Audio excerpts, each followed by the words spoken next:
Down in Atlanta, stayed at the centerfold. Atlanta, Georgia's capital city, crowned in 24-karat gold, where the centerfold is a mile and a half of asphalt. In its past, this was the magic city of racing, the place where champions got the ultimate bling. Now it's the mecca of Southern rap. Where on the east side, Lil Jon ushered in crunk music. Here, you're never an outcast. With amigos like these, and chasing waterfalls isn't too ludicrous. Birthplace to the king of the civil rights movement. A melting pot of culture where people step to the beat of their own drum, never backing down from good trouble. No matter what you call it, the energy here hits different. This is Race Day from Atlanta. We welcome you live from Atlanta Motor Speedway, one of the fastest places on earth. It's a cool, clear, and windy day in the Deep South for the fifth race of the season, 400-mile event with speeds of up to 185 miles per hour. You're part of Race Day, the pre-race show on Fox, presented by Coca-Cola Zero Sugar. We're about 25 miles from downtown Atlanta at the racetrack. 3 overtime finishes so far this season as we welcome you to the track where the action is over the next hour to count you down to the start of the race. Tony Stewart, Clint Boyer, I'm Chris Myers. Thanks for tuning in with us and discussing a race that we look forward to for a number of reasons, because it's a drafting track. Yeah, it's a mile and a half, but it runs a lot like Talladega or Daytona, maybe even more challenging. You hit the nail on the head, Chris. We all watched the wild Daytona 500 finish, all the crazy action down there. This is only better. It's exactly that, everything you know about a super speedway, but it's only on the tight confines of a mile and a half track. Whoa, Tony. And beating and banging is the name of the game. This is definitely more intense. I mean, handling's always a factor here, and the track's narrow. It's not as wide as Daytona and Talladega are, so for these guys to sit there and pull a 3-wide move, they got to have a lot of confidence in their car and the handling to pull that off. Yeah, Chevys have won the first 4 races this year, but Ford's line up in the top 8 spots today. Could this be their day? I absolutely believe so. They showed a lot of strength in qualifying. I know I talked to our drivers. They felt good about the handling of their cars, even though they were that fast in qualifying. So it answers the question of did they set up and show up at the track for speed for qualifying, or are they set up for the race? So I think Ford has a great shot today. I'm going to tell you this. If I'm Doug Yates and company on the engine department that took 8 out of the top 10 spots in qualifying, they better be their day. All right, well, it's been a tumultuous week for NASCAR, Hendrick Chevrolet, Denny Hamlin. We can go on and on. We'll recap in case you missed it to bring you up to date, and then discuss with all involved, or at least some of those. It was a week of penalties, appeals, and a lot more. Hendrick drivers and crew chiefs hope to avoid significant penalties as NASCAR confiscate all 4 teams' louvers following practice on Friday, as well as those of Justin Haley on Saturday. NASCAR told teams not to modify them and will determine whether Hendrick did. Denny discussed his most recent run-in on his weekly podcast. I'm about to get passed by everybody behind me, and I said, you're coming with me, buddy. Really? Honesty is the best policy, boys and girls, except maybe when NASCAR's listening. I suspect they're going to do something. Denny Hamlin fined $50,000 and docked 25 driver points for making intentional contact with Ross Chastain. We would have viewed that as a racing incident, but then you start admitting you have intentionally done something, put us in a position that we had no choice. NASCAR also penalized each of Hendrick Motorsports' 4 Cup teams and the number 31 for unapproved parts modification. All crew chiefs were suspended for 4 races, fined $100,000, docked 100 points, and 10 playoff points. With the exception of the 9 teams, since they have a substitute driver. We will continue to do what we need to do to keep this car in check. Hendrick Motorsports released this statement. We are disappointed with today's decision by NASCAR and have elected to appeal. They did not race this. They did not even qualify with this. And this is probably what Hendrick is hanging their hat on. It's a terrible situation, not only for us, but the industry. And it's really unfortunate that we are, because it doesn't help anybody. At first, Denny said he was not going to appeal, but now he is going to appeal. It's been a crazy week, but now we'll just have to wait and see what happens.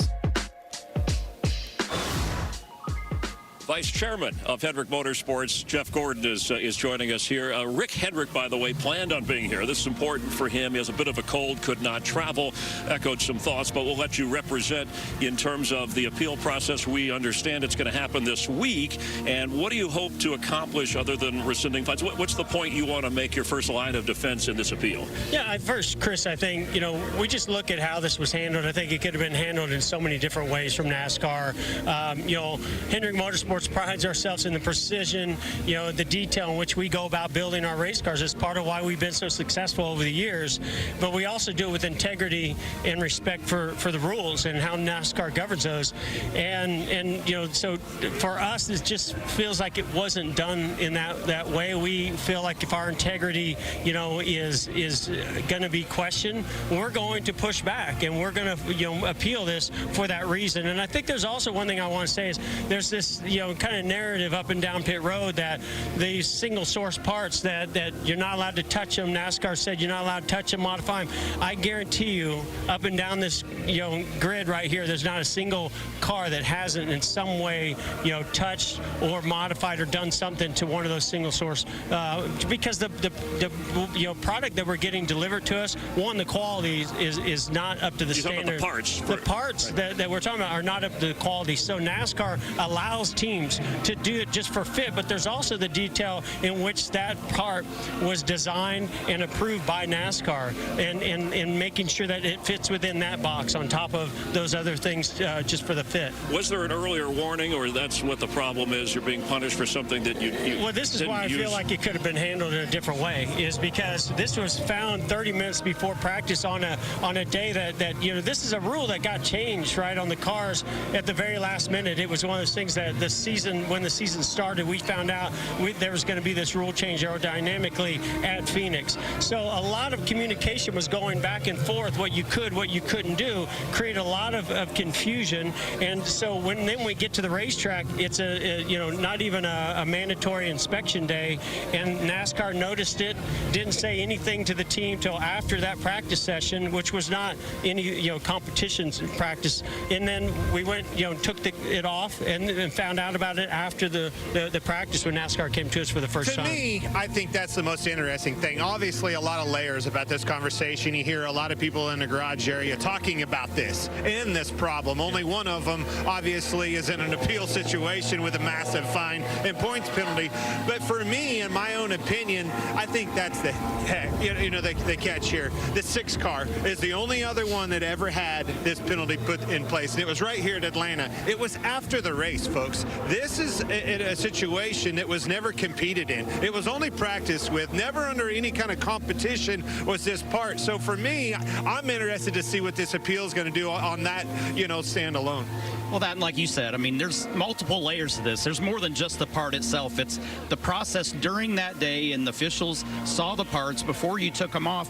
Like you said, you never qualified, you never ran the race. I really don't understand NASCAR's logic on why the penalty is so severe for something that didn't compete. Yeah, and we actually saw a similar situation last year with some wheels, where a design was put in place and a modification happened, and yet, there was no penalty whatsoever, even though teams were told not to modify that part. So, but that car was never raced either, prior to the race. Before we let you go, we got to get back and get to the folks in the studio. Want to comment real quick the impact on the race today with an entirely new set of crew chiefs for your drivers? Yeah, I mean, this is one of those particular races where maybe it's a little bit easier to call because of the type of racing that we're going to see here today. But our crew chiefs, have done a great. We have a lot of depth at Hendrick Motorsports. We're very fortunate of that. So I feel like we're in good shape. We were on we got a lot of positives. There's been a lot of discussions and planning to get here today, and I feel like we're going to be in good shape. But it's never the same without those 4 crew chiefs on the box, making those calls. Thanks for coming by and addressing. Good luck today. Let's head to the Charlotte studio. Larry McReynolds, Jamie McMurray get their thoughts, and Shannon Spake. Shannon? Yeah, thanks so much, Chris. Always good to hear from Jeff Gordon, Larry. And what I heard him say was these modifications were not necessarily made for advantage on the racetrack, but more out of necessity because of quality or fit. Yeah, and if the louver doesn't fit, it's not like they've got 10 of them on the shelf. There's a little bit of a lack of supply of these louvers right now. All 3 manufacturers had front-end changes: the nose, the hood, which included the hood louvers. And when they did a parity test the end of last year in the wind tunnel to make sure everybody was together, there were some changes being made with those louvers right there. And I've even been told the drawing that the teams have, that NASCAR has, that the louvers being distributed right now, they do not even match those drawings. But the real head scratcher to me is the 31 car, Colleague Racing, Justin Haley. They only took one louver. So this tells me these things were modified to be able to fit the race car. Yeah, and the word that Jeff Gordon said there that stuck out to me was integrity. Yeah. And you know, listen, we all know teams push the limits, but it just sounds like this was a change to the car to make it fit their hood. I don't think they've really done anything wrong here, and I'm with Larry. We've talked about this. I think you're going to see part of this, if not most of this, overturned when they go to the appeal. They got the same penalty that 3 cars got last year in post-race. Yeah. And they never competed. It doesn't with add up. these. Yeah, and that's what Tony mentioned, right? These didn't even compete. All right, big weekend for the Fords. They're going to start 1, 2, 3. The field will follow them to green. Here is what we're following as we get you set for 400 miles in Atlanta. Race day is rolling right along here in Atlanta. And do we have a show for you? It's not always peachy out here on the track. Denny Hamlin joins us after the break to break down last week's run-in with Ross Chastain. Then, we'll take a walk down memory lane as we revisit Alan Kulwicki's 1992 quest for the championship in the greatest race. Afterwards, we get to know a group of fans finding friendship and community through the sport of NASCAR. And later, we're in for some fun with our lovable and unpredictable Michael Waltrip on the grid walk. Don't go anywhere. This is Race Day on Fox.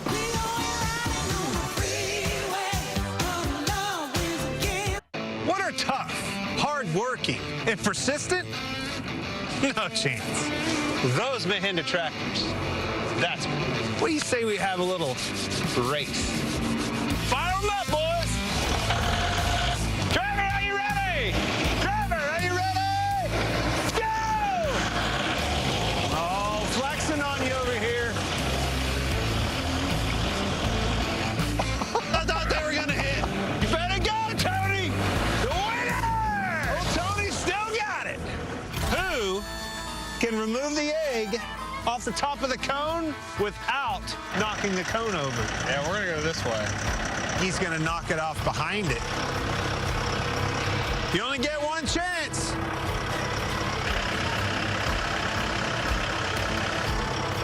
My gosh, Chase, there's a time limit. He wins. That wasn't even close. I have an egg. I'm going to put it in the cone. You have to get to the finish line without breaking the egg. Don't worry, Chase. His is already cracked. You better go, Chase. You better go. Oh, my gosh. How are we ever going to live with this champion? Look what you've done. I know. He signs my paycheck, so I figured better off just let up a little bit there at the end. The perfect setup, you know, thought we were going to be a little too tight maybe, but, you know, thing was really freed up nice and rolled the corner. Smooth ride, those Mahindras. Powerful, they're strong, they're tough. Hey, my man knows how to run one, too. I'm telling you. Chase Briscoe hopes to be as smooth today. 400 miles, speeds of up to 185 miles per hour. As we continue live from Atlanta Motor Speedway, time to check on the Coca-Cola Racing family of drivers. Joey Logano is sitting on the pole trying to get his first Atlanta win. Austin Dillon, Daniel Suarez, Denny Hamlin starting 14th. And we welcome him as we are on the grid here at the track, infield behind us with Tony and Clint. Nice to have Denny Hamlin with us. Been an eventful week, by the way. How you doing? You all right? Doing good. Ready for the race today. All right. Of course, a couple of things to cover before we get to that, Denny. First, the idea to change not appealing and then wanting to appeal your fine for comments made about Ross Chastain, which you had since cleared up between the two of you in the last race. Yeah, certainly. I think that this has been a rivalry for the last year, and two drivers that hadn't cut each other much breaks over the last year, and two drivers that also worked it out on Sunday, and unfortunately, we're keeping this going. So you're appealing because you made a comment on a podcast afterwards, a little bit more about payback, that you were honest about it, and then NASCAR, which they said, well, if he didn't say anything, I'm paraphrasing, we'd kind of let him go, and now we got to fine him. So is that your argument here, that there should be at least a time limit on something like this because that's part of racing, as they've admitted? Well, it's interesting. You can draw a lot of different ways to make it, sound like another sport or not, but essentially essentially it's like, saying during a football event that there's no pass interference, and then a day later the cornerback's like, yeah, I held him there, and then they say, all right, well, let's change it and fix it. So, again, these are two drivers that worked it out on Sunday, and certainly I think when all the facts are out there and we look at all the evidence, I believe I've got a very strong case. Well, obviously you thought there's a grace period there, just like you said, the game's over, right? So it was okay, acceptable to go ahead and talk about what happened on Monday's podcast. That one bit you. Is there... With you and Dale Jr., I would think when you come up with a podcast called Actions Detrimental, is there just a pot to pay fines? Like you go in this knowing it's going to happen. What did you start with? What was the pot? Well, I don't know. I think that they were very strategic in picking me for this. I mean, I think there's probably a couple guys here that have had a few fines as well. This one right here for sure. But yeah, I've paid my very fair share of fines for that exact Actions Detrimental. Different outcomes, but my podcast is hopefully somewhere that people can come for a resource of finding out what happens on Sunday. What did they not see? Give them an insider's perspective of what they did or did not see, and we're going to continue to do that and try to reach fans, new and old fans. What changed your mind, though? Through this, you got the penalty, right? Boom, the whammy. What changed your mind through the course of the week? You first said, I'm not going to appeal it, come back a couple days later, so I'm going after it. Yeah, I mean, I don't want to get into my defense here because it gives the prosecution time to plan for it. But I think that I have a very legitimate case in this. Obviously, one of them being the word intent was taken out of the rule book. So what does it matter what I say? That's right. And there's a team responsibility, right, with points and things like that are bigger than just you talking on a podcast. Yeah, I mean, listen, these 25 points, the money is whatever, right? But the points itself is something that ain't going to matter until it does, and we won't know till 20-some weeks from now. But words coming out of your mouth equaling a points fine, I don't quite understand that. Right. Well, it's just too much handcuffing everybody of what can you say, what can't you say. When you guys left the track, it was over. If they had something to say about it, they should have said it Sunday. Whatever you say on Monday, I feel like is your opinion. It's your voice. You have the platform. You're able to do what you want to do. That's my opinion. Yeah, coming from a guy who knows how to pay back people within the structure and of the driver. driver. A lot more fines than him, of too. the driver code. Hey, about today's race, we know how good you are at the Daytona 500, a drafting track here. You see things well. He says Quint is a little more challenging than those kind of tracks because of the narrowness and a number of factors. What do you think at 400 miles today? Yeah, I mean, it's going to be an interesting race for sure. I mean, the track should be gripped up technically because of the weather, but I think the track has lost a little grip. So is it about equal from what it was last year? Certainly we saw very close and tight racing last year. I would expect no different today. Certainly is going to be very exciting no matter what. And you're usually calm racing. You're going to be wearing the heart monitor today, so you want to stay tuned during the race. We'll see just how calm he is. That's right. What's going to cause that monitor to go up racing or during the week with your appeal? My heart probably races more during the week than it does in racing. I've worked on my heart rate for a very long time, getting it down in the car. A lot of that comes down to driver comfort, breathing, things like that. And so you're probably going to see some pretty low numbers. All right. Well, we thank you for your time and coming by. Man. Appreciate it. All right. Good luck today. When we continue live here from Atlanta Motor Speedway and a race day on Fox. Some of the historic moments that have stood out at this track over the years, from Kevin Harvick's first win to something that many have called the greatest race with some of the greatest names involved. That's straight ahead if you stay with us, and I know you will.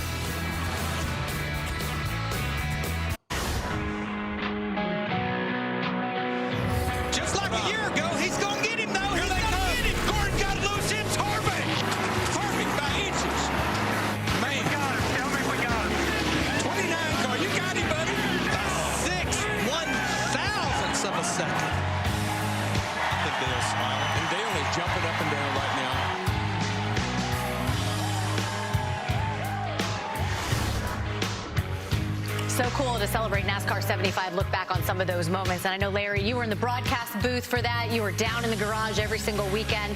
How did that win resonate with everyone in NASCAR? Yeah, I mean, Shannon, we were still just roughly a month removed from losing our friend, the guy that moved the needle in NASCAR, Dale Earnhardt. And, I think there was a thought that we didn't want to be at the racetrack. But I think that right there, we knew Dale wanted us to move on. That was a sign that it's okay to move on. We're going to be okay as a sport. Obviously, that's what Richard Childress Racing needed. It's what the NASCAR community needed. I think it's what the sports world needed. Yeah, I think every fan has that memorable moment for them that they always think about. And for me, this is one of those like top 3 moments that I remember. And partly because I was running the Xfinity Series with Kevin the day before. And it wasn't the fact that he was just able to win a cup race. It was the fact of whose car he was in and that he beat Jeff Gordon to the start-finish line. It was just everything in one. And it's something that I'll never forget. Yeah, seeing him hold the 3 out that window, I get chills every time. Yeah. Kevin announced this week that he's going to be running that 29 car in the All-Star race, so something to look forward to. All right, there's been so many incredible racing moments at the Atlanta Motor Speedway. In fact, the 1992 season finale is what some call the greatest race. It had a trio of future Hall of Famers, one making his first start, one making his final, and one overcoming so much to become the champion. There's the checkered flag for Allen. He's the champion for round 2.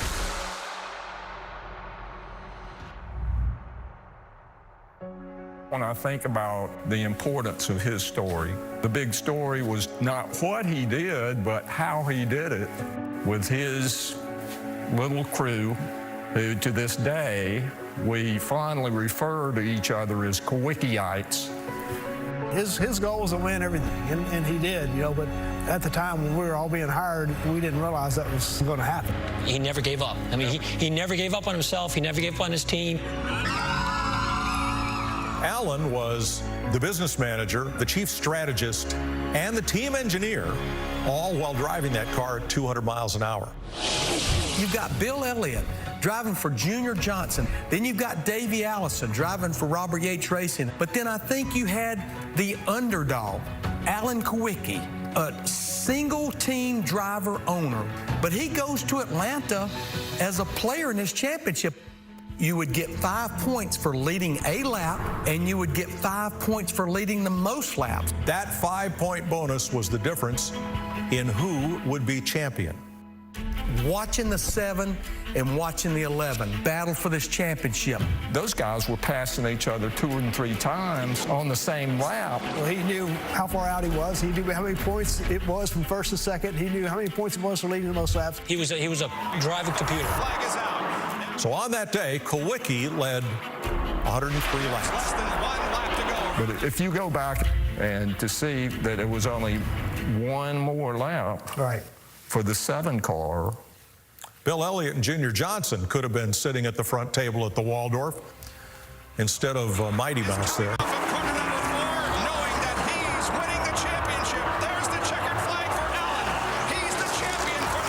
I think that shows a lot of people that, hey, it can be done. You just got to put your nose to the grindstone and make it happen.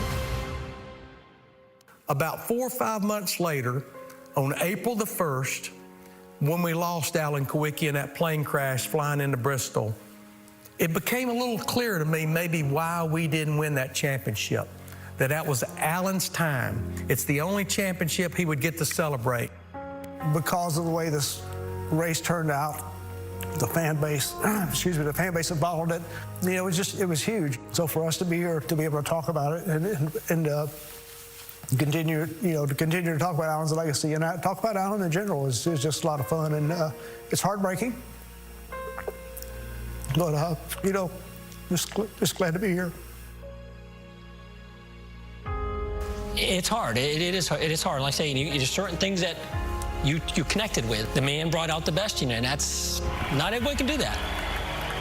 You know, I didn't set out to try to be an example or anything like that, but if I am one in the process, well, great. Maybe that'll motivate some other people to go on and try to do this.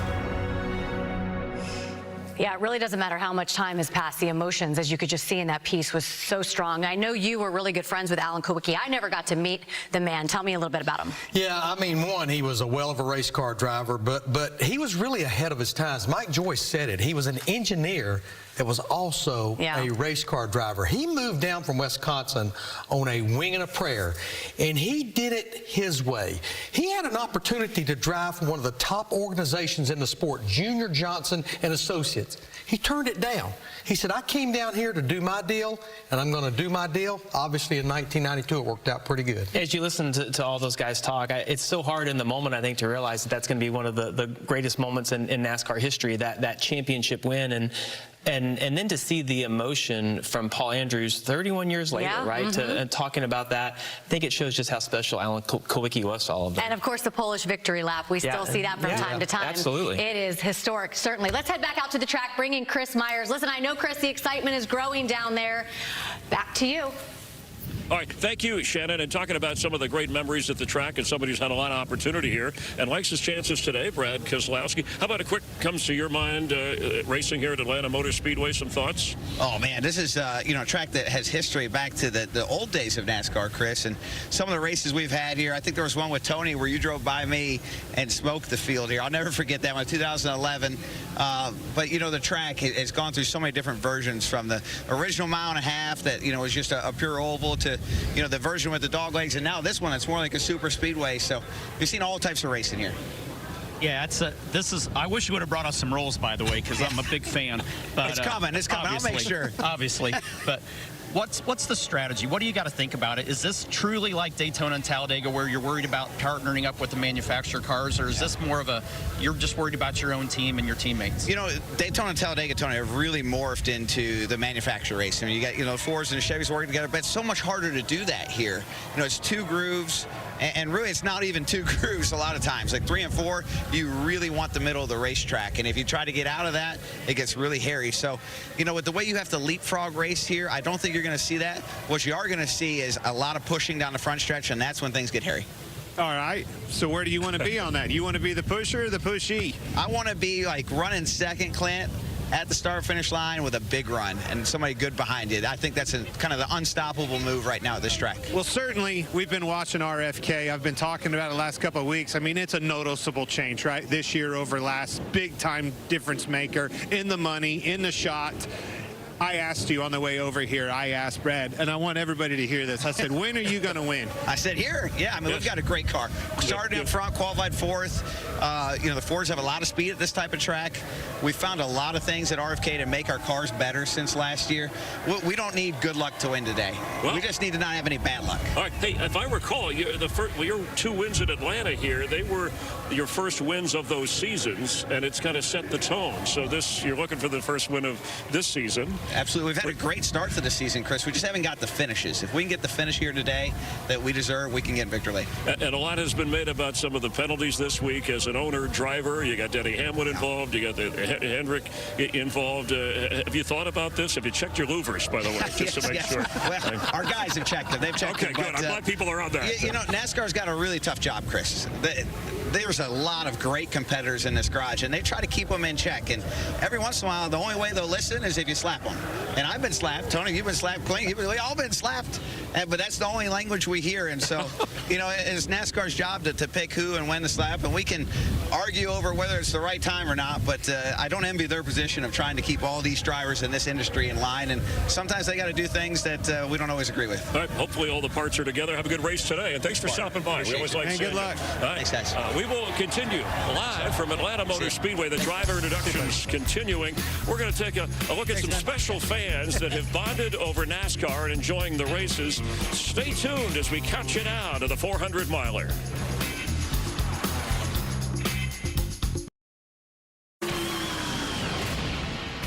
Welcome back to Race Days. We're getting closer to green flag racing in Atlanta. And listen, that guy's showing it right there. There's no doubt that the fans, they make this sport go round. And one particular group of fans came together, started a Facebook group that they titled Black NASCAR Fans. And this weekend, they are having one of their biggest meetups of the year.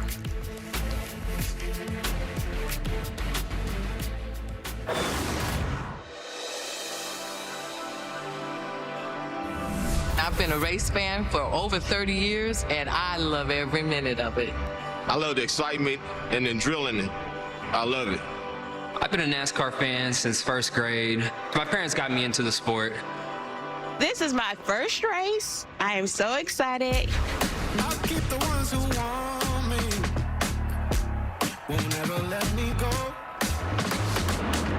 I'm an adventurous person, and we did own a few sports cars in my family. I just got mesmerized with it. This is more exciting than any other sport that I can think of. Man, it's the vibe you get, man. Just waking up, you know you're going to be out all day. It's going to be exciting. It's going to be fast. Oh, man, when the engines start roaring and stuff, you're like... Been a NASCAR fan for years, didn't always understand it until I joined a Facebook group that has been teaching me. That's why it's so important to connect with people. It's a good chance to everybody to coincide with one another and, you know, break bread, which is really great. I've never seen these people in my life, and we were like, hey, cousin, can I hug you? I met some of my closest friends through the internet. Finally, for the first time, I don't feel alone watching the sport. Everybody can get involved with this sport. So I'm still new to all of this, but like when we talk about representation matters and seeing people who look like you embracing a sport, that's where I connect. People who look like us are everywhere. We make assumptions about where we belong, but these spaces are for everybody. Finally taking down those barriers, you know, one step at a time. And NASCAR is a sport for everybody, man. You know, everybody's welcome, and I'm seeing a lot of changes. If you expose people to something in the way that they can enjoy it, that's going to win every time. Yes, we exist. Yes, we exist. Yes, we exist. Yes, we do exist. There is a party in the ATL today. Fans out there, 75 years of NASCAR celebrating it all year long. Busy but chilly day in Atlanta, about 40 degrees. Ludacris, man, he lied. He said it was hot. Let's head trackside for some driver interviews. Jamie Little, who have you caught up with? Hey, Shannon, Christopher Bell, and he had an issue in qualifying yesterday, went around, so he'll start in the back, and I know you say this style of racing is perplexing. Is that how you feel about starting in the back here at Atlanta? Yeah, I mean, if I picked a pretty good track to go to the back because this, you know, speedway racing, you get track position flips so easily, and if your stuff's driving good, especially here at the start of the race, I think you're able to move your way up pretty quickly. At least we were last year, so gonna be interesting. You know, the track is just extremely uneasy, and there's a huge lack of grip whenever the tires are cold, and especially whenever the track doesn't have any rubber. So I think what we see at the beginning of the race will be completely different than what we have at the end of the race. So just got to get our DeWalt Camry to see the checkered flag. All right, good luck to you. Regan? Well, Jamie, Austin Dillon starts 13th today. You're always so good at these drafting racetracks. But after you saw what happened yesterday in those two races, what are you expecting today? Hopefully not more of that. We want less cautions, more green flag races. I like to say I'm good at speedways, but Atlanta, the speedway has not been great to me. So we'll do what we can with our Andy's frozen custard Chevy. It's a great day for custard, I'll tell you that. Go get the 3 Creed at Andy's today, and we'll hopefully put that 3 car up front by the end of this thing and make something for the day. I don't think ice cream will thaw out today. It's cold enough still for it. Jamie? Yes, it is. Yes, it is cold, and William Byron's been the man on a mission the last 2 weeks, getting the win, and now you come back to a place that you went to victory lane a year ago. How you feeling about your car this time around, knowing more than you did this time a year ago? Yeah, honestly, we don't really know a lot yet. You know, we'll know in the first few laps here, but I feel like we brought a good plan here, similar to last year, and I feel like we've got a good package to work around. So Liberty University Chevy should be fast, and we just gotta keep it up front. You know, it's going to be a little bit of track position, but also a lot of shuffling going on. And I think you guys are going to see a great race. So just excited to go out there and hopefully get 3 in a row. Great race. That's all we're looking for. Regan? Well, Kyle Buschmann off to a fast start with RCR. Does that continue today here at Atlanta? I'd like to hope so. You know, we're really fast at Daytona, restrictor plate style race, but entirely different circumstances here this weekend in Atlanta, being 1.5 miles. Still restrictor plate style, but, you know, being 1.5 miles, it definitely lays a lot differently than that. So look forward to today. We'll see. Hey, good luck. Don't miss driver intros. We don't want you to go to the back. Shannon. No, we don't. Let the man go. All right, we're going to get some long shots for drivers who we might get to victory lane out there today. Larry, you're first. Well, you might not look at a Daytona 500 champion as a long shot, but Austin Cindric qualified second. He did finish third in Atlanta last July. That's his only top 5 on a 1.5 mile racetrack. He has not led a lap this year, and he has had 3 finishes outside the top 20. I like how Larry prefaced that. You might not think a Daytona 500 champ is a long shot, and you might not think mine, who has won a Cup championship and 35 Cup races, as a long shot. But I'm going to go with the guy we just heard from, Brad Keselowski. The track is going to get, we think, a little bit slicker today. He is good at drafting, but I think he'll also be able to manage the racetrack. I think Brad Keselowski. Like Tony, you just want some of them Hawaiian biscuits. I would like some of those, yeah, absolutely. Listen, he's also really good at Talladega, isn't he? Really good at Talladega. We can get some rolls. Let's go back out to Chris. We just heard these long shots. What do you guys got? Well, we'll take a look here at the board. We always like to show the favorites first. We're going to show the long shots first according to the numbers. I know Bubba Wallace is one of those. Anybody particularly jump out at you, Clint, to give us one? I'm going with Austin Cindric. Plus 3,000, man. Starting up front, that 2-car blue oval. Fords are fast. Austin Cindric's my guy. Hey, I got insider knowledge. Kevin Harvick likes his race car, feels like it's comfortable. I can't even believe he's on this side of the long shots, but I'll take him all day long. I mean, Eric Almirola, 8th last summer here in Atlanta. 2 of his 3 career wins have come at super speedways. How about on the favorites board, Tony? We'll let you choose first.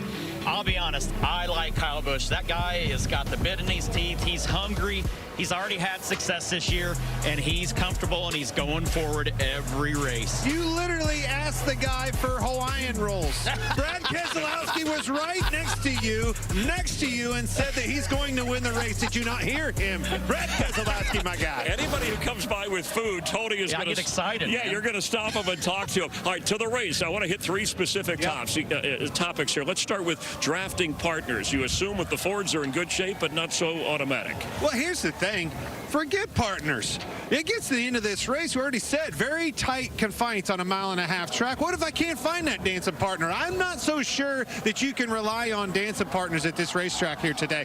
Yeah, I agree. I don't think it's as easy to get organized as it is at Daytona and Talladega. I think this is kind of you have to call audibles. You have to take chances when those opportunities present themselves. Handling always important. Why is it such a factor, a difference maker here? Because the track's tighter. I mean, it's 1.5 miles versus 2.5 miles and 2.66 miles at Daytona and Talladega. So handling's always been a factor here in Atlanta. It gets hot in the summer. Even when cars aren't running on it, this place loses grip. This is what I like about this conversation, Chris. Which one do you want? You want this baby to go down the straightaway fast, or you want her to handle? Gotta be one, pick one. Trying to find that happy medium is very difficult on all these teams at a track like this. We all know that Daytona's and Talladega's are super speedways. Those things are monsters. 1.5 mile racetrack, very tight, leaning on the wheel, very tight confines, narrow racetrack. You're gonna need a little bit of both. All right, and longest pit road now, and the entrance. How does that affect things? And talk about speeding penalties on pit road. That will come into play today. Absolutely. I mean, so much to unroll here. Double the distance of pit road that we've ever had here. It's literally double. It's almost half of the racetrack, Tony. Navigating around those new waters, that's going to be tricky for these drivers. Yeah, and the thing that we always see with these drivers is they push the envelope, they push the edge. They do not want to give up time on the entry and exit of pit road. You make a mistake today, it's probably going to cost you 2 laps. So you got to have risk versus reward. If you give up a little bit to make sure you're safe, you're probably in a better spot. And sometimes crew chiefs push the rules, but more on that next time. All right, hey, Super 6, you got all the information. You've seen the odds. Help us out, Clint. Somebody's got to win this soon. Guys, we got some good ones on here. Free to play. It's that simple. Go to your Fox Bet Super 6 app. Get on there. Put them picks in, baby. Come and get my cash. $10,000 on the line.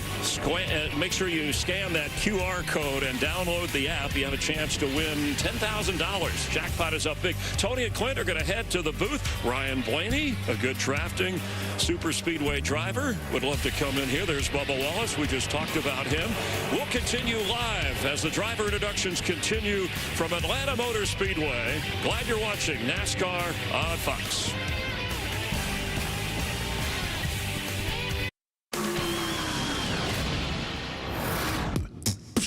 All right, pit road's open. It's all about executing the pit stop here. Gotta execute. Ladies and gentlemen, you are now witnessing Razel the Incredible. Pit road open this time. Now, you've heard of pit stop, but you've never heard one like this. 3, 2, 1, This is the pit stop sounds. Right side's on the track. 4 seconds of fuel going on the line. On the side. Razel. The old pit crew's hitting on all 8 cylinders, Mike. The pit stop. The pit. Tire. 3, 2, 1. Go. All the way. Go. Good work, chap. The pit stop.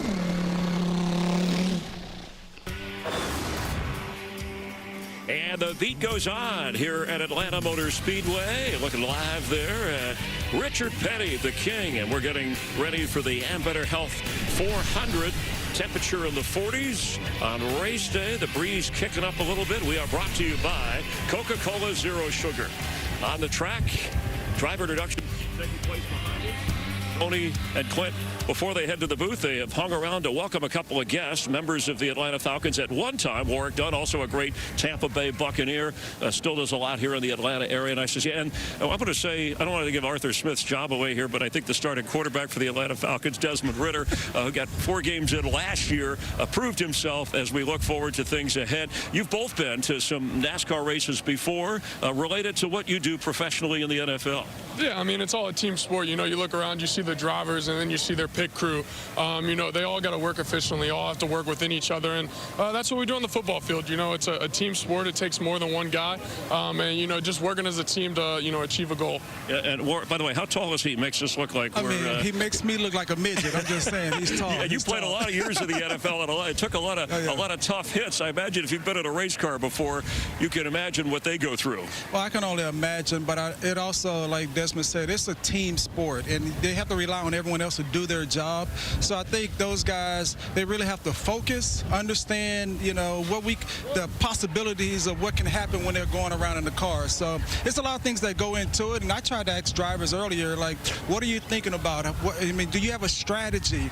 And everybody has a strategy of how they want to approach the race and hopefully get victory at the end. You know, one of the biggest parts of the equation and what makes good success on our racetrack is what happens on pit road. And anytime, Chris, we get a chance to have athletes like your guys on the set or at the racetrack, I love to ask you guys, when you watch a pit stop, I mean, we're talking 10 seconds, 4 tires, fill this baby full of fuel, maybe a wedge adjustment. You know, watching what these guys do, the athleticism within the pit crews, I can't wait to see you guys do that. I'm telling you right now, you're a tire changer, baby. We're going to have to put some pounds on you, boy, but I think you could be a jack guy. He does a lot of work. Habitat for Humanity's built homes for single parents over the years, which is great work. Keep that up. Cool. Hey, Tony had a question about Arthur, your owner. Yeah, I mean, you guys are talking about the teams and the drivers. Don't forget there's great owners here, and I got to work with the guy that is your great owner with Arthur Blank. What's he like to work with? I know he was great for our race team. Yeah, I'll just speak from, you know, my previous experience this past year. You know, Mr. Blank's a great guy. He's in the locker room. He's hands-on with the guy, and he's personable. You know, he's going to come up to you, ask you how your day is going, make sure you and your family's doing well. And, you know, he's just a guy that cares for every single person, you know, not only that's playing on the field, but that has anything to do with the Atlanta Falcons. Well, he's my partner, so I'm a limited partner of the Falcons. So, I mean, Mr. Blank cares about people. He cares about his players. He cares about the community. And I think he just saw me as an individual that he wanted to give an opportunity to become a limited partner. So I'm thankful for that, but I also understand the impact that he wants in the community of Atlanta. He does a lot in the community. I don't think he gets enough recognition for that as well. Yeah, and he would love to see, you know, Falcon highlights in the playoffs. We love to show the NFL on Fox. But Clint does a thing here called Put It Out. It's some unusual highlights from NASCAR in and around racing. So we want you to hang with us and watch before they have to head up to the booth. Clint, you ready to go through this? Yes, let's do it. Here we go. Let's give it a shot. Man, we got some good ones. Put It Out is back, ladies and gentlemen. Get that caution flag out. Seen a lot of Curtis Turner, 1967. Unbelievably flipping end over end, side by side, barrel rolling. I think he's still rolling, boys. Still to today. Right there, guys. It happened right there. Unbelievable. Put it out moment in the history of our sport. And then this one, 2010, Carl Edwards, Brad Keselowski that was on this flip. When I say he flipped him, I mean he flipped him, boys. Flipped him over. Look at here. Right there. You know who that guy is going, whoa, where's he at? That's me trying to figure out where Brad Keselowski's going. Unbelievable wreck, and I mean right in my lap. Put it out. And then yesterday, the Xfinity race. They told my man to park it. You know where he did? He parked it on the front stretch and said, peace out, fellas. I'm out of here. I don't care. What's he going to do? Find me? Can't afford to pay it. This is the best line of the whole day. What are they going to do? Find me? Can't pay it anyway. My man won the day. Put it out moment. Josh Williams, appreciate the entertainment, but unlike Denny Hamlin, I ain't paying your fine. Yeah, Denny Hamlin offered to pay. All right, well, thanks for, usually he's a little more low-key than this. Thanks for coming by. You have a great season, okay? Of course, thank you. Enjoy the race, Warwick. Appreciate it. Thank you. Nice seeing you again. I understand why you the way you are. I understand that now. Yeah, if you ever want to be an announcer, you just scream a lot. All right, have fun in the booth. It's going to be a great race. You guys being here. Thank you. All right, we'll go down the grid. And Michael Waltrip is standing by with the grid walk. Michael. Chris, is cold, I'm telling you. Freezing.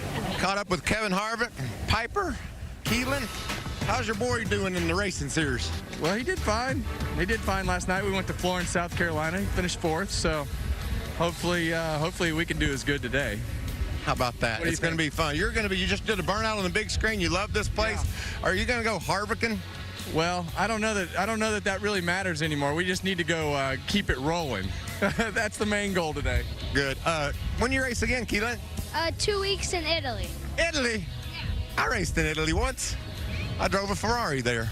That was a lot of fun.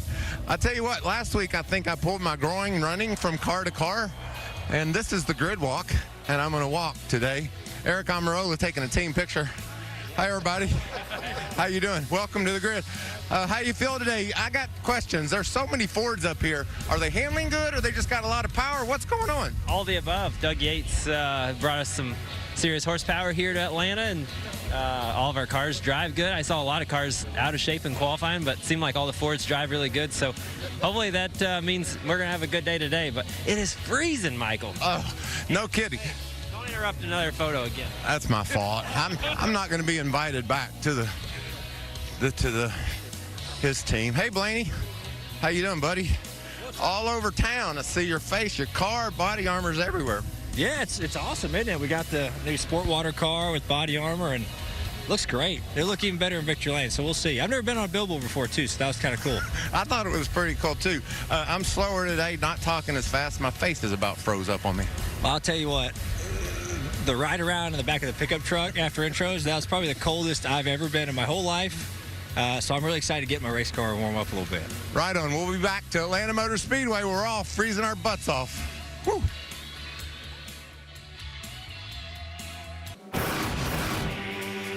Live here in Atlanta, aerial coverage provided by Goodyear, powering every mile and every moment on NASCAR's road to victory.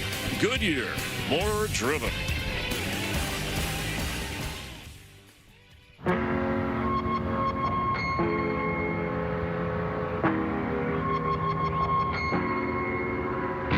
All it took was 6 simple words for the rap game. And music as we knew it changed. Just 6 words. The South got something to say. The South got something to say. The South has always had its own groove. Always found its own rhythm. Our very own noise, organized or not. As a part of the Dungeon family, we not only continue the tradition, we made it ours. Andre 3000, Big Boy, called themselves Outcasts because that's who they were. And they always stayed true to who they were. It's because of that the people started to care what we had to say. We paved our own road from the Dungeon to the Grammys and everywhere in between. Today, these drivers are going to have to find their own road. Green flag in Atlanta. Their own groove to succeed. That's what they've done their whole careers. And how they got here is their own story. It's how NASCAR's always been. The biggest names in history of the sport were just outcasts of their own. The sport has changed the way music has. The drivers have changed the way rappers have. But the South is always going to stay the South, especially in Atlanta. And we are always going to have something more to say. Believe that.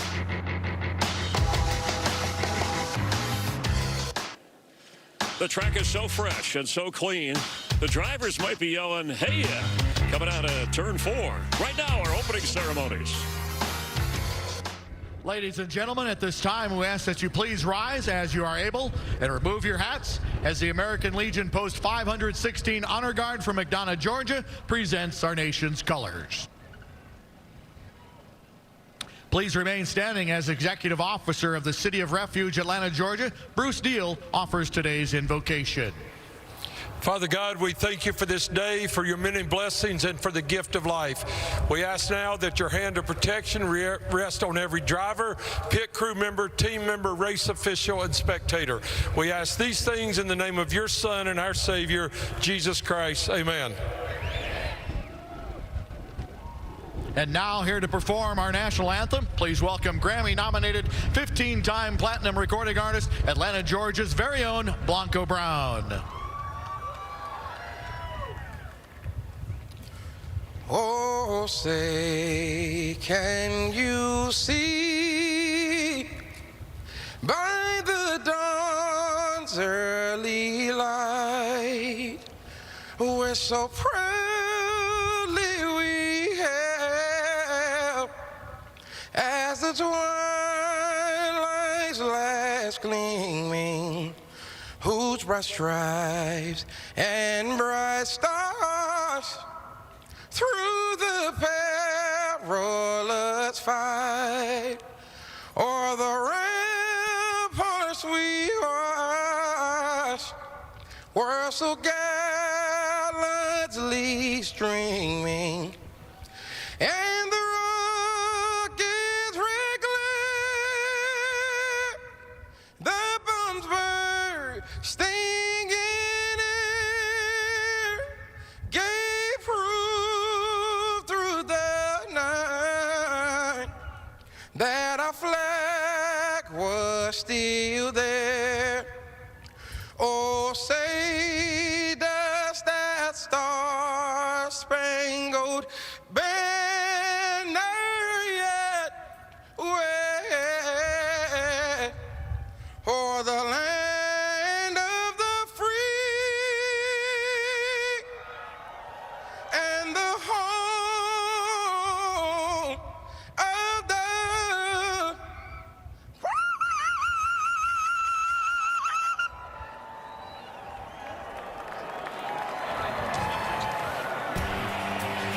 Which driver will hit the high note today? Thanks for being a part of NASCAR on Fox. Enjoy the race, everybody.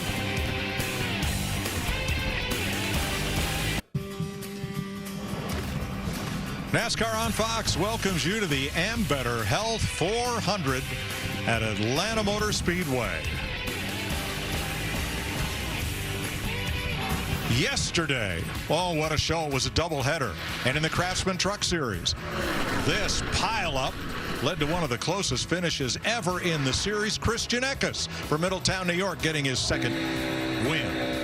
Well, same song, second verse in the Xfinity Series. Austin Hill going to victory lane by a margin of less than a tenth of a second after all that.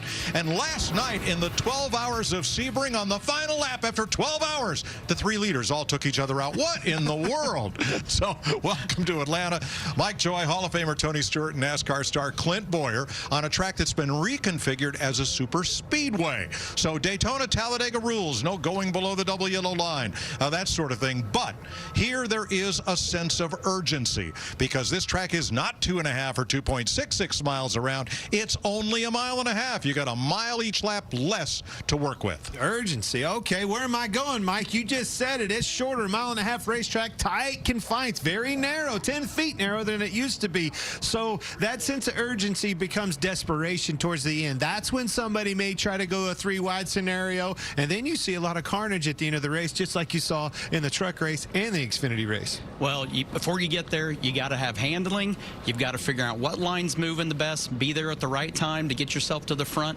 But you got to watch pit road here. This is going to be very sketchy today. It is literally half the length of this racetrack, so mistakes can be very, very costly today. You might have to give a little bit up in time, but it's risk versus reward. All right, coming to these stage ends, if you're not up in the top 10, if you're not in a line for stage points, where do you want to be? Protecting yourself. I want to be out. Find me a hole. Get me out of this thing. You don't want to be 15th to 20th because if something happens, again, tight confines of this racetrack, you're going to be in it for sure. What a racetrack, taking this mile and a half oval, now a quad oval, and turning it into a super speedway. The speeds are up, and so are the risks the drivers will take, as we saw in 2 races here yesterday. Drivers are at the ready on a chilly spring Atlanta Sunday. Let's go trackside. And now for the most famous words in motorsports, please welcome from Prime Video's On a Wing and a Prayer, streaming everywhere April 7th, actor Jesse Metcalf and your Georgia Bulldogs. Drivers, start your engines.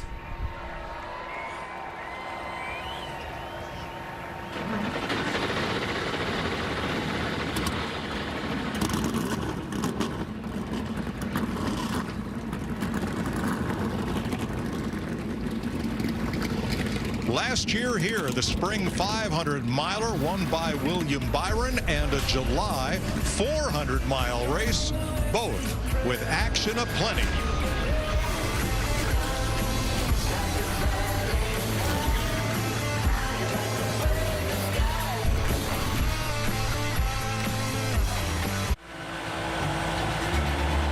There's a lot of history down here, between the trees. Back in the days of skill and space. That don't matter much now. Here comes a pass for the lead. It's a mile and a half of pure mayhem. Just barely hanging on, and this might be the big one.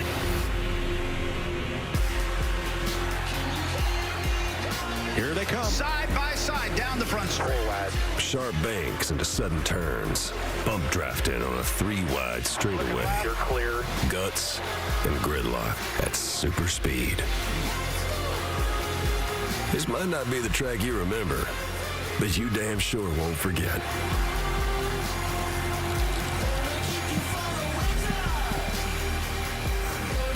That's Atlanta, the site of today's 400-miler on a very chilly early spring day. Fords had the first 8 spots in qualifying, and Regan caught up with the pole sitter before he climbed aboard his. Joey Logano preparing to lead the field to green today here in Atlanta. What do you have to do to make sure the 22 car has the same clear view that it has at the beginning of the race at the end? I'm unsure, and I think that's probably how the whole field feels like right now. At the cooler temperatures, it's breezy out. Obviously, we've changed a lot of things to our race cars since the last time we were here, and so it's a bit of an unknown. Even what you need for choose rule, what we're going to need for strategy, and what this Auto Trader Mustang is going to drive like in the pack. Nobody knows, so we just got to be ready to evolve and change as we keep going. Good luck, Joey. Thanks. Mike? Remember, no practice, just the laps of qualifying yesterday to prepare for today's race. Let's take a look at today's starting grid, sponsored by Ambetter Health. Joey Logano on pole, his second pole of the season, and his Penske Racing teammate Austin Cindric, the Daytona 500 winner a year ago. The third Penske driver, Ryan Blaney, inside of row number 2, trying to end a long winless streak, and Brad Keselowski with a great qualifying run. Eric Almirola finished 8th here last July, and Kevin Harvick, who is the point leader. Row number 4, Chris Buescher, best finish of 23, 4th in the Daytona 500, and Chase Briscoe coming off his best finish of the season, 7th at Phoenix. Here's row 5, and the first non-Fords are Kyle Larson Chevrolet and Christopher Bell's Toyota.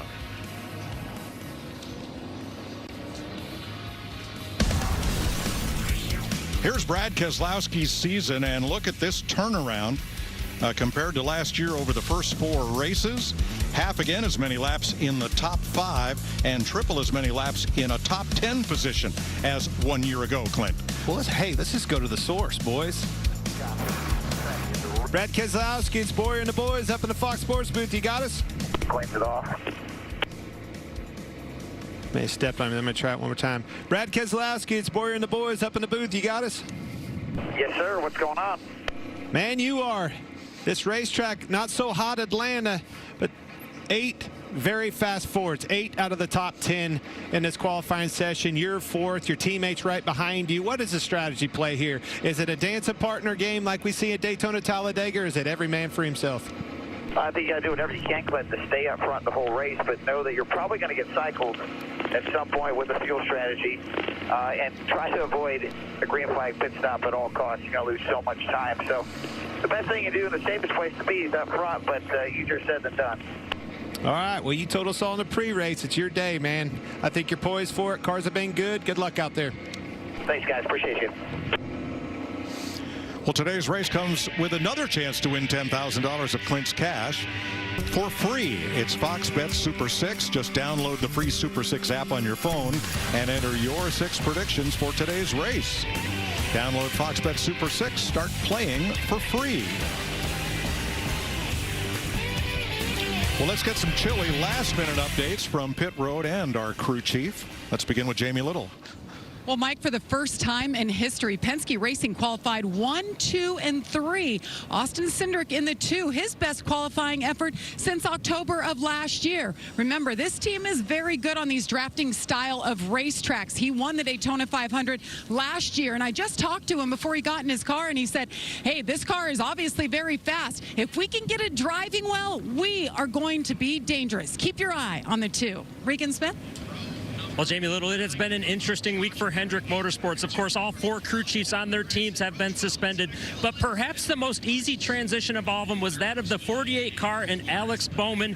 What they had to do was call in Blake Harris's place Greg Ives, the team's former crew chief, who has been with Alex for a number of years leading up to this. An easy transition for these guys. Greg told me his job today is to simply keep things that are in place normal for Greg or for Alex in the race car. It'll be a simple day. Otherwise, for him, the one transition is he's actually sitting on the opposite side of the pit box of what he normally would. A little bit of a different view for him, Larry Mack. Yeah, Regan, pit road can be a difference maker every single week. It may be a strategy call like we saw at Phoenix. It may be a fast pit stop, but it might be a mistake. In the first 4 races this year, we've had 26 pit road speeding penalties. Kyle Busch alone has had 3. This is now the longest pit road on the schedule at 45 miles per hour. I think the speeding police will be in full force. And to follow up on Brad Keselowski, you make a green flag pit stop, even if you're the leader, you'll be 2 laps down. Thanks, Larry. Yes, with the reconfiguration, NASCAR decided this year to put the commit line and the entrance in a different place. Instead of turn 4 just before the entrance to pit road where you could drop down off the banking and in with the high speeds now, you must commit and go to the apron at turn 3, adding 2,300 feet to the length of pit road. So green flag pit stop is going to take you 2 laps here. Don't make mistakes there. It's the only thing you can't afford to do. You get caught speeding 2 laps down, your day is all but over.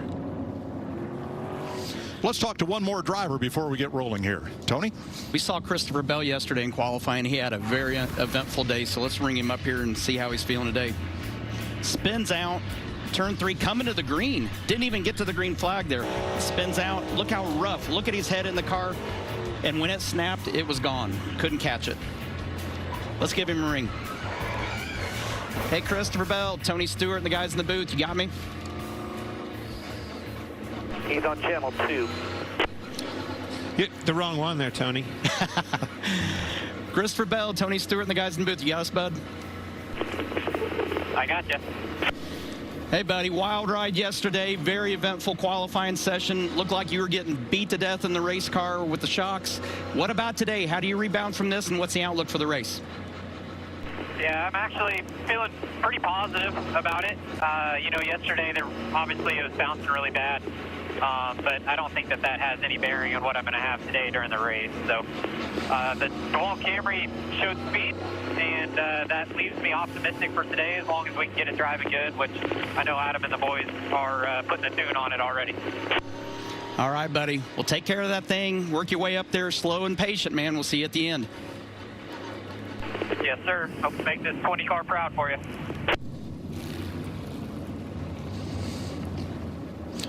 Well, it is a chilly day here in Atlanta. Don't let that bright sunshine fool you. It's only 44 degrees here, and that steady breeze out of the northwest, that's a bone-chilling breeze. Here's Joey Logano and team. All right, guys, 400 miles, a lot of crazy things going to happen here. We try to maintain track position, maximize our day, get our points where we can, race for at the end. You got it, man. We're ready. Good luck. A lot of nerves going into a race like this. It's just different. Daytona Talladega is always different than any other one, but this one in particular, you talk to these drivers, there's not a lot of room out there on a 1.5 mile racetrack. We've talked about it, we've grinded it into you. I'm telling you, even from the view, Tony, when you get up here in the booth and look down, she's pretty narrow out there. Well, when they reconfigured this racetrack and added banking to it, the only way to do it was to take the apron and move it out to get the banking. You didn't pick up the outside of the racetrack, you just moved the inside further out, which made it narrow. Pace car on pit road. 400 miles, new distance for the spring race, and the green flag's in the air.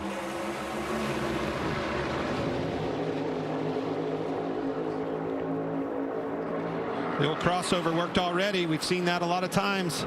Logano and his team, his teammate Austin Cindric let him up. I think you're going to see them maybe migrate out. I think the line is very interesting on this racetrack. I don't think you want to be caught in that bottom lane very long. Oh, Blaney moves up in front of Keselowski to stop the advance of the outside lane. It also puts those 3 teammates right in a row. Penske 1, 2, 3.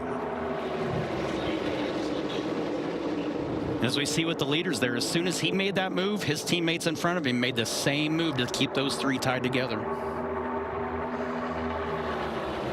It's risky. We talked about it. Qualifying. Two guys literally spun out in qualifying. The last time these guys were in these cars, they were a handful in qualifying trim. Right, B.J. McLeod and Christopher Bell both spun on their qualifying attempt before taking the green. Fords 1 through 8, Larson Chevy in 9th, Hamlin the first Toyota in 12th. The Toyotas are what I'm going to have my eye on today. Talked about the speed in the Fords. It's pretty obvious. Look at them. 8 out of the top 10 right there. 2 Chevrolets, a Ford. Chevy, you got to look clear back to Hamlin in 12th. You just said. I think he's going to figure it out, though. He had a lot of optimism in that pre-race with us out there on the front stretch. Half in front. Half. Driver's eye camera on Denny Hamlin. 137 beats per minute. His baseline heart rate 53. He told us in the pre-race show he thought that was going to be a lower number than that. I don't think he realizes how much they get amped up. This is definitely unique. This is one of those places that you have to be on your toes. There's no time to relax. There's no time to catch your breath. You have got to be on your toes the whole day. Well, whether you're a long distance runner, a trainer, working out in a gym, you know your heart rate and what the difference maker that makes. Do you imagine having 140 to 160 heart rate for 3-4 hours here? That's a game changer.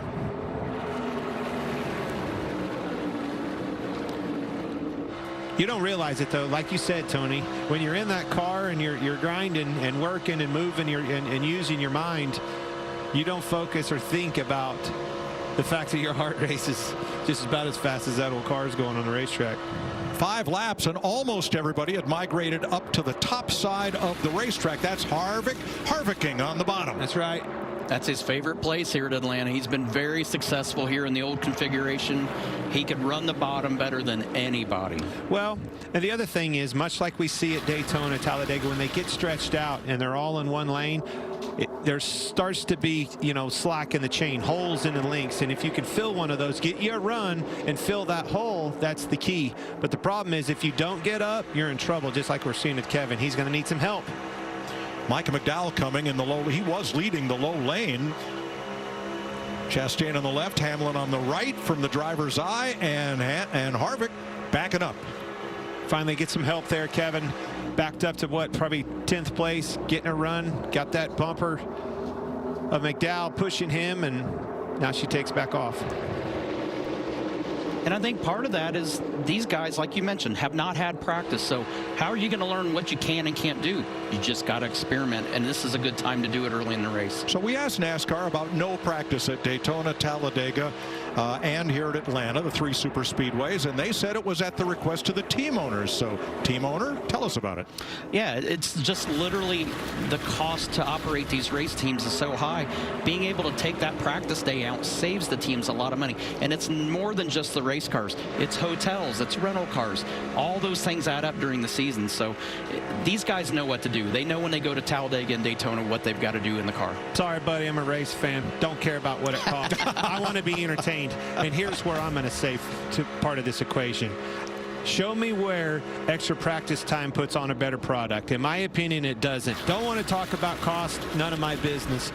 But the simple facts are practice don't make a difference. Well, and it actually got to where we didn't run in big packs in practice anymore. We picked our teammates, we went out with our teammates, and that was it. So practice wasn't a good show. It wasn't a good product for the fans. Kyle Busch back in 18th position, right about, oh, trouble. Bubba Wallace in the wall. Way too early for this, 10 laps in. Happened midway down the back straightaway. First caution of the day. Oh, he's stuck too. I see it. Right side tires, man. Hit your commitment line back here. Yeah, that's on the splitter. 10-4. I'll get you a push.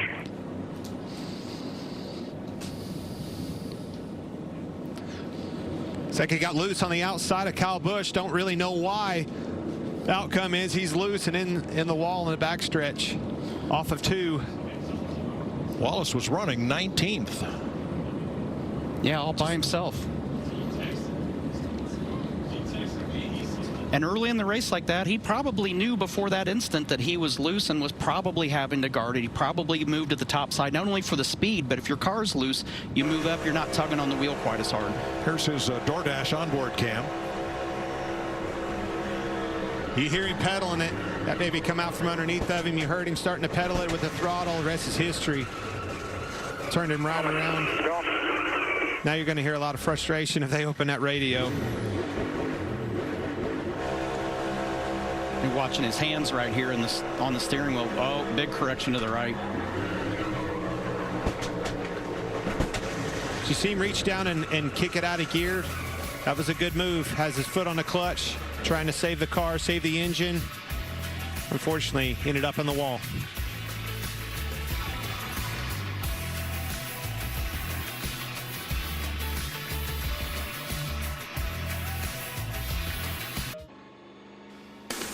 NASCAR on Fox is sponsored by Progressive Insurance. Save when you bundle auto, home, or motorcycle insurance. And by Ford. Built for America. Working the first caution of the day for Bubba Wallace's spin as you watch our aerial coverage provided by Goodyear, powering the race from green flag to checkered flag and every mile in between. Goodyear, more driven. Nobody headed for pit road where Bubba Wallace sits. A few in the back. Looks like about 8 cars in the back will come in. Now, the damaged vehicle policy, which is normally 7 minutes for teams to make repairs and get their car back up to minimum speed after a crash. Teams were told in the drivers' meeting that here at Atlanta, they will have 8 minutes rather than 7 due to the added length of pit road and the time it takes for a car to get back to the pits. That just tells you how much they've added to pit road. They've added a whole minute to the damaged vehicle policy. A lot of those guys you saw pitting, some of them were probably on a pit sequence, but I'm going to tell you, a lot of them were doing exactly what Bubba's car was doing. Not happy with their car and wanting some adjustments. Ryan Preece, Ricky Stenhouse, Martin Truex, Corey LaJoie, and others will pit under this caution flag. Big story of the week, Hendrick Motorsports. Penalties last week at Phoenix. Before anyone was on track, the hood louvers that exit air. There were the point standings after Phoenix, after the penalties.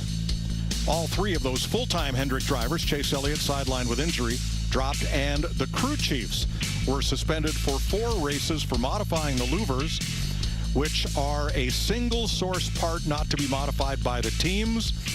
Biggest combined fine to any one organization in NASCAR history.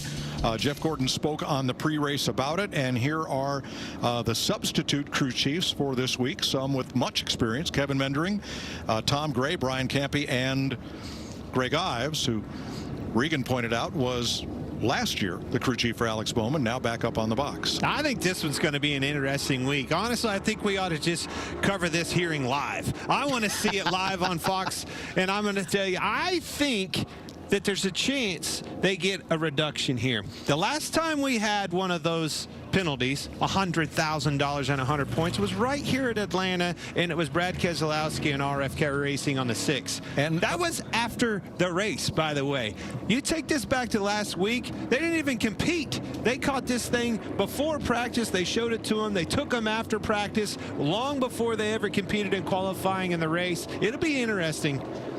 There's been quite a dialogue back and forth between NASCAR and the teams about some of these single source parts and the quality and the fit and whether new parts are in the pipeline.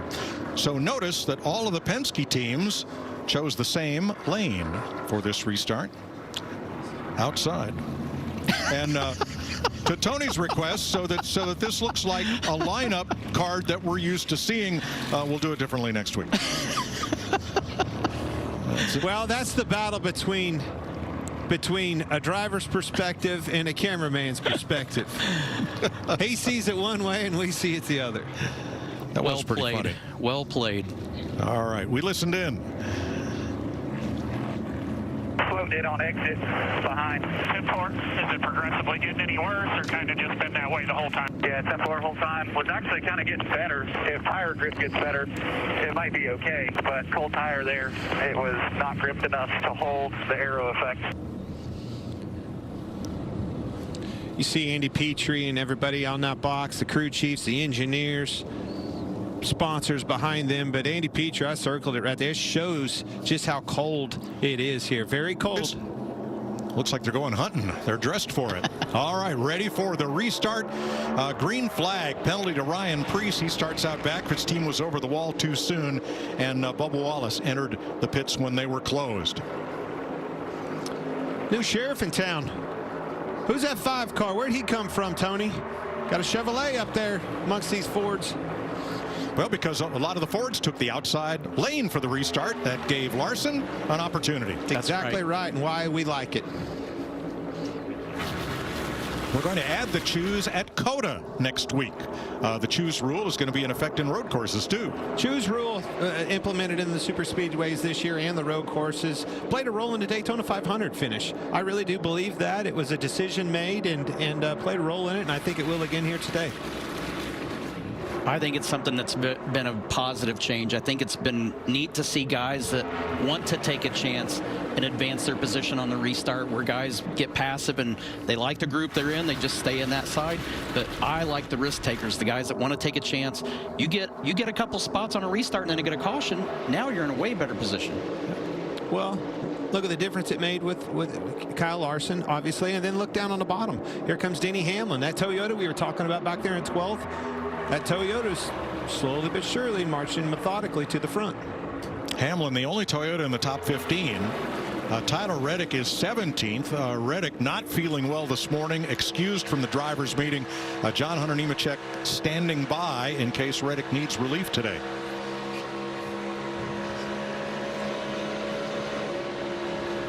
Christopher Bell plus 11. Whoa. All clear, half fast. That's how it accordions on these super speedway drafting style track. You heard a big time lift out of them. Start stacking up ahead of you. That spotter that you heard in your ear, he's the one that has to show. You can't see, Tony, 4 cars in front of you, but he can. Yeah, you can't even see one car. You see the car in front of you. You don't see the car in front of that one. So it is hard. You have to have that trust and faith in those spotters. That line stalls in front of Corey LaJoie, the Celsius onboard cam.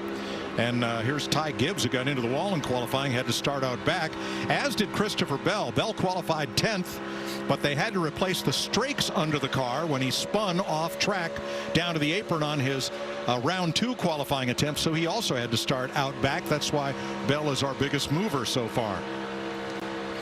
So there's no doubt. Outside. There's no doubt that outside line is the preferred line. But we talked about the tight constraints of this racetrack. Tony, how do I get to the front if I'm in the back? You're going to have to move down and make some hay on that bottom lane. Well, first you've got to have a good driving race car. If your car is balanced, it gives you the flexibility to move that bottom line. There's a bunch of these guys right now early in the race that haven't pitted yet because of such a short amount of time under green that their cars probably don't drive really great right now. So the guys that have good handling cars have the ability to move around and take those chances. You talked about it. Once the accordion opens up a little bit and you get holes, you'll get in there. Let's go to Jamie Little on our leader. Well, Mike, the big question coming in was, okay, these Fords and Penske in particular qualified great, but how will they race? Well, I talked to Joey Logano's crew chief, Paul Wolf, about that subject, and he said, hey, we all have different noses. Every manufacturer went down a different way. This year, he said the nose that we have on the car allows us to lower it for qualifying, be fast there, raise the nose, and have good adjustments and a better reaction from the race car. Because of that, they thought this car was going to drive really well. And so far, no issues, nothing on the radio from Joey. He's about to have his first challenge for the lead. Hamlin up the inside, 3 wide behind them for fourth rather. This Kyle Larson is not wanting to follow the leader and follow in line. He's going to make some moves, obviously 3 wide because of one of those moves. It shows you there's grip in these cars. Pretty comfortable running 3 wide so far. Makes me nervous this early in the race, though. You need to be in like 4 inches of the car beside you and the other car on the other side of you at 180 miles an hour. Is that what you're talking about? Exactly. Wow.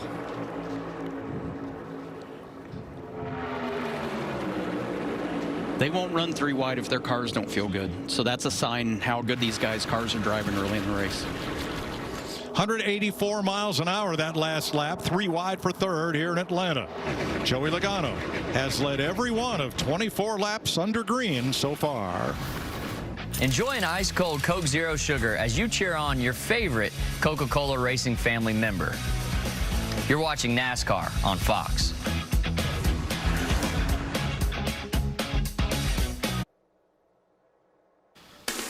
NASCAR on Fox is sponsored by the Credit One Bank NASCAR American Express card.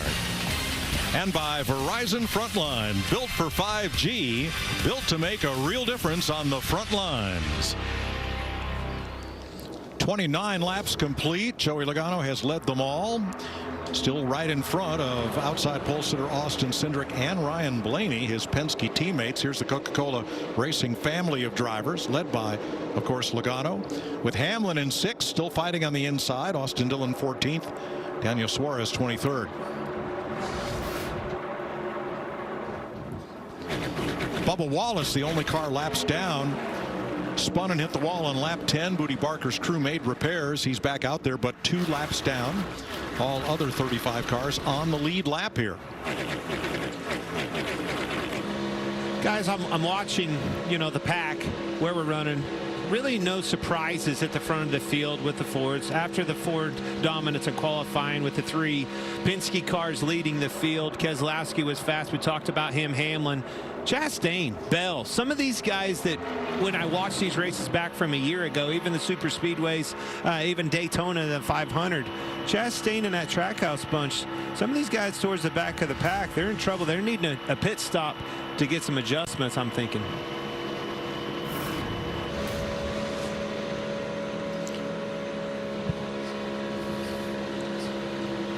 Christopher Bell grabs another spot. Regan?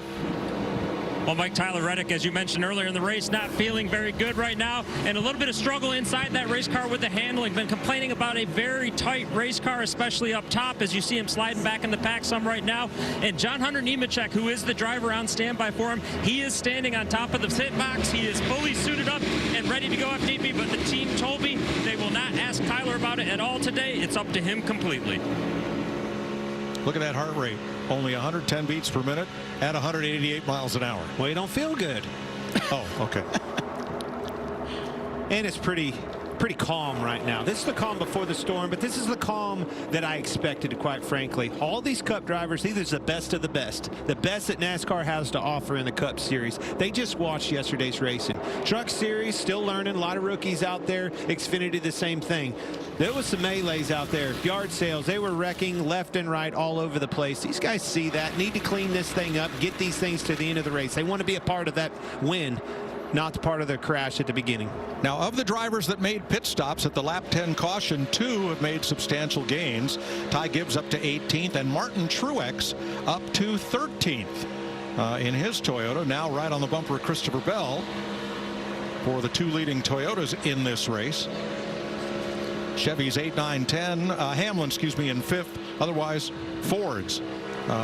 6 out of the top 7. I'm watching Truex Jr. there, and I think he's taking advantage. He was one of the guys we saw him put 4 tires on and get that adjustment that he was looking for. One of the only cars, in that tail end of the pack that took some adjustments and took advantage of that pit stop. Moving to the front made a difference. I'm still mesmerized by the guy in 11th with Christopher Bell, starting from the back, has not made a pit stop, had a car that was extremely difficult to drive, as we saw yesterday in qualifying, and has worked his way up to 11th already. Look at his head here today versus yesterday. His head was bouncing around like a ping pong ball.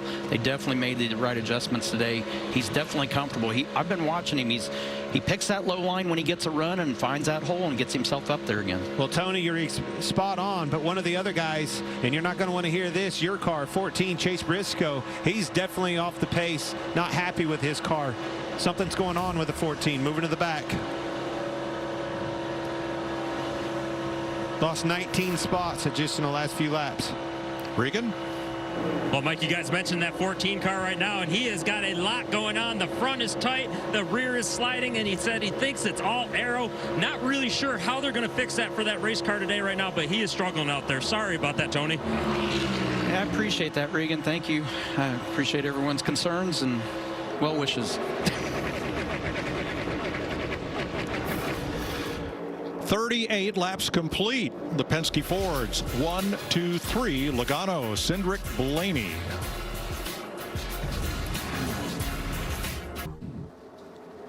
Okay. Welcome back to the Ambetter Health 400 on Fox. Joey Logano has led every lap today, 44 of them. That is more laps than he has led in every race so far in this season.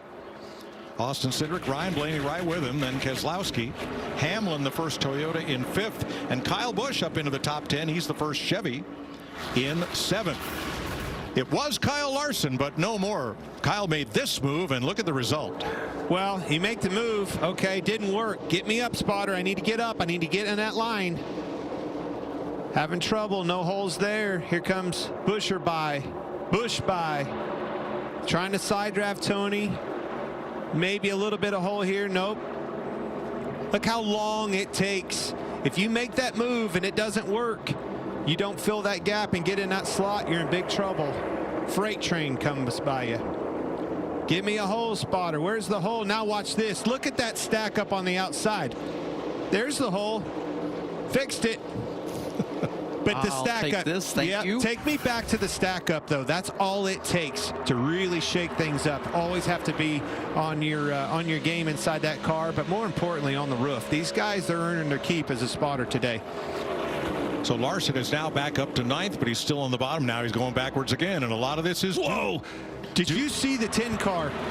Sorry, that was big. Yes, man. Take your breath away. I want to see his heart rate monitor. Eric Almirola, the Stewart Haas cars in general, all of these cars. You heard us talk about Chase Briscoe already, but his teammate Almirola's off the pace. The 4 cars off the pace. Their package they come up with that they thought was going to be the heat. It was yesterday with the speed, but so far, 48 laps in, they have a handful.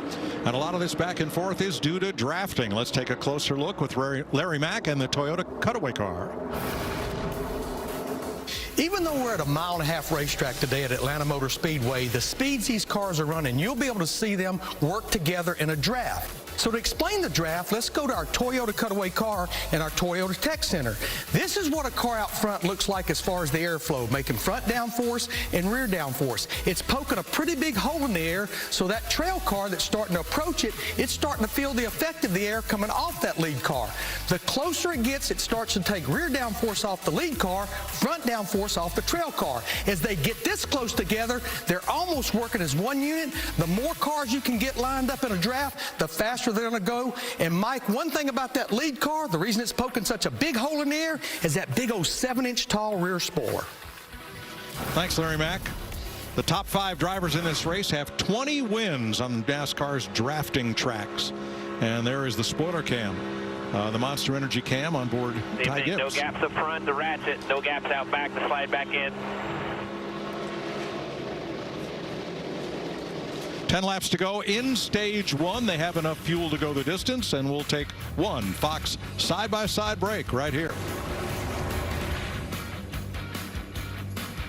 I got a heart like a truck. It's been drugged through the mud. Runs on dreams and gasoline. And that old highway holds the key. It's got a leg foot down when it's leaving. Lord knows it's taking a hell of a beating. I got a heart. When you drive a Ram, you drive with heart.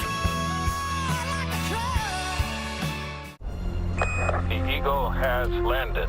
That's one small step for man. Hey, what's up? Houston, we have a situation. How did you get here? Your character's in our video game. Video game? Yeah, it's what we do with Xfinity 10G. It's like, you know, the best network imaginable. What the heck is that? Those are the bad guys. Are they friendly? The 10G network, only from Xfinity. One giant leap for mankind. All right, everybody, it's 2 of any of these for just $6. Can you get a Dave single with a 10-piece nug? Yeah. How about 2 Dave singles for $6? Ooh. And that's class. Sit down, Toby. Sorry.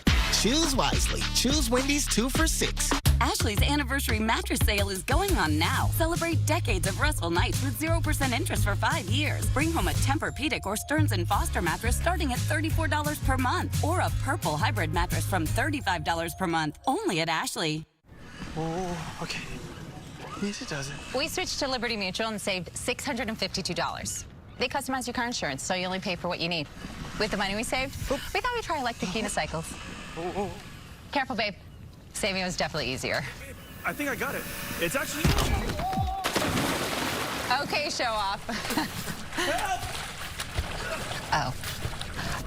Only pay for what you need. Liberty, liberty, liberty, liberty. Gillette presents the Gillette Labs with Exfoliating Bar. The bar and the handle removes unseen dirt and debris that gets in the way of the blades for effortless shaving in one efficient stroke. All with a lifetime warranty. And if you want to keep the beard, use King C Gillette, a lineup of products designed to cleanse, soften, trim, and style for your best beard. Gillette, the best a man can get. The action doesn't get much closer than a weekend at Richmond Raceway. Just 10 minutes from downtown, this track packs it in. Get your tickets now at richmondraceway.com. You could come up, really. Welcome back to Atlanta. This is our new Fox Race Tracker up at the top, and I'd like to hear what the keyboard warriors think. This shows you the progress of the race in bar graph form as it goes along. It's going to morph over underneath the Fox box so you can tell at a glance where we are and how the race has progressed with just the one caution flag so far. Kind of get used to it, and let me know what you think on it. You know where to find me on social media. Well, I think it's good because look, it just shows you so much. You know, as we cover, you know how many laps to go to the stage, you know where the stages are. More importantly, strategy-wise, you know where those cautions came out. That's what I like about that bar and the way I use the tool.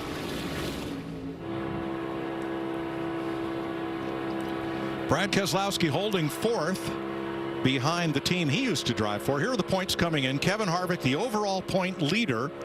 And then everybody is stacked by wins and then by points from there on back. All right, talking about points. Coming to 2 to go in this stage. Business is fixing to pick up going after these stage points. Watch this. So far, only Larson and Harvick have really ventured to the bottom to try to make passes, and they've certainly had mixed results. Good for a while and then would fall back in the group. Right now, the 10th place car is Daniel Suarez. He would get the last stage point. Well, much like you see in Daytona, you see that chain getting bigger. Everybody says, hey, that guy's coming, move down. Now all of a sudden that lane gets bigger and bigger and bigger as you get the closer you get to the front, just like you see Bell holding the charge right now.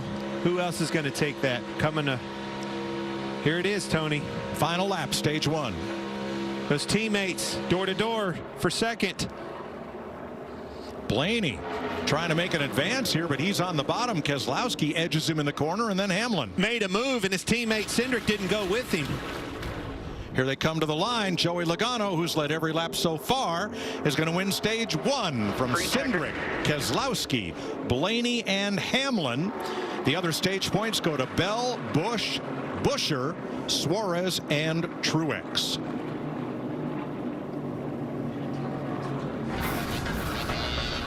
First stage win of the year. And at Atlanta, Joey Logano's led all 60 laps.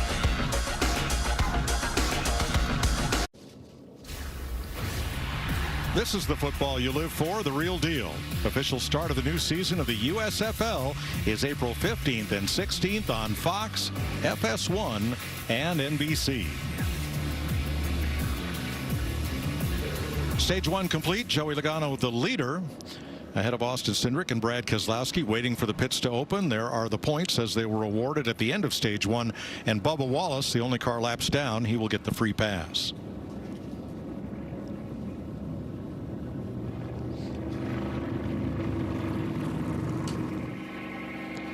Pit area is going to be tough. No mistakes. Long, long, long pit road.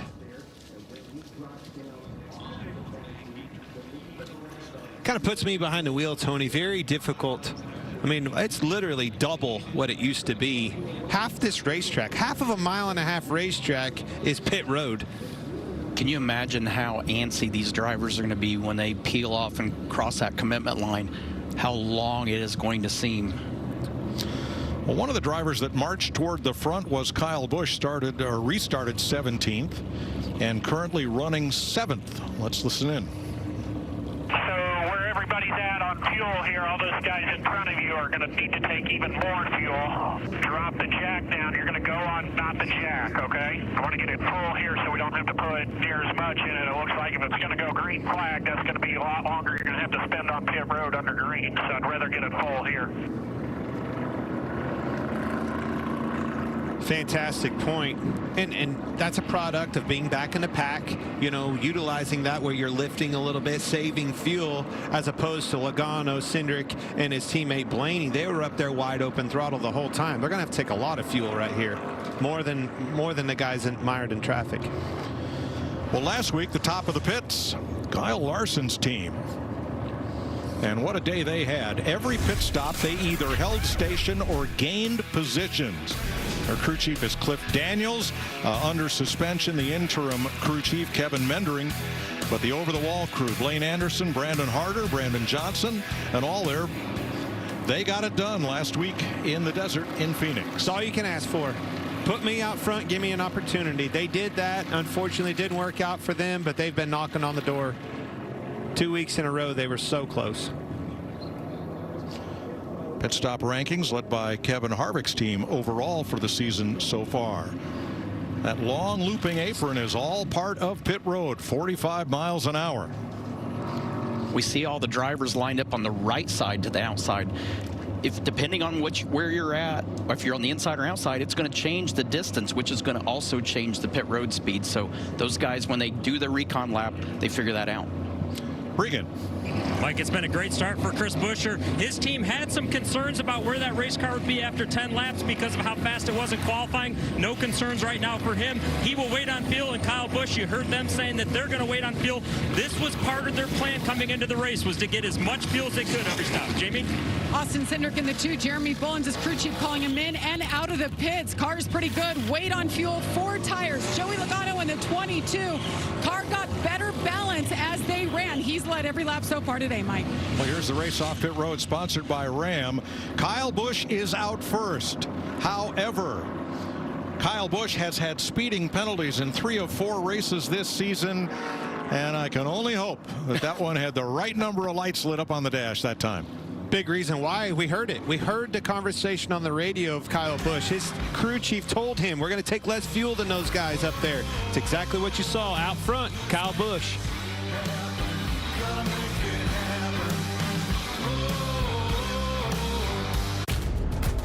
We've come a long way in 125 years. From dirt tracks to super speedways and every track in between. Never backing down, pushing boundaries and giving it everything we've got. Yeah, we've come a long way, but there's still a lot more road to run.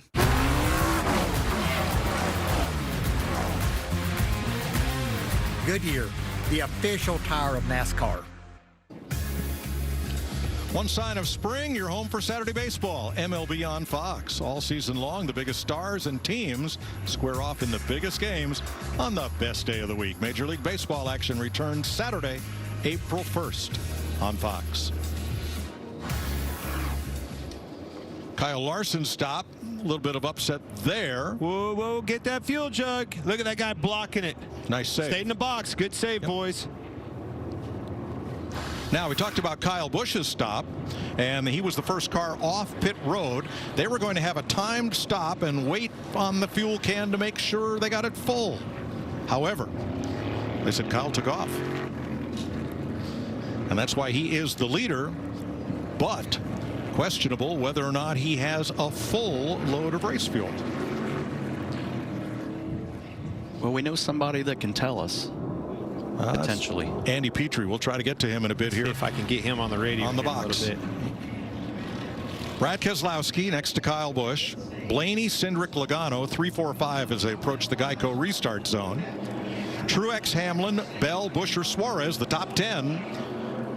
as we go back to green.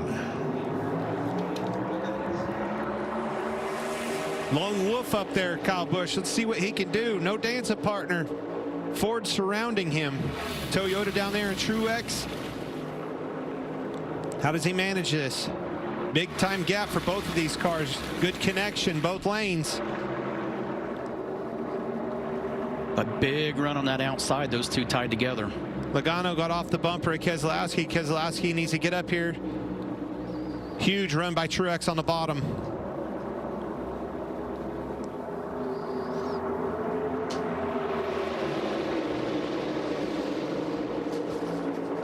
One lap and the amount of cars that move from that bottom lane to the top. I mean, those guys know that early in this race, that line is the line that's moving right now. They're trying to get up there and get that spot. Not a good feeling, Tony. Leading this race in that Chevrolet, Kyle Busch. 1, 2, 3, 4 Fords behind you, but they're not going to stay in line. Logano going around Keselowski, going to try to get in that line. Better get up quick.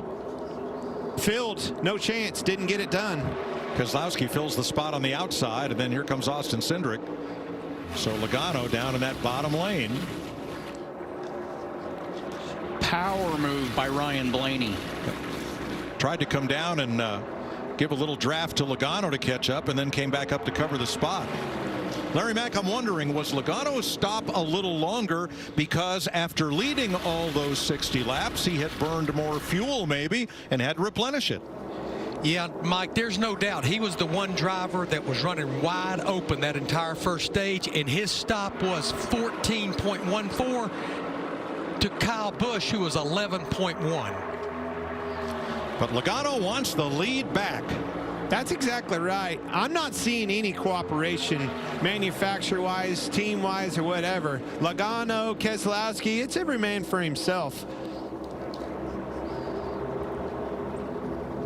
I really thought those 4 Fords stacked up would spit Busch out as that leader, and that's the way they would play it. They didn't. Logano went around, made a move trying to get to the front. Another move. Kyle Busch trying to get back to the point.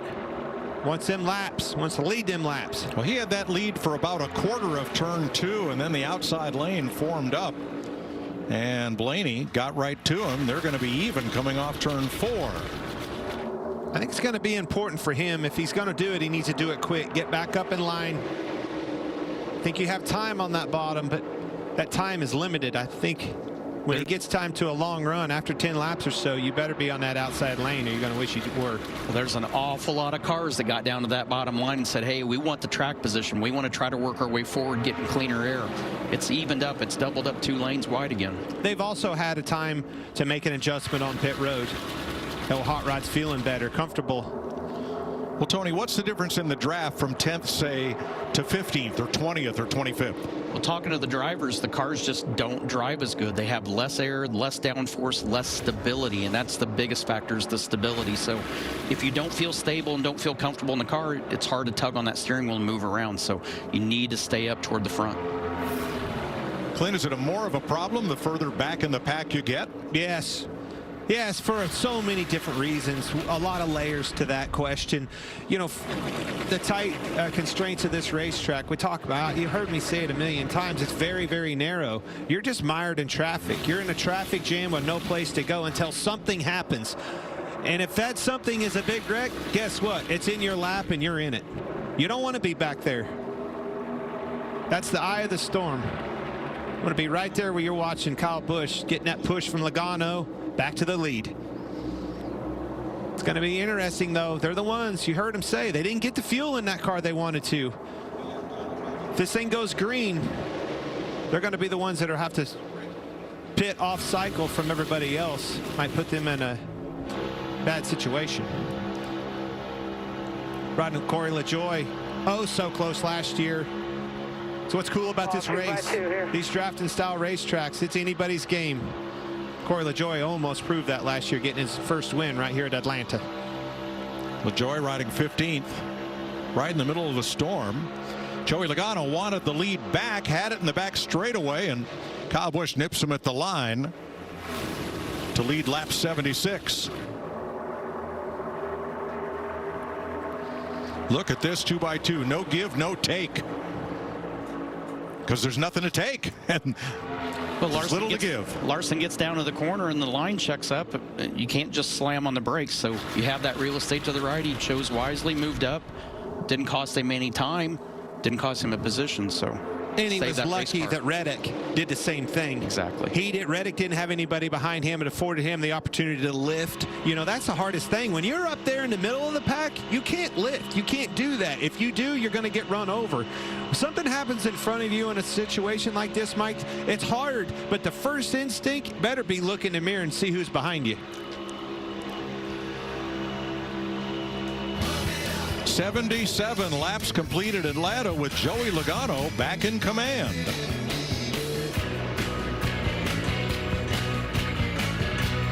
Fixed it.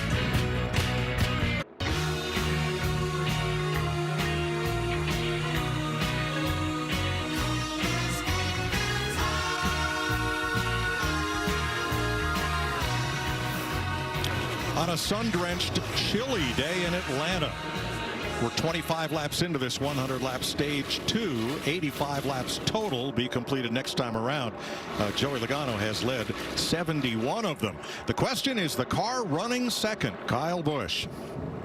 We need to figure out this fuel situation. It's killing me, and I have the answer. How about this? Andy Petrie, it's Boy and the boys up in the booth. You got me?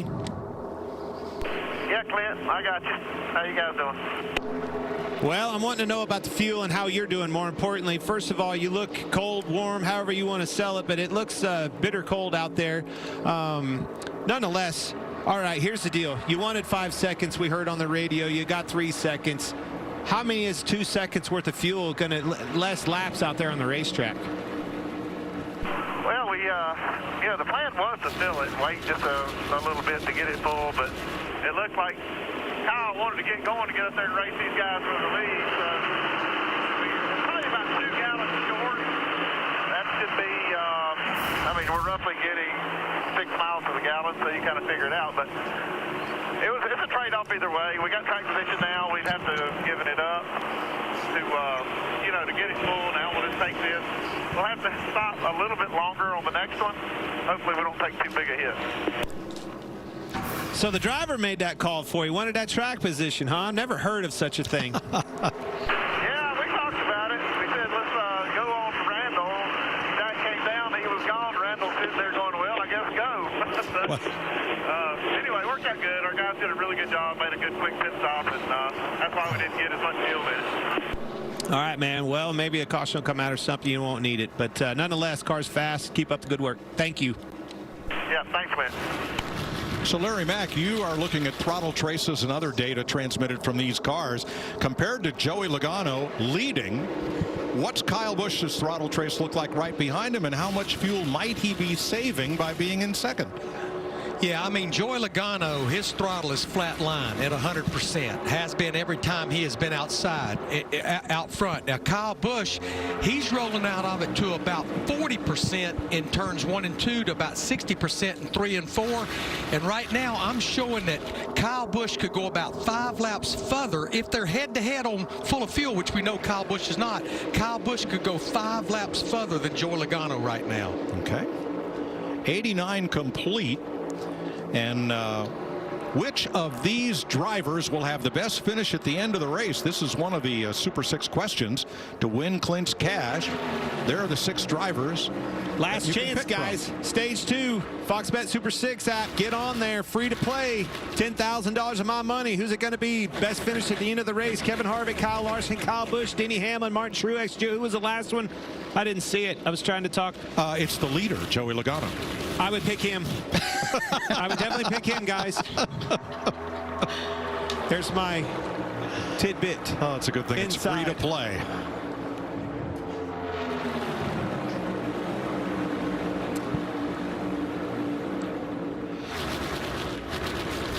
Now, we know it's cold in Atlanta in the grandstand, so the wave originated in Detroit at a Detroit Tigers game on a day that was nowhere near as cold as this one. Not getting a lot of audience participation there, but, you know, it's early. Jamie. Well, Brad Keselowski finds himself running up there in the front of the pack and fourth right now. I talked to Brad Keselowski just about the uptick in performance this year. We talked about him a lot, and of course, he's been running better than his finishes show, and I asked him, where have you improved the most? He said, our pace. We can stay with the others better now, longer. Our cars have more speed in them, and it's showing here today. He's been able to stay up there. Said the car is really balanced. He's happy with it. No complaints at all. It's been a good, nice uptick for the 16. Well, he has been the best car in race long, Jamie, that did not come out of Team Penske. And his teammate Chris Buescher right behind him. Look at this overhead. You see how that line's really starting to deteriorate, getting a lot of open spots? That's handling. You know, look back here. This guy, he's having trouble in holding and stacking that line up. A lot of gaps in this chain. Boys are still struggling with handling on this racetrack. Kevin Harvick told us before the race, heard from a lot of these drivers asking them, you know, what can I expect? What do you expect out there today? And drafting is the #1 name of the game, but every one of these drivers told me still have to handle. I think you're seeing that right now. Ryan Preece, you saw just going 1 lap down. They are having voltage issues in their Ford. Bubba Wallace is 2 down. 34 cars in the lead draft after 94 laps in Atlanta. Yes, the racing is that close.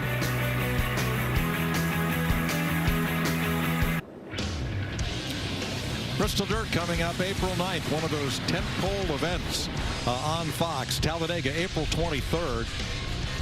And Stock Car Racing's longest night, the Coca-Cola 600 at Charlotte, May 28th. I know which one of our guest analysts got to pick first this year. Smoke, going to join us for all 3 of those. I'm excited, man. I'm excited to go to Bristol. I really want to be in a car there, but I'm excited to watch this race and be in the booth with you guys. Glad to have you.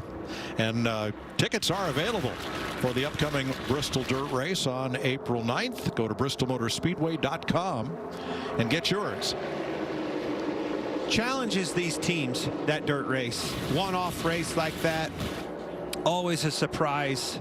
You know, last year was just wow factor galore, left and right everywhere you looked. And I know it's not everybody's cup of tea, but I'm telling you, much like a rule change does with this Cup Series, every time you change the game, so to speak, it really shakes things up. And I think that dirt race at Bristol does just that.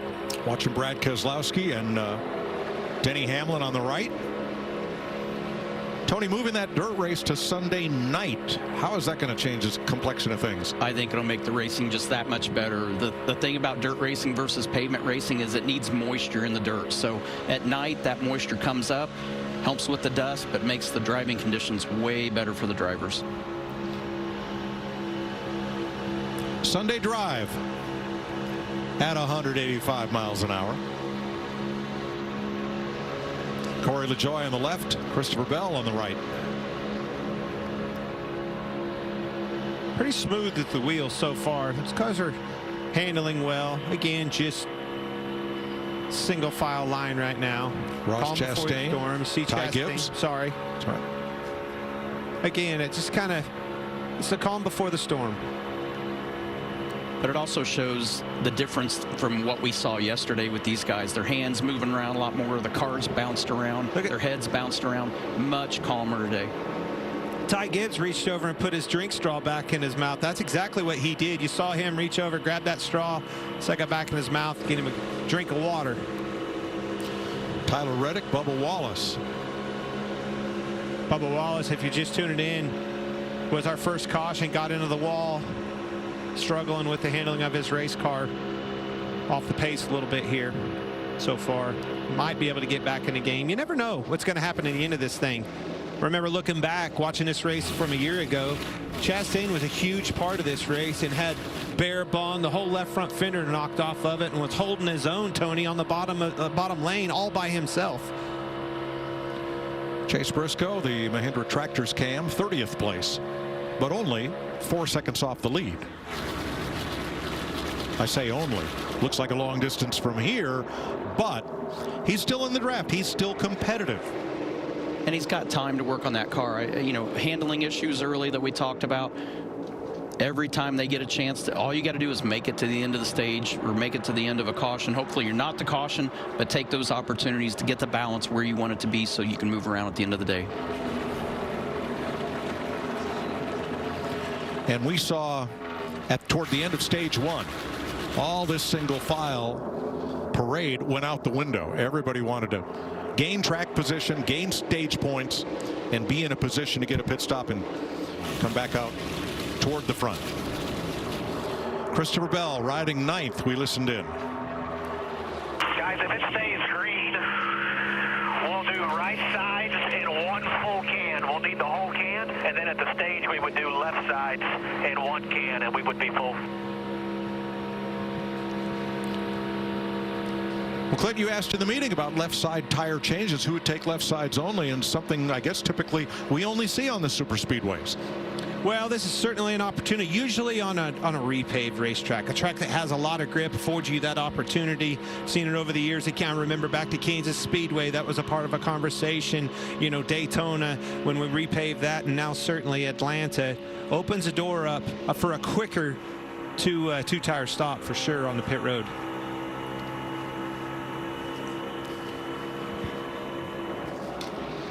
.108 laps complete. Joey Logano closing in on 100 laps led today. He leads Kyle Busch, Ryan Blaney, Brad Keselowski, and Chris Buescher at Atlanta. Well, I need a dollar.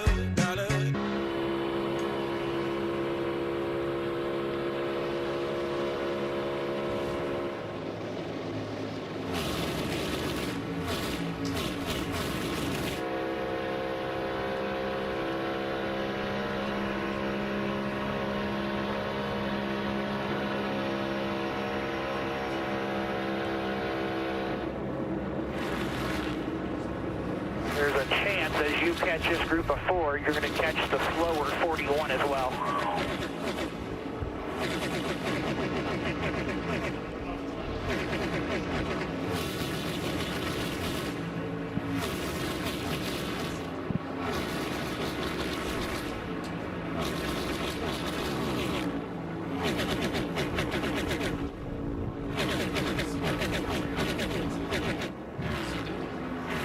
You ready for it to call the shuffle here? Too wide like They're going to catch the slower 41 as you're catching them.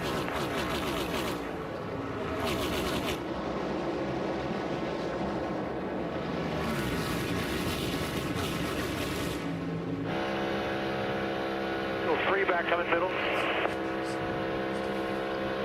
2 back coming middle. 1 back coming top. You're clear down, outside.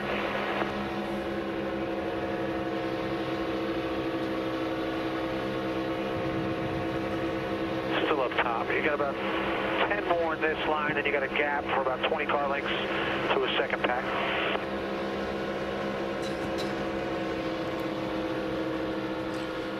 Bit of a tense moment there for Joey Logano as he came up on a group of about 5 cars to put him a lap down. They suddenly went single file trying to improve position, but Logano prevailed with Kyle Busch and Ryan Blaney right behind him. We'll be back for green flag pit stops.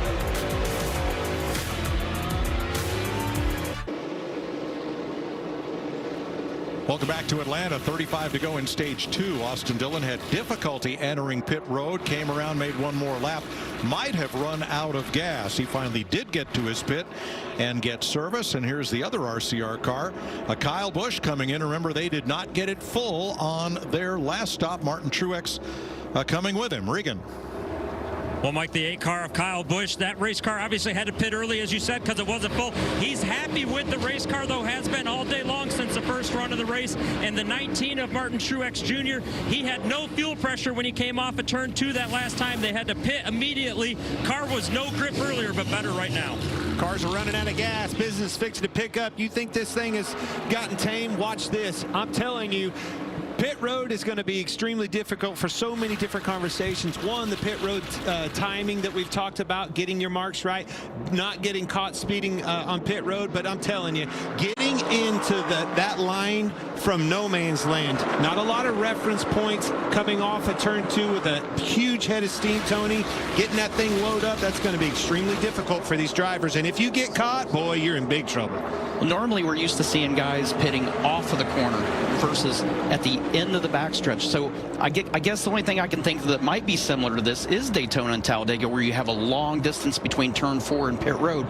That could be the only saving grace. But to your point, it's hard to see down there. The only reference I can see is the green light there at the end on the inside wall that shows them where pit road. First time we've ever seen this on this racetrack. Absolutely. Never a green flag pit stop, and I'm telling you, these guys have never seen that either. No experience. The difference between Daytona and here, they've done it 20 years plus, some of these guys. So let's go back to yesterday in qualifying. Each car left its place in the qualifying line and then had to brake to a complete stop before they drove out on the track. NASCAR said the reason they required that because they wanted drivers to practice pit road entry and pit road speed at turn 3 after they completed their qualifying lap. I only saw one driver do that. So this is kind of driving into the great unknown, making a green flag pit stop, entering the pits at turn 3 on the back straightaway on this now very fast racetrack. Here's Keselowski coming in from 3rd place. Now it's all about strategy. Larry, Kyle Busch running, like, obviously just pitted 2 laps down. Could that be the saving grace for him? Can he win this stage? What's the play here? What do you want out of me? Well, he needs this thing to cycle through all the green flag pit stops. That's going to be his saving grace. We've got to see everybody out there make a green flag pit stop for Kyle Busch, Martin Truex, all these drivers making their pit stop right now into green. Corey LaJoie in, Ty Dillon making his stop. I think it's going to be very fun to watch this. There's a lot of things to lose here, and I guarantee you every single one of those crew chiefs are telling them drivers do not get caught speeding, but if you push it a little bit, you can gain a bunch of positions. Jamie. And Brad Keselowski brings it in. The balance has been pretty good. He's been happy with the 6. They're going to wait on fuel. No tires here, just enough fuel to make it to the end of the stage. J.J. Yaley's made his stop. And there's a large group of cars. They are looking like I-75-85 through downtown Atlanta on Friday afternoon. Barely moving at the apron of 3 and 4. Here's your leaders. Now the Penske boys, they came together. Logano, Blaney, and Cindric all together. Boy, it looks slow there, Tony.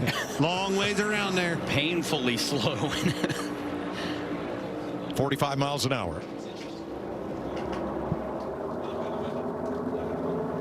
And then once you get to pit road, it's a long way down for these cars.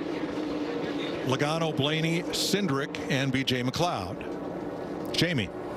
And Ryan Blaney will be the first to pit of those 3 in the 12. Little bit free early on, but gets better. He doesn't want to make any changes, doesn't want to spend any more time on pit road than he needs to. Right side tires for him, for Austin Cindric, and Joey Logano, who's led the most laps today, takes right sides. Cody Ware in and out. Chris Buescher now the leader. We're not seeing manufacturers or teammates put together here as we did at Daytona. The Penske cars came together, but we've had guys kind of cycle individually. I think it just gives them a little more room to not worry about getting in trouble at the end of the backstretch. The other thing we're seeing here, mind you, these cars that are staying out, they're starting to get close on fuel. One of those things hiccups and doesn't run, stumbles, you're going to get run over. That could be that caution that's detrimental. Or talk about detrimental, 12 car Ryan Blaney speeding on pit road. That is exactly what those crew chiefs told him not to do. Big time penalties, probably 2 laps at least for Ryan Blaney. Well, 2 laps down on the pit stop. He's going to lose at least another lap on the penalty drive. That could be game overville for him.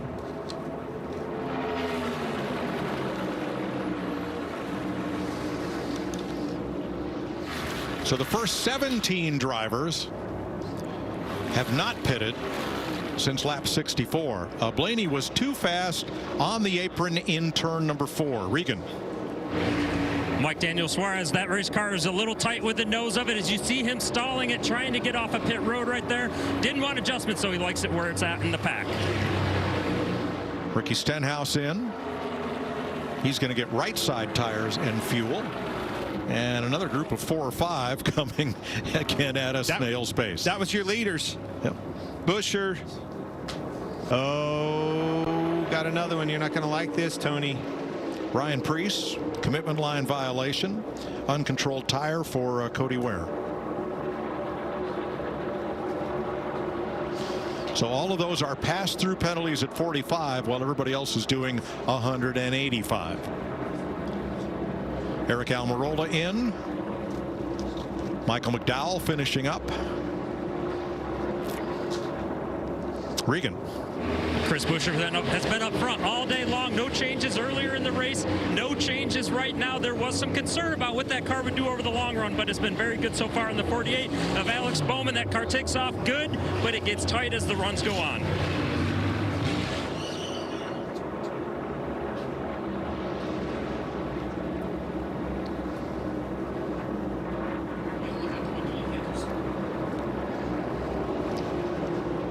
Man, there's a lot going on. William Byron in. Christopher Bell is the race leader from Kyle Larson and Noah Gregson. Regan. William Byron spent the majority of that run saving fuel. They felt like it would pay dividends by being able to pit later. Fuel only for them.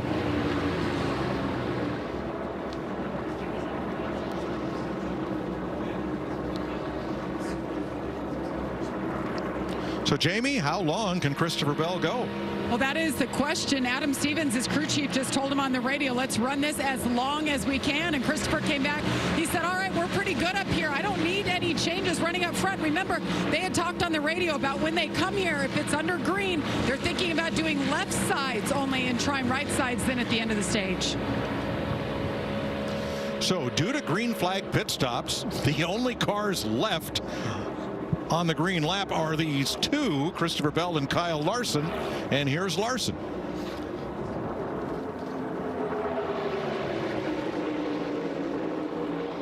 Bell's pretty happy right here. He gets the draft. He gets to go part throttle again. May not save him another lap or two, but he gets to stretch this out just a little bit longer. This is exactly worst case scenario. You have to be prepared for it. Here comes Bell. Now at the commit line, he needs to be down to 45 miles an hour there. Yellow line to yellow line, pit road speed. I think, like I was saying, have to be prepared for this scenario. This is the strategy that we see at Daytona Talladega. However, history, we don't have much history at this track, but what we do have tells you no chance we're going to have a green flag pit stop. Cautions all over the place. We watched yesterday with cautions all over the place. Last year, both races had a lot of cautions. Didn't even get close to a green flag pit stop. Look what we have here. Kyle Larson in and Christopher Bell coming to the head end of pit road. Ryan Preece going to make a second stop as they actually he's going to make his pass-through penalty. And here is Bell coming to a halt. Jamie. And Christopher Bell, since he stayed out and led laps, he got 5 laps led there. They bring it to a stop. They'll fill him up with fuel here, just enough to make it here with 19 laps to go before stage end. Well, that is going to put probably 22 cars back on the lead lap once we have now fully cycled through pit stops. And Joey Logano is going to be back to the front. Bell's going to join back in. I think he's going to get freight train, though. Last to pit. Here it comes. Off at 2. Leaders are coming, and they're coming in a hurry. No chance he can pull up and block. Gonna have to watch them blow his doors off. There they go. Strategy didn't quite pay off for his team. He is still not yet up to race pace. He'd probably tack on to the back of this line here. And that will put him behind Corey LaJoie in 14th position. All clear. So he was 9th prior to the pit stop cycle, so a net loss of 5 positions for Christopher Bell. Yeah, but they got to gamble a little bit. You got to try. Got to learn. Right. Joey Logano back to the front. He's now led 118 of 143 laps today.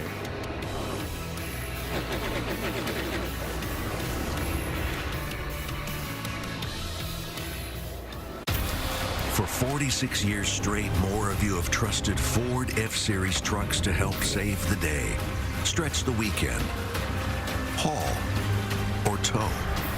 just about anything, anywhere. That's because they're built Ford tough, and it's why Ford F-Series are America's best-selling trucks 46 years straight. And for that, we thank you. Because this isn't just about our capability, it's about yours.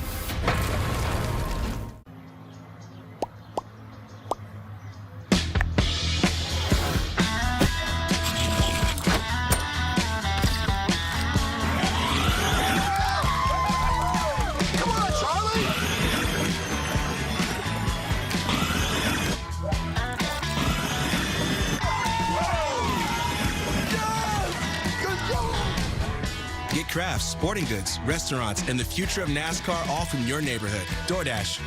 As a mom, I want to have peace of mind while she's at college. I like to know where she is and that she's safe. We got a flat tire. We pull over, it's super dark. We were able to reach out to our family members, let them know that we were safe. I have been in many situations on the road where Verizon was the only reason I got from point A to point B. That's why we build the most reliable 5G network in America. And #1 in J.D. Power Awards for network quality 30 times in a row. Does your phone run on Verizon? To you, it may just be an elevator. Here goes nothing. But for a young homeowner becoming their parents, it's a learning opportunity. Come on in. The more the merrier. Paris, huh? Bonjour. We got any out-of-towners in the elevator? Tom, it is not easy. 10th floor, huh? Must be a heck of a view. Okay, see how everyone else is facing this way? Progressive can't save you from becoming your parents, but we can save you money when you bundle home and auto with us. Okay, that was terrible. Okay, let's hang back. We're going to try that again. Fox Wednesday. Throw on your boots and saddle up. It's country night. The Masked Singer's going buck wild for the gosh darn cutest costume yet. The axolotl. The axolotl. And can this songbird sing? I have a new favorite. Plus an unmasking hits down home. This is family right here. You had me. It's country night on an all-new Masked Singer. Wednesday on Fox. Much has changed over our 75 years, but the one thing that never does, that feeling you get when the race begins again.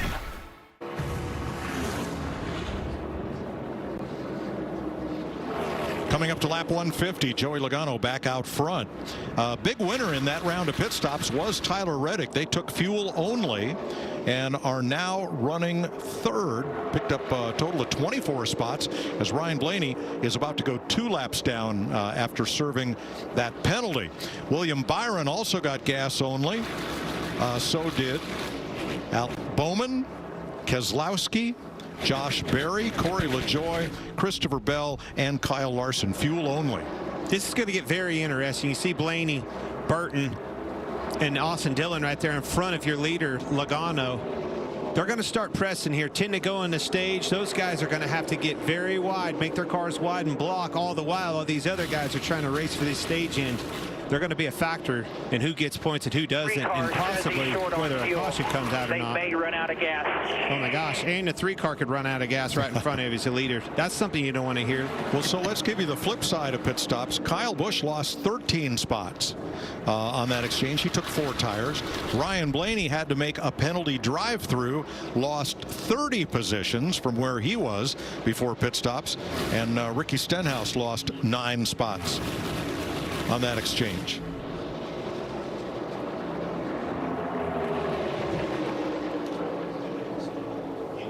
Stenhouse in 23rd. We've got 30 cars back to Austin Dillon on the lead lap. Here's your Xfinity fastest lap, which happens to be Ricky Stenhouse. How about that for Team 47? Kyle Busch, Todd Gilliland with those fast laps. Drafting helps. Well, and it's no surprise on these super speedways. Usually the fastest lap comes from those guys in the back that can get that run, that big head of steam off that massive pack in front of you, especially when they're 2, maybe even 3 wide in front of you. Punches a huge hole in the air. Advantage goes to you. But you can't do much with it. No, not at all. The Xfinity 10G Cam giving you these pictures from Tyler Reddick, who was ill this morning, was excused from the drivers' meeting, not feeling well. The team says we're going to leave it up to Tyler John Hunter Nemechek on standby if needed, but sometimes just getting up to speed is good medicine for a driver who is having a rough morning. Well, you get that helmet on and you get the adrenaline going. You race hurt, you race sick. I mean, it's just what drivers do. That's what they've always done.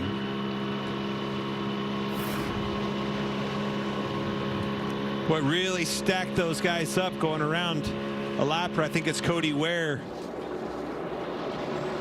3 wide right here with Bowman and Buscher. Yep, Yaley on the top side. Wow, very close to Truex. Look at the push. Josh Berry. Yep, Berry and LaJoie.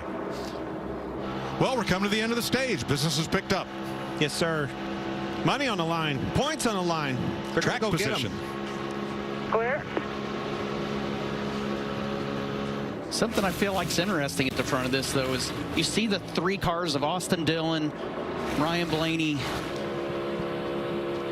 and you see Logano behind that. That gap is opened up, actually, and I can't figure out if Logano is trying to back that group up so he can focus on the cars behind, or what's going on. Well, much like we see in Daytona and at Talladega, sometimes 4, 5, 6 cars, a little bit smaller line is more efficient than that big line that gets that slack in the chain and have to lift, push too hard, hit the brakes, slam on the brakes. That's kind of common. I've seen that quite a bit. Well, I also wonder, it's his teammate. So is Logano taking care of his teammate and trying to help him out here? But it's such a risk with all those guys stacking up behind at the end of this stage. I just don't know. Well, we'll see with what happens on the inside line. That's Denny Hamlin and Corey LaJoie. If they're able to gain a lot of ground, that means Logano's hanging back a bit. Well, 2 to go here, Tony. When's the time to go? I need these points. I'm desperate. I want some points. How do I do that? What's going to form, and when do I jump on board with it? Well, I think if you were hanging back, you got to go now, because you can't afford to let somebody get a run and get beside you and pull you back. Logano's not even full throttle on the backstretch, Larry says. There's 12 cars packed up there, 10 stage point positions at stake, 1 lap from now. I think that's smart for Joey Logano. The closer he gets to that pack, it gives those guys behind him an opportunity to utilize that draft as well, just like him. He's trying to slow them down, keep that gap in front of them. That helps him manage this lead. Final lap, here we go. Who's going to make the move? Leader's full throttle now. Look at that gap. Look at that. There it is. Reddick's going for it. See, now they close that gap. Gives them that opportunity, just like I was talking about. Coming to the flag for stage 2. Awesome. That's exactly. Bowman comes in for the push. Austin Cindric, your stage winner from Tyler Reddick, Logano, Bowman, and Byron. As he approached that group, it stacked him up. He had a decision to make. He can't block them both ways. You got to go high or low. Unfortunately, didn't get high enough. His teammate, he was trying to protect that bottom, gave his teammate an opportunity, a window to get to that outside, slipped around him, took the stage win out from underneath of him. And Reddick on the bottom. Maybe didn't do the best with that one. We're going to go back to work. Need to go back to the drawing board. So Blaney stayed 1 lap down. Austin Cindric for Team Penske gets his 2nd career stage win.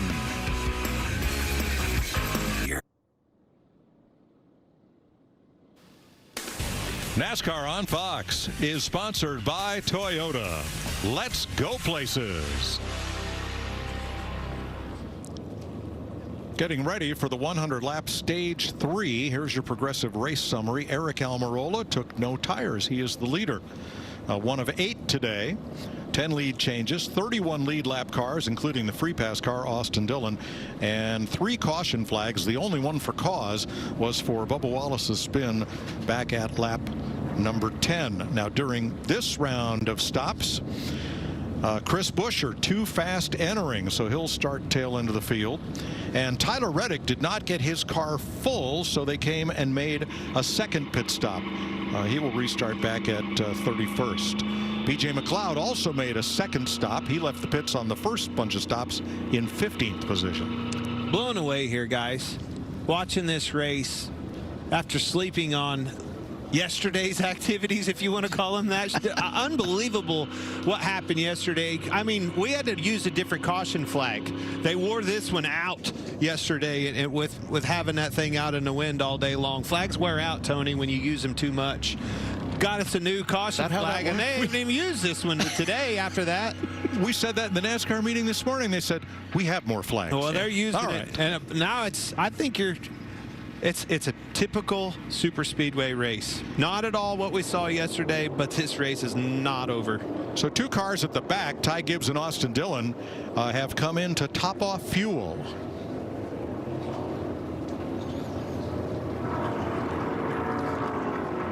Eric Almirola, like most leaders today, has chosen the top lane. Joey Logano will restart alongside. Cindric and Stenhouse, row 2. Bowman and Byron, Harvick and Hamlin. Regan? Mike, just to update on the 45 of Tyler Reddick, they went to put the second can in. It plugged into the car, but the fuel wasn't flowing out of the can. That's why they had to do the second stop to come back down. And you can't stay out with a low fuel load right now. We see how much of a risk that is to lose those 2 laps. Well, how much are tires worth? We're going to find out with Eric Almirola in his 10 being on the front row. I think it's going to be fine. I really do. You know, with the track, as cool as it is, a 47. So Almirola with no fresh tires, Ricky Stenhouse with 2. They are your front row for this restart as they approach the Geico restart zone for stage 3. Back to the point, though, you're going to see really quickly if they have the grip to hold on, because this 22 is going to be pushing hard. Keep in mind, we saw the 45 of Tyler Reddick not take tires and just do fuel, only got track position and was able to hold on to it. Side to 22, you're still clear. Bottom lane's pushing now.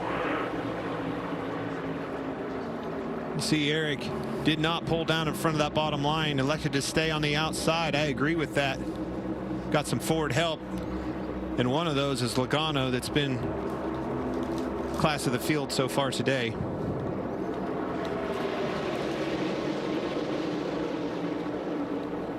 Ricky Stenhouse was... Put the 10s fast, too. Fine ride second here. I don't think we need to lead right now. Okay, that's my answer. Stay here some fuel for a while. Logano's radio. That like 2 laps ago. We're going to talk about it. But still thinking through it. Ricky Stenhouse went from 4th at the choose to the front row, choosing the inside. Well, going back to the leader. Going back to that radio communication you heard in Logano's car. Yeah, that's fine. I'm fine riding behind the 10 in second. The problem was the 10 wasn't fast enough. The inside line, pushed by William Byron into Stenhouse, got up in front of them. Now all of a sudden, crew chief, I'm running 4th. This is not where I wanted to be. Well, I don't think it's terrible to be there 4th in that line, but you darn sure don't want to move further back than that. I tell you, moving, Denny Hamlin is moving. Can't keep it down, getting into 3, sliding up the racetrack. Can't slide up too much. Going to get in the side of that very car we're talking about in a situation that he may or may not have wanted to be in, Joey Logano. Ricky Stenhouse is only the 2nd Chevrolet to lead today. Kyle Busch led 7 laps earlier. Christopher Bell's Toyota led 6. Otherwise, it's been all Fords at the front. Well, Denny Hamlin's trying to change that, and look, the 7. Here comes LaJoie, Corey LaJoie. Talked to him in the pre-race show. Almost won this race in July. Look over your shoulder, and there he is, marching to the front. Could be his day. Redemption time, Tony. He was so excited about this race, so knowing what I'm sure he reran that last lap last year so many times in his head. He wants to be back in that position to remedy it. Well, he had a strong car, and you see him driving right to the bumper at Denny Hamlin in front of him. I think that car's strong again. Yes, sir. Picking up right where they left off. Ricky Stenhouse out front won the Daytona 500. William Byron has gone to victory lane the last 2 weeks in a row. And there they run 1-2 for the moment.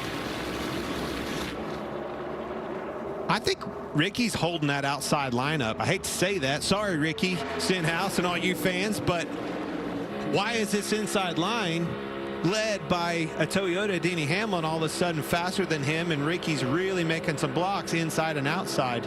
And here comes Byron, who won this race last year. How do you beat them Fords all stacked up there? 8 out of the top 10 in qualifying. You get in front of them and get wide. That's exactly what you see Stenhouse doing. Outside block, inside block. He is known as a very aggressive plate racer, and you're seeing it right here. You know how cautions happen? Blocks. There's a close one. Not like that. That was way close. 2 by 2, 2 by 2. Look at Joy. Look at the pushing. You think of the restart we had after the first stage. Tried to get single file, but then they doubled up real quick, and then it took about 6 or 8 laps before they started losing to that top line again. 3 wide, fellas. 3 wide, middle of the pack. And it's, whoa! Who's been 3 wide more than anybody else today? Kyle Larson in the 5. He put Keselowski in that 3 wide scenario. Keselowski all but got into Eric Almirola in the left side, left rear. Right in front of the field. That is not what you want to see. They're getting antsy, Tony. Well, now a lot of 3 wide here. Desperation. Now LaJoie's going to need some help. First car on the inside, and it looks like he's going to get it. But they're 3 wide behind. It's coming.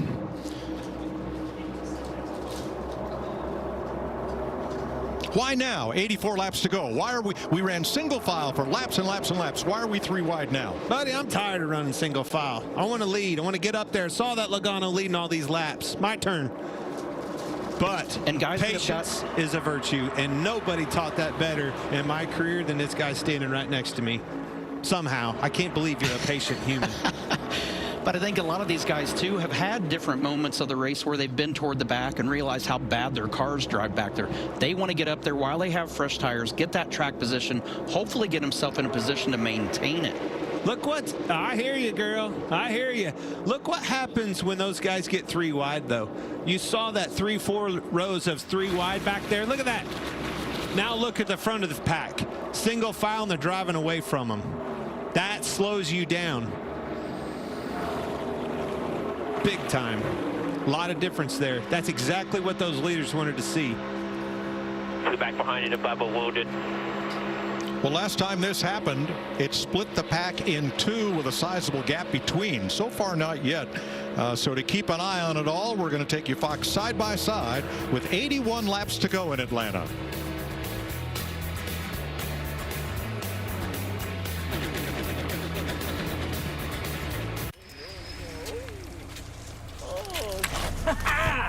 It was me the whole time.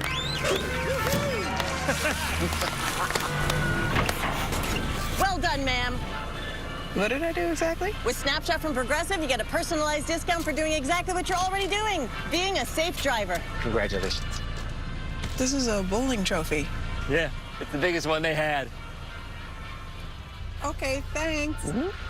Oh, and again. Reggie Miller wanted to give away a Dave single for $1 every time there's a buzzer beater. Oh. Just keeping you on your toes.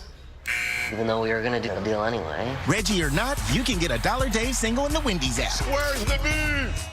We got the house! We did it! Pods handles the driving. Pack at your pace, store your things until you're ready, then we deliver to your new home, across town or across the country.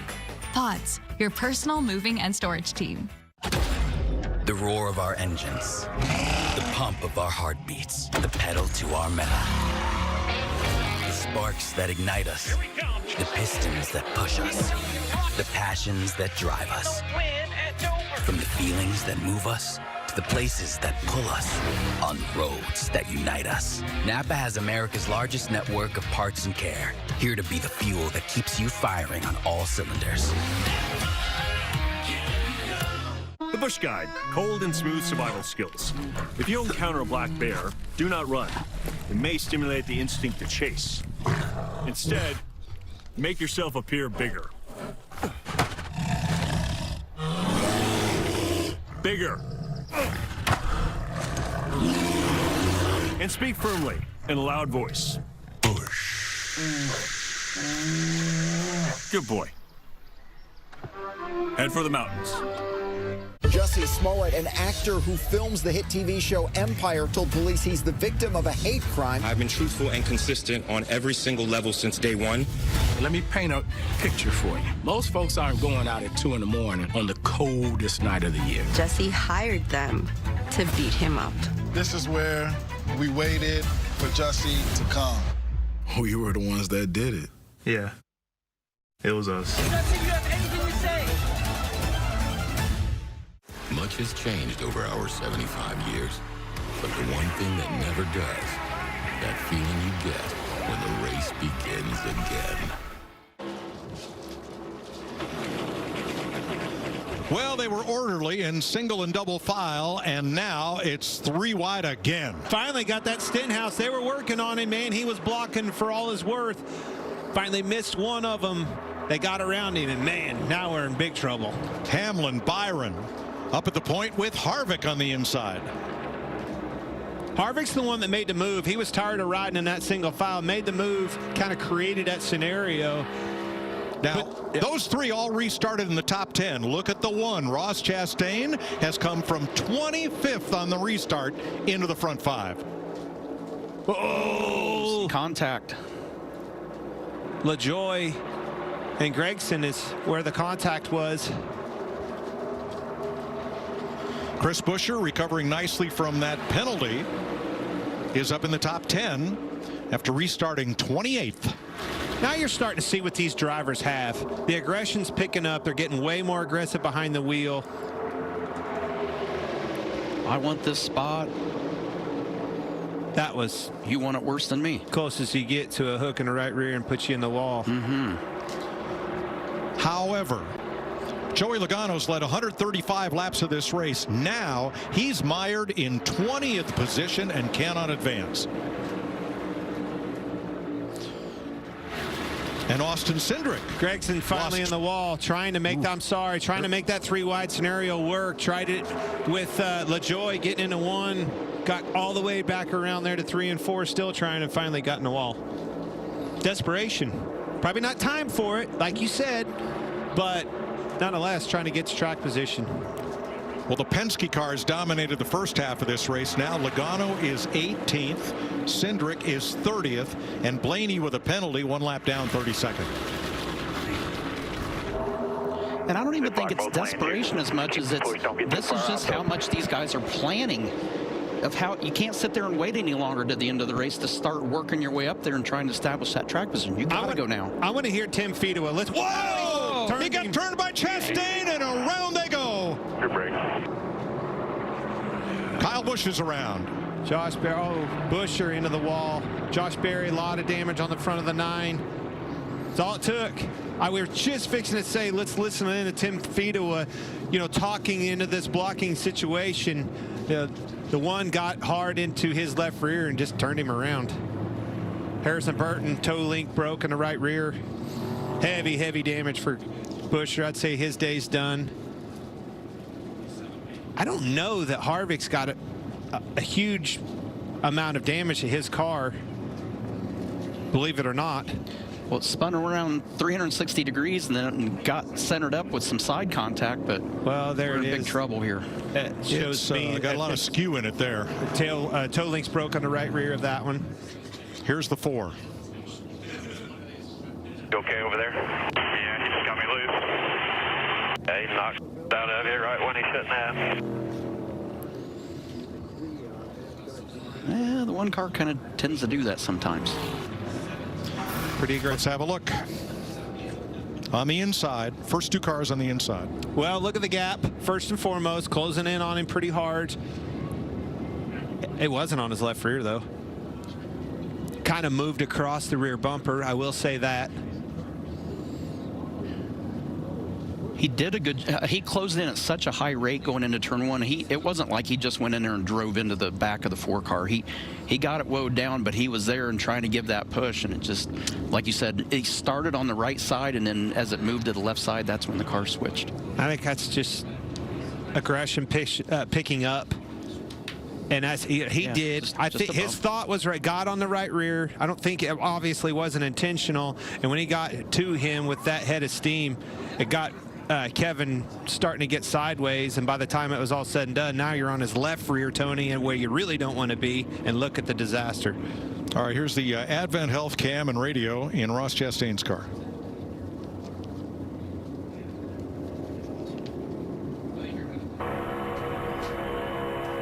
There's the right rear. Any damage? No, sir. I didn't touch him. All right, be saving gas under caution.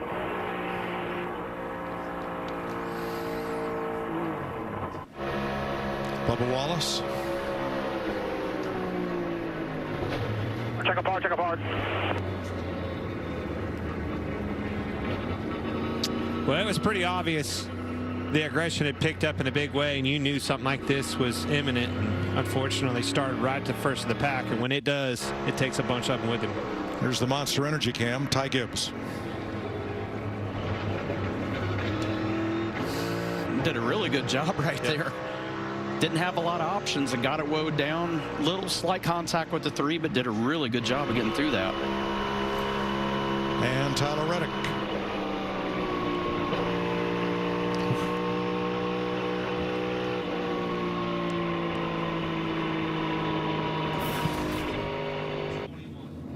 William Byron, a lot of damage.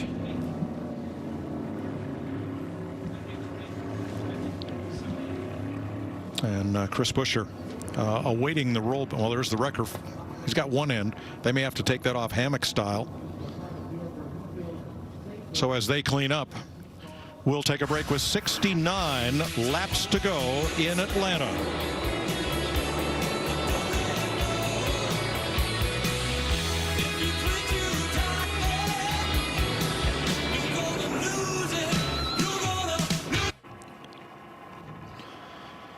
We've had the big one at Atlanta, lap 189. Ross Chastain and Kevin Harvick got oh so close up there in the corner. Well, I'm not sure we didn't oversell this thing. We said he got slammed into and spun out. Look at this. You heard Ross Chastain. Looks like there's a gap in between them bumpers to me. No, sir. I didn't touch him. All right, be saving gas under caution. Ross Chastain said he didn't touch him. Look, Ross Chastain didn't touch him. Got loose, but he didn't touch him like we thought and slammed into him and turned him around with aggression. It is so close, and even if he did touch him, I'm going to say he touched him. He didn't slam him by any means if he touched him at all. But like you mentioned, you saw that car of Chastain start from the right rear corner, and when it went to the left side, that's when it freed Harvick's car up. Well, the reason it did is because Harvick was loose. That's why. Look, the reason you go from the right rear to the left side is because Harvick is extremely loose in front of you and chasing up the racetrack. Hey. Everybody's quick to judge old Ross, and including me. I called that as he slammed into him, turned him around. I was corrected in a break and got a chance to dissect the replay. Even if he touched him, it was so light that it's not uncommon for this style of racing at Atlanta now. It wasn't just an overly aggressive move and turned that leader around. And look at how many cars were involved there. And those off the track right now include Harvick, Chris Buescher, and B.J. McLeod. Pit road is open, and this could be... You can make it from here. Yeah. You can make it. Thanks, Larry. Regan. Like the one car, Ross Chastain made big changes last time. Those paid off. Obviously, that car went from the back to the front. Left side's only for him. A quick stop there. And the 45 of Tyler Reddick is told he only needs 3 seconds of fuel. Jamie? And Denny Hamlin in the 11, a little bit tight overall today, a little loose up front. It was no tires for him. Eric Almirola, they didn't take tires last time. They said more of the same. We've got contact on pit road, Mike. Yeah, Denny Hamlin exiting his pit. Ty Dillon trying to get into his pit, and they had substantial contact. Look at this. Chastain's in the grass.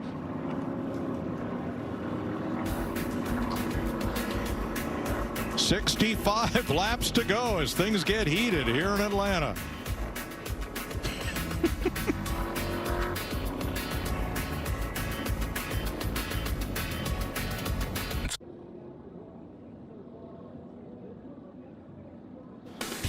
NASCAR on Fox is sponsored by the Credit One Bank NASCAR American Express card. 64 laps to go under caution for the big one at Atlanta. Here's your aerial coverage provided by Goodyear, powering every mile and every moment on NASCAR's road to victory. Goodyear, more driven. That is a hardy crowd. I don't know if they're frozen to those seats, but you know, Mother Nature has her way of things. And William Byron, winner 2 weeks in a row, gets a ride on the crash cart here. He's okay. Everybody okay after what happened there in the backstretch, but Byron is going to be one of several cars eliminated. Now here's Ross Chastain trying to get out and into pit road, and he's going to go do a little farming out here. 2 inside. In the grass. Checking out. Might see a new rule coming I don't think there's any timing lines out there, Tony. He did a really good job holding a nice wheel through the grass, though. Should have floored it. Now, we had 26 cars on the lead lap. Denny Hamlin trying to come out as Ty Dillon coming in. Who's got the right of way there? Well, they both do. The hard part is, especially when you come in and you're just taking fuel only like that, you still have the back of the guys coming in as the leaders are pulling back out. You can't have an intersection with both of them having the right of way, Tony. You can in NASCAR. It never works. Look at the tire marks out there. Ross was out there, and Kyle was going to keep him out there. So Josh Berry and Martin Truex are going to start at the rear for pitting before pit road was opened. Ryan Blaney got the free pass on that caution, lap 189. 62 to go. Now, Joey Logano, we mentioned he was stuck back there in 20th place when that all took place.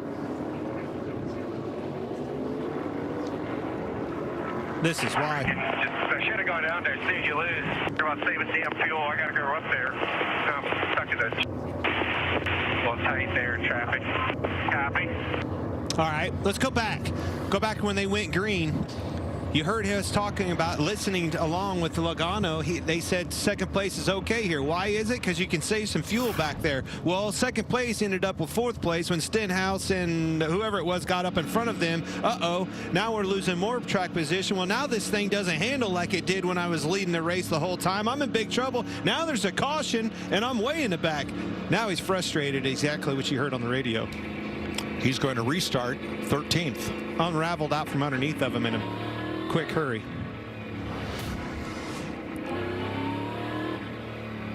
Now Eric Almirola pitted, but again did not change tires. Larry tells us he's got 45 laps on those tires already, and he's got 62 laps to go. Hang on to it, bud. I don't want to hear that as a driver. Hang on to it. I'd rather just not know.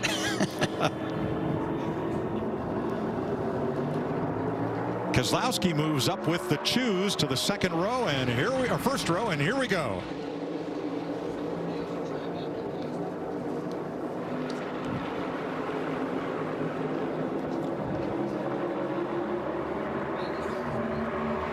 You're clear. 5's not clear. He's 2 feet off of you. He's still not clear.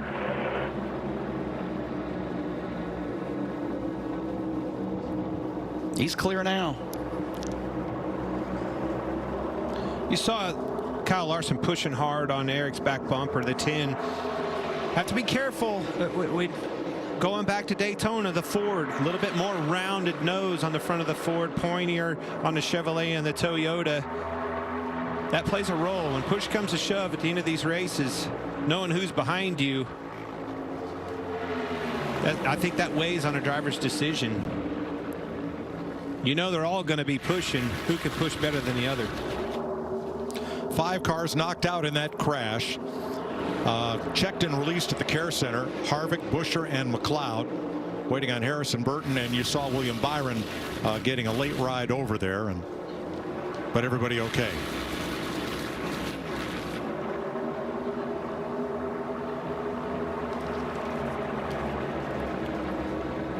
Big shot from Reddick into Keselowski. Look at the momentum.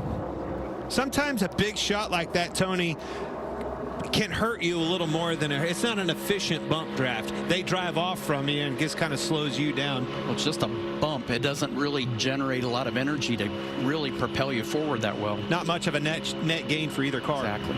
Well, let's find out what happened in that big crash. Here's Jamie. Well, Kevin Harvick's been racing and winning at Atlanta since 2001, unfortunately out of this one early. What did you feel inside the car when the one of Ross Chastain was behind you? Yeah, I don't know that he actually hit me. I think he was just so close to me that, you know, it just kind of took the back tires. He just caught me right in the middle of the corner there. And then the way that he got to me right there, I think he was just barely on me, and the way he came from the right to the left just took the back of the car and spun it around. So just a weird deal. His back tire started chattering, and then it turns into a tractor, and you just hold on. Thanks, Kevin. 57 to go. There's Chastain right in the middle of it again. Got spit out. Yep. Keselowski had a move on him, got to his outside. He tried to get in that upper lane, and that hole closed up, and it held him to the middle. Now he's trying to get in the bottom. That hole's closing up. Kyle Busch has filled that hole. Desperate now. I need help. Busch, Chastain, and LaJoie 3 wide, and then Stenhouse right with them. Back to Jamie. And William Byron has been checked and released. 2 weeks in a row you win. This time you end up in a wreck. How do you describe the racing that we saw, especially up front there, that led to this? Yeah, it was super speedway type racing. I thought for the most part it was pretty single file all day, and that was a little discouraging because the bottom lane wouldn't really go that much. But as we all started to save fuel on the top, the bottom started to surge there, and it looked like the 1 and the 4 just got connected there into turn 1 and got the 4 loose. So. Just part of racing, that's the way it goes. Not really in our control. Up there running the top 5 and doing what we need to do. So thanks to Liberty University, all of our partners, and we'll go to COTA, hopefully control a little bit more there, and hopefully get a win. Thanks, William. Every man for himself now. Not really any manufacturer connectivity. No, look at that top 5, how it's very evenly distributed among manufacturers. But still too wide. Everybody trying to work their way to the front. 53 laps to go in Atlanta. Eric Almirola out in front of the pack. Don't miss host Lenny Kravitz. You're in at 10. Crash. Kyle Larson. Caution. Lap 209. And Eric Almirola's gamble and great day ends up in the fence. They were running 1-2. Here's a look at it. Blew a tire. You heard Larry tell us 45 laps on them tires. Long ways to go. The only ones that stayed out. Blew a right rear tire right in front of the field. Took out Larson. Here's from the Coca-Cola Zero Sugar cam on board Denny Hamlin.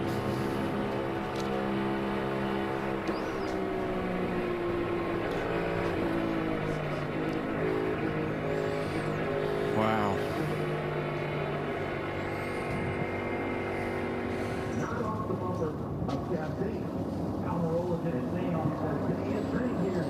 Those were 72 lap tires on Almirola's car. And from Christopher Bell and the Toyota cam.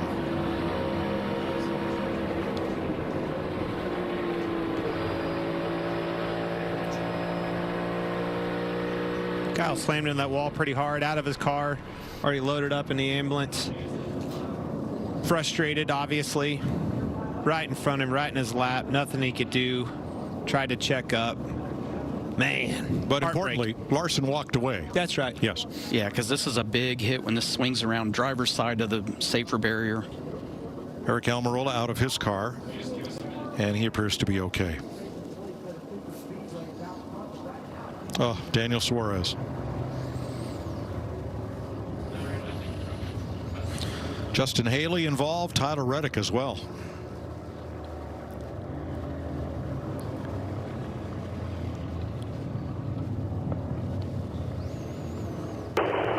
It knocked the wind out of me. I don't know how it can keep going this way for us, boys. You keep bringing me fast race cars. One of these days we'll get the finish. Sorry. That was Eric Almirola.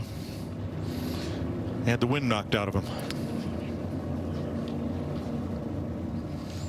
And he gingerly climbs out of the car.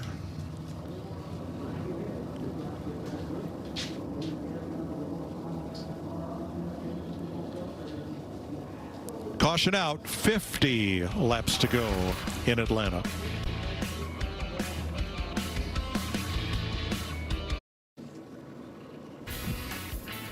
.48 laps to go under caution as Eric Almirola lost a tire. Took Kyle Larson with him. Here's your Credit One Bank ones to watch, which we've had to completely redo during the commercial break. We were loaded and ready, and this changes almost everything but Clint. Well, Tony's certainly changed, if you know what I mean.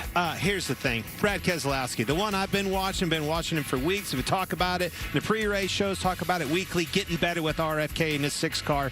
But more importantly, he told us back to that pre-race, he's going to win this race today. He is leading the race. It's been 66 races since Brad Keselowski's been in victory lane. Hard to believe, but today that changes. Well, my driver just dropped out. So my second pick is a guy that started from the tail, marched his way up to the top 15 early in the stage 1. He's in position to win this thing again. I'm taking the 20 of Christopher Bell. You open wheel guys stick together. That's right. Tyler Reddick had a bad morning. He was otherwise indisposed, missed the driver's meeting, you know what I mean. But he's toughing it out, and winning is the best medicine. Larry. Yeah, Mike, Ross Chastain is always one to watch. He's been in the back. He's been in the grass on pit road. He's back in 18th, but you know what? He'll be back up there. Yeah, and I'm going to go with Ryan Blaney. Led some laps early, got a lap down from that pit road speeding penalty, restarted this last run 25th. He's all the way up to 12th in that short run. He's definitely going to be one to watch. Well, Blaney, now 11th, was as many as 3 laps down as we have pit stops. Chastain on pit road. Truex, 4 tires. Truex just made an adjustment. See the tires on him. Chastain finishing up a 4-tire stop. Ty Dillon as well, getting fuel only.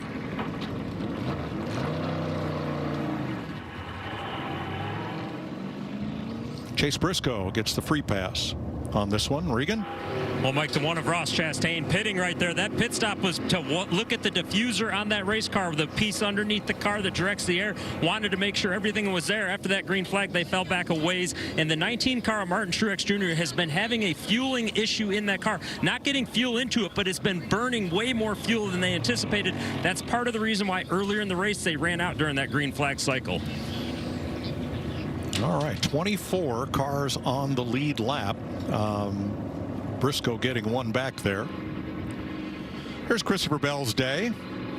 He had to start in the back because they changed those strakes and part of the diffuser after spinning out qualifying, so he had to start last. Had a 10th place car in qualifying, worked his way right up toward the front, then dropped way back and climbed up again. Won't be your typical super speedway type of racing right here. You know, looking down, you talk about dancing partners. That's what we talk about when we go to Daytona, Talladega. You got a Ford, Toyota, Chevy, 2 Toyotas, 2 Fords, 2 Chevys, mixed bag all across the board here. Trying to find a dance of partners out the window. You're Stag. You got to go to this dance and find whoever. You got to find you a new date, Tony. The World Baseball Classic marches toward an epic finale. The star-studded USA squad, led by Mike Trout and Grand Slammer Trey Turner, takes on Cuba. It's a winner-take-all semifinal matchup. It's tonight, 7 Eastern, 4 Pacific on FS1 and the Fox Sports app. 46 laps to go. They'll choose next time around. Bit of sad news to pass along. Alexis Lyris, who was NASCAR's public relations director under Bill France Jr. and opened, in fact, kicked down a number of barriers for women in motorsports. Did a great job there, then went to Melling Racing and did the PR for Bill Elliott through all his winning and championship years. Passed away at home after a battle with cancer. Alexis was 80 and is missed. Let's check with Jamie. Well, Kyle Larson, you saw the big hit for him there. He's been checked and released. You say you're okay, but what is that moment like when somebody blows a tire right in front of you? There's no way you can go. Yeah, I mean, you just really have to, like you said, nowhere to go. So, nobody had tire issues, so I wasn't even expecting the 10 to have a tire issue in front of me. And even if I did, I didn't have time to react. So, just a bummer, but just frustrating. I mean, I finally up front on this style of racetrack and still end up, with a DNF. So, I don't know, just frustrating. Thanks, Kyle. The old choose cone here's making a difference. Just like it did in Daytona. We used to didn't have this at these super speedway type of racetracks. But Look at that 22 car. Keep an eye on him. He's hungry, frustrated, wants that track position back. Has been our fastest car all day long. Because of that cruise cone, got that new opportunity. There's your third row for the restart. Logano up there with Hamlin. Joey's led, well, more than half this race, 135 of 215 laps. And there's Brad Keselowski up front with Alex Bowman. One of the lines he told us, Mike, told Tony and I in that pre-race segment, he says, we don't need luck to win this race. We just don't need bad luck. That's a pretty good line, and something that you know, wasn't in his conversation maybe even 6-7 months ago. Chase Briscoe got the free pass. He's lined up at the back of the lead lap, or rather 1 lap down. I guess he was 2, now 1 lap down, 24th. 23 lead lap cars to settle this in Atlanta with 45 to go. Keselowski, Reddick, and Bowman, and Bell, and Logano back up in the front 5.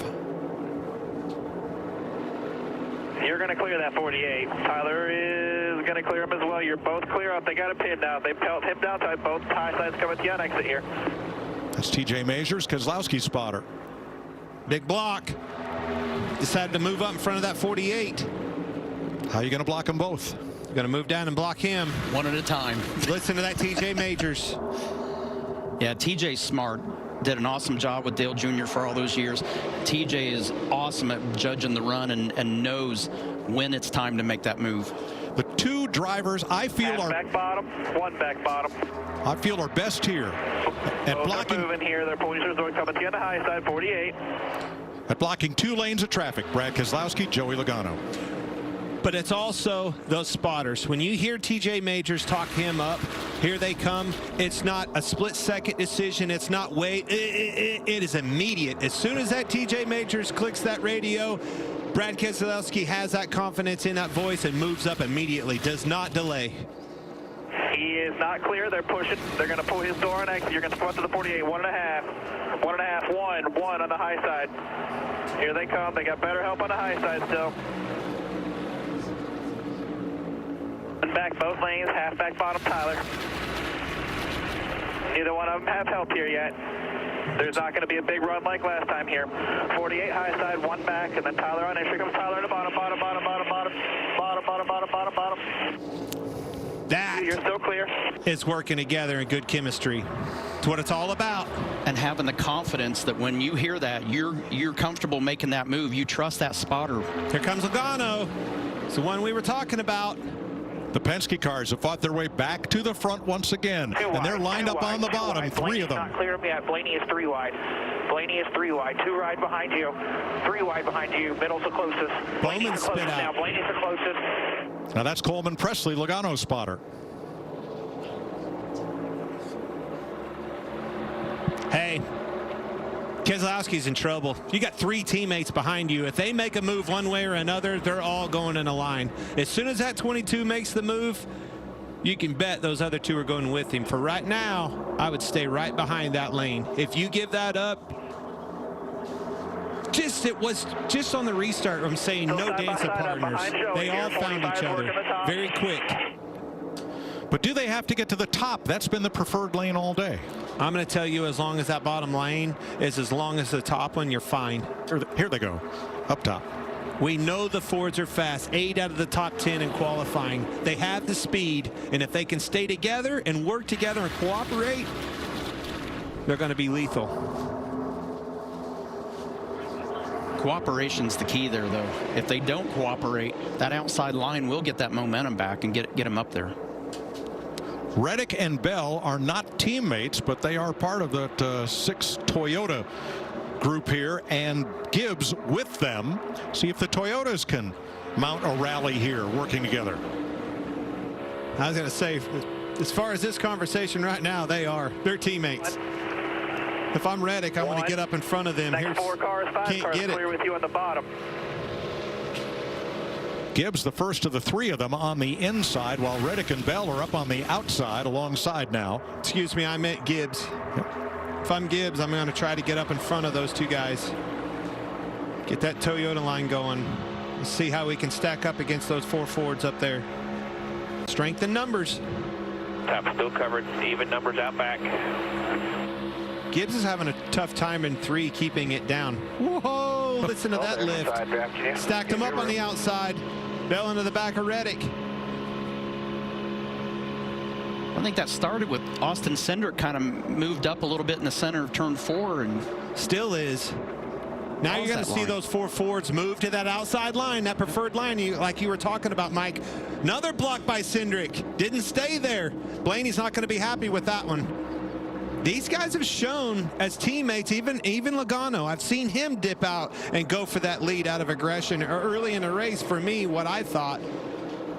Whoa. The push from Reddick there got Blaney just a little bit squirrely. And is Cindric's car having a little trouble holding the bottom in those corners? I think so, but the best case scenario is if he's able to be down there by himself, where he's got clean air on the nose to get it turning. Nose ahead up top, now they're even. Both lanes are even, equal help.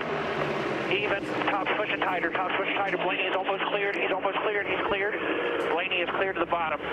Blaney is not cleared now, Blaney is not. Austin's behind, tops and nose ahead with tighter help. Tops and nose ahead with tighter help. Tighter help's the key there. You want to hear tighter help. That's going to be the decision maker. Look at this, Logano going to the lead. You'll get help here unless Joey goes with him. Lined up bottom, your closest help's going to be Reddick now. Purple car, 3 back. And Blaney still got you. Here comes your help. Here comes your help. Here comes your help. Big push. Logano back to the front. He's now led 135 laps today, while Brad Keselowski, who led only 6 races all of last year, Keselowski has now led in all 5 races this season so far. Brad might be in a Ford, but he's the odd man out in that conversation. You have 3 teammates behind you. You know when one of those pull out like Logano did, the other 2 are going to follow suit.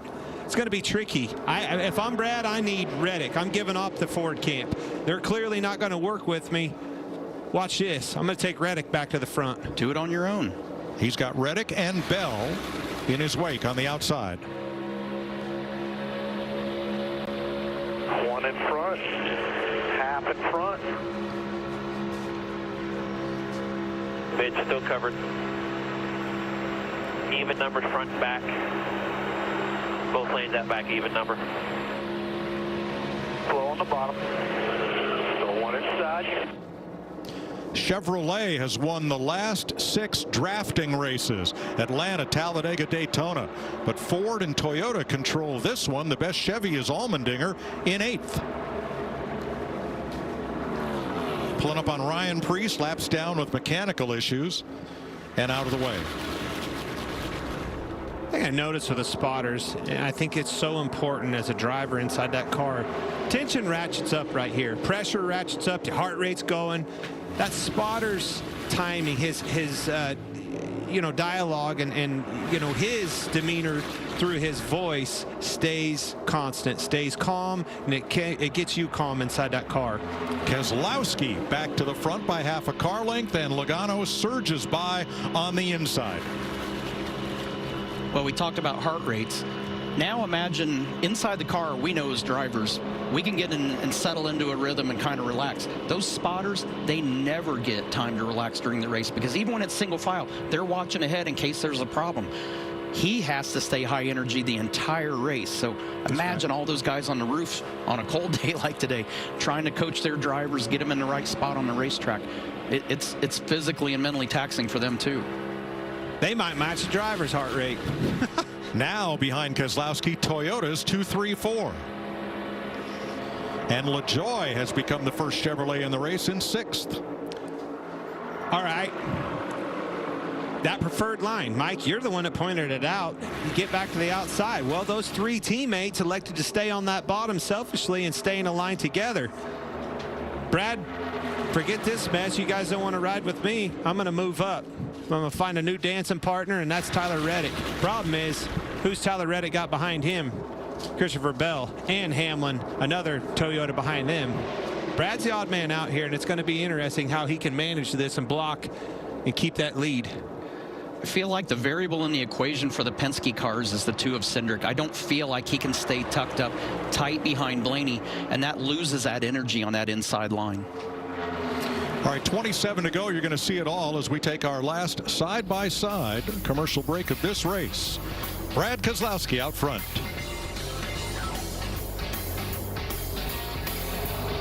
I watched my first race yesterday. You're on the team, kid. It's orientation day. Hey, new guy. Let's get you up to speed. Lunchtime.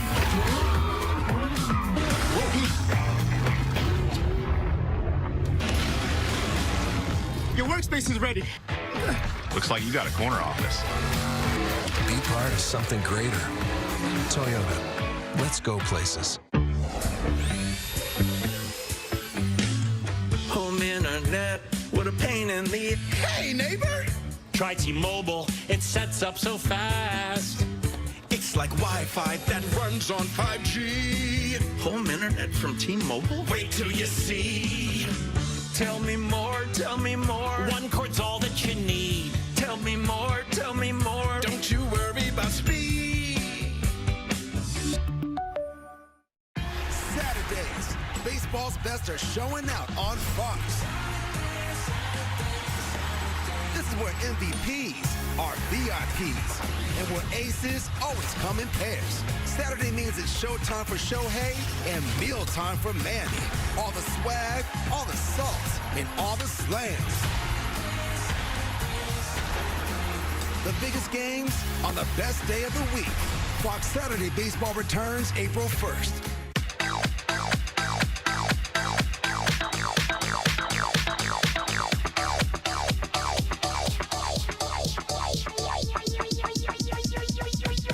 I need to try it first.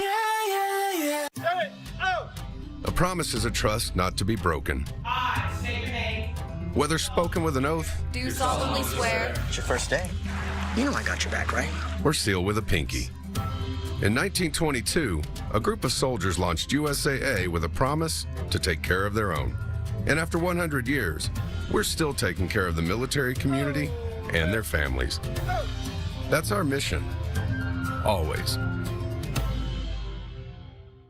There's a thin line in the NASCAR Xfinity Series between being a name they know and being a name they'll never forget.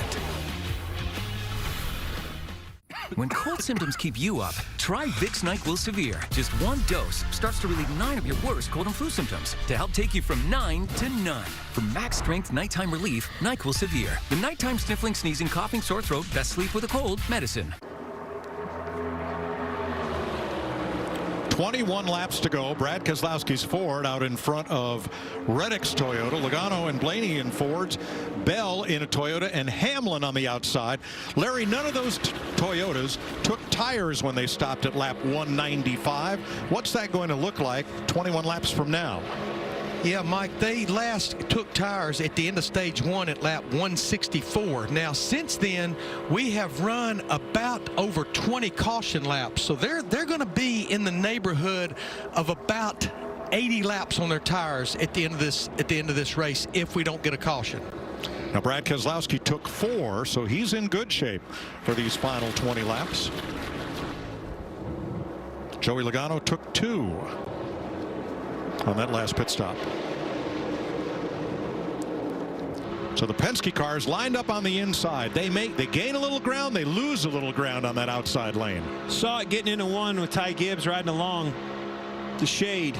That sun's going down. Always a bear getting into one, Tony. Oh, bounced off the wall pretty hard. Ty Gibbs. Ty Gibbs. Exit. Probably lost the nose up off the corner. Got into that wall pretty hard. Maybe not be able to see. I mean, you saw. Glare is getting very bad for these drivers. Yeah, late afternoon. And they couldn't get to Tyler again. Tyler is still clear. Late afternoon sun, turn 1 has always been an issue here at Daytona since they flipped this racetrack. The backstretch becoming the front stretch. They're one off of him, both lanes.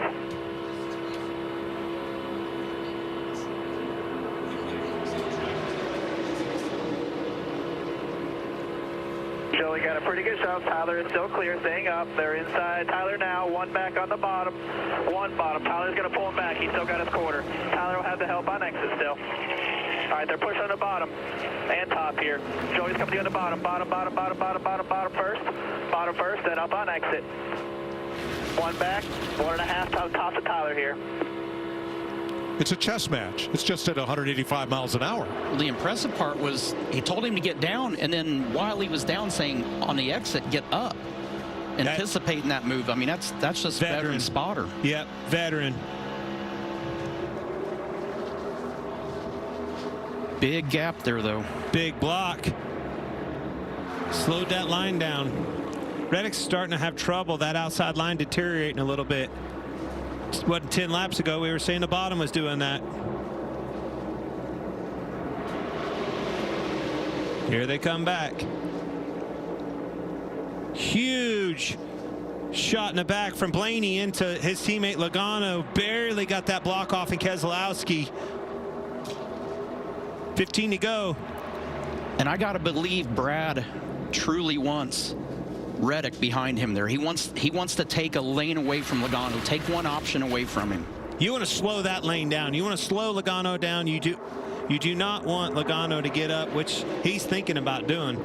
Logano probably needs to get up in front of Reddick and capitalize on that outside momentum. The outside line obviously has better momentum. Larry, laps winding down. What do you see here? Well, Mike, we ran 2 races on this configuration at Atlanta last year, and the average of the last caution was 8 to go. But the other trend, the first 4 races of this year, we've had 3 overtime finishes. Wouldn't rule one out here. A lot of separation, and them leaders, look at the gap close. Bell. Those are the things you have to be careful of. Half back, right with you. Watch it doesn't fade. Oh, it was under him. Got him. Inside. Got under him. He's been super strong, Joey has, rolling through the bottom of 1 and 2. But Keselowski just got a big shove from Tyler Reddick. Yeah, a lot of gap on that bottom, but here comes Blaney. Outside line is put together a little bit better. I still think they win this battle for now. You see that tighter line on the outside. I think that will slowly prevail. Might give Keselowski that opportunity to get back going with that outside-inside blocking scenario that he's been able to manage with his crew, his spotter, TJ Majors. That's best case scenario for him. Slow that bottom down, Joey Logano, and then utilize that momentum on that outside. Manage that thing. I want to keep Logano on that bottom. I do not want Logano to get on the outside and utilize the momentum, because I know that's where he wants to be. Yeah, if he ever clears Keselowski, he's gone. I feel like the 2 key cars in this equation are the 45 of Reddick on the outside line and the 2 car of Cindric on the inside. Every time that the 12 and the 2 car get separation, it slows that inside line down. Same thing with Reddick. If Reddick loses touch with the 6 car, drags that top line down as well. Funny thing is, again, listening to that pre-race with Brad Keselowski, he told us he'd actually like to be 2nd place coming to the white flag. May not be the scenario here. You may have to block that 2nd place in that big run that you wanted. Look how long it's been for the number 6. Boys, we got us a race here. 10 to go. 23 cars within 1.5 seconds of the leader. Brad got tied off of 4. The separation in the Penske cars, haven't seen that this entire stint. Tires are starting to wear out. Just like I just said, I think Brad got tied off of 4. Reddick just got tied in the wake of him. And I think those cars on the inside, you see Cindric shoving up on the outside. Bowman almost got underneath them because of that. Tires are starting to wear out. Can't stay on the bumper in that wake. Cindric can't hold the bottom to stay up close to Blaney, to stay up close to Logano. Need handling here.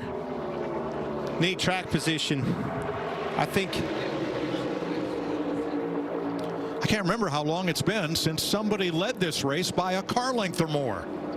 It's been this close, lap after lap. These lappers are going to be interesting. As they get around them, that deteriorates that inside line, kind of breaks it up, creates opportunities. Both the outside and inside of the second row. Blaney and Reddick are having trouble staying on the bumper of those leaders. That creates that management. You got to manage that gap. Do not get too far out, either one of those. But you also can't give the advantage to one or the other for that front row. This is a lot of chess match, as you call it, Mike. Inside door. And the hard part with 500 horsepower and a tall spoiler, if you lift to try to keep backing up to somebody, it's hard to get it spooled back up. Now Reddick is there. He gives Keselowski the boot going into turn 1 and pushes him now 2 car lengths ahead of Joey Logano. Now I feel like Brad has a better opportunity to manage the race now. Gets a little far out front there, and now Reddick back to him. It'll be 5 laps to go when they come to the line. The longer they go, the older their tires get. That outside line has definitely been able to, and we saw it yesterday, we saw it last year. The outside line is a preferred line. See, it's starting to prevail again here. I don't think these Penske cars are done, though. You have the fastest car. That 22 has proven he's the fastest car all day, but that 6 car ain't much behind him. And the 6 car is in the preferred line. And as you've said all day, the further back you get, the worse that car is going to handle.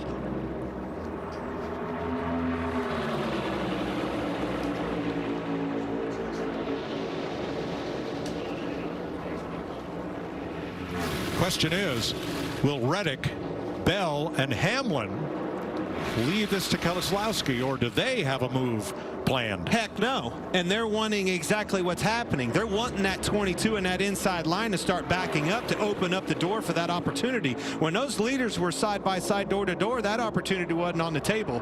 It is now. The inside's in trouble, and it's creating this opportunity for these 3 Toyotas to do exactly, Tony, is what Brad was wanting to do. Be in second place where the white flag comes. Be patient here if you're Toyota. But if that inside line gets up there and takes that away from them, you might see them make that move earlier than they want to. Still side by side behind the 45 bottom, still struggling. 1 back, he's clear by 1.5. 1 back, he's clear by 1.5. This is going to be, from what I'm seeing, coming to 2 to go. The inside line's deteriorating. These 3 Toyotas are going to be perfect case scenario. It's going to be a big time block if you're Brad Keselowski. Listen to TJ Majors, and if you're Reddick, make your move when it counts. Back up to their teammate and get a massive head of steam. Every driver in the top 6 has been to victory lane since Keselowski's last win, May of 2021 at Talladega. Here comes Bell. Bell wasn't going to wait. Neither's LaJoie. Corey LaJoie right in the middle there, that number 7. Coming to white now flag. Behind Logano. White flag, 1 lap to go, sponsored by Credit One Bank. Pick your block here. It's going up. He blocked him, much like we saw. Outside. You got help coming. Outside, Joey. Put Logano right on the outside where he wanted to be. Bell with a big push. Big push coming bottom. Now LaJoie to help Keselowski on the bottom. And the car that has led 139 laps today is going to lead 140. Joey Logano dominates Atlanta for Team Penske and Ford. Wow. Takes me right back. Put him on that outside. Exactly where he wanted to be. Somehow, some way, he found a way to get there. Brad made a good block. There was just too many of them. You got to pick one of them or the other. You heard him talking and managing that all day long. He chose to go with believe it or not, Logano, which was coming on the bottom. And somehow he got to this outside by the time it was all said and done. And that all started with Bell in turn 3 dropping to the bottom. It created all that havoc and started getting that chain unlinked. And unlike every car, guys, freaking animal of a car. Awesome. Yes, Atlanta. And unlike every other race this weekend, Craftsman Trucks, Xfinity, the 12 Hours of Sebring, the Cup Series had a clean green flag finish. Yeah, it's pretty amazing. You know, as hard as everybody was pushing, just unbelievable. Hey, Corey LaJoie, 4th place. Big run for them. Eric Jones, 8th. But man, the heartbreak goes to Keselowski. So close for that 6 car in RFK, getting that thing in victory lane that he wanted so bad. It's the 32nd career win for Joey Logano and his first at Atlanta. He spent 4 years living in a condo above turn 4 here, looking down at this speedway out the window and wondering when, if ever, today. Today's win, hey, you got to give it to him. He absolutely did his job, and to get that lead on the bottom like that, I mean, that was impressive. Getting there and then having to switch, get to the top to get around Keselowski to get that win. You said it. Bell making a move a little bit too early, surprising Reddick. He made the move, created this opportunity. Joey was down and out. Getting into 3, Joey was down and out. As soon as he moved down, afforded him that opportunity with the momentum, cars in front of him. Rest is history. Brad made the block. Let's have a look at it. Just gives him, just didn't chase him up far enough. He probably thought that Joey was going to go ahead and tug on the wheel and try to get under him. Well, and I think he probably thought he stalled him out enough. I thought he stalled him out enough. Now you get to conversation. All right, now who's coming on to listen to what they've been doing? Made that block, stalled him out, get to the next line. Here comes LaJoy on the inside. I think he was looking over his shoulder to make that block, and unfortunately, 22 stayed right there with momentum. First win of the season for Ford. They break the Chevy stranglehold on victory lane this year, finishing 1, 2, and 7. Toyota 3, 5, and 6. Jamie. Joey Logano finally gets his first win here at Atlanta, and you just got a big hug. Your dad ran all the way out here to hug you. How did you guys nail this setup of this car? There were so many questions coming into it. Yeah, first off, it's so special to win Atlanta for me. So many memories of me and my dad racing right here on the quarter mile, and this is the full circle for us. So many memories gritting over there at the Legends car and racing and having a big time and dreaming of going straight at the quarter mile and going on to the big track. That was always a dream to do it, and to finally win here means so much to me personally, but to this race team, the Auto Trader Mustang. This thing was an animal. It was very, very fast, and was able to lead a ton of laps and race really hard there at the end and get a good push from the 20 to clear myself and enough of a push to get all the way to the end. So huge victory. Nice to get one early in the season. It always feels better, but what a great day for us. Well, you dominated today, but it all came down obviously to the decisions you made on those last few laps. Take us through what it's like in this high-speed chess match, the patience and, you know, the commitment from your spotter to get it done when it counts. Coleman's amazing. He's the best spotter on the roof by a long shot. He's given me great information the whole time, you know, to be able to make the right moves on the racetrack. He understands it so well. That on top of the car that Paul gave me, just a really special race team to be able to maximize what we had here today. Fast car, great team. Say hey to my wife, my kids at home. Hey guys, we're coming home with a trophy, baby. Joey Logano wins for the first time this season. Well, Brad Keselowski comes home in second place. Brad, seemed like you did everything right as the race played out towards the end there. So close at the end. Yeah, just the bottom run came with a huge run. I don't know how. And I thought I had it blocked, and Joey just kept shaking, and his car didn't stall out. I couldn't get the push down the back. I thought, I'll just get a push down the back, and the 20 car just hauled down there. But great run on and off for RFK 6 Hawaiian Ford Mustang, and we were right there. Glad a Ford won. It was a heck of a battle. You know, the coolest thing about this, Regan, is 2 veterans showed that you can run a race here side by side, bump drafting, and not wreck the field. I think that's the coolest thing. It can happen if you race respectfully, and I thought everybody did a great job. So we were right there. Proud of my team and the effort. Just not much we could do there. Definitely great racing there at the end. This race team this season, though, has come so far from a year ago. How much pride does that give you? Yeah, I mean, night and day from where we were a year ago. 100% Regan. And you just keep running like this, and the good finishes and the wins will hum. Thanks, Brad. 3 Fords in the top 10, 4 Toyotas, and 3 Chevrolets led by Corey LaJoy at the end of 260 laps. And I love what Brad said. You race with respect, you have a fantastic finish. What more could you ask for? He did it all. Everything but win. Oh, so close.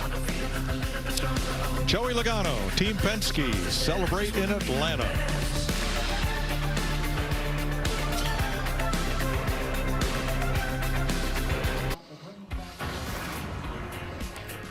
Congratulations to Coca-Cola Racing family driver Joey Logano, defending series champ, for his first win at Atlanta. And a big one.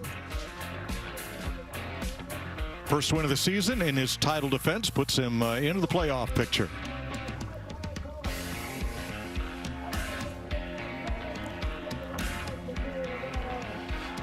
"17 drivers finished within 1 second of each other, and unlike any other race this weekend, we had a clean green flag finish, as Brad Keselowski pointed out, racing each other with respect. I loved it. I loved the finish.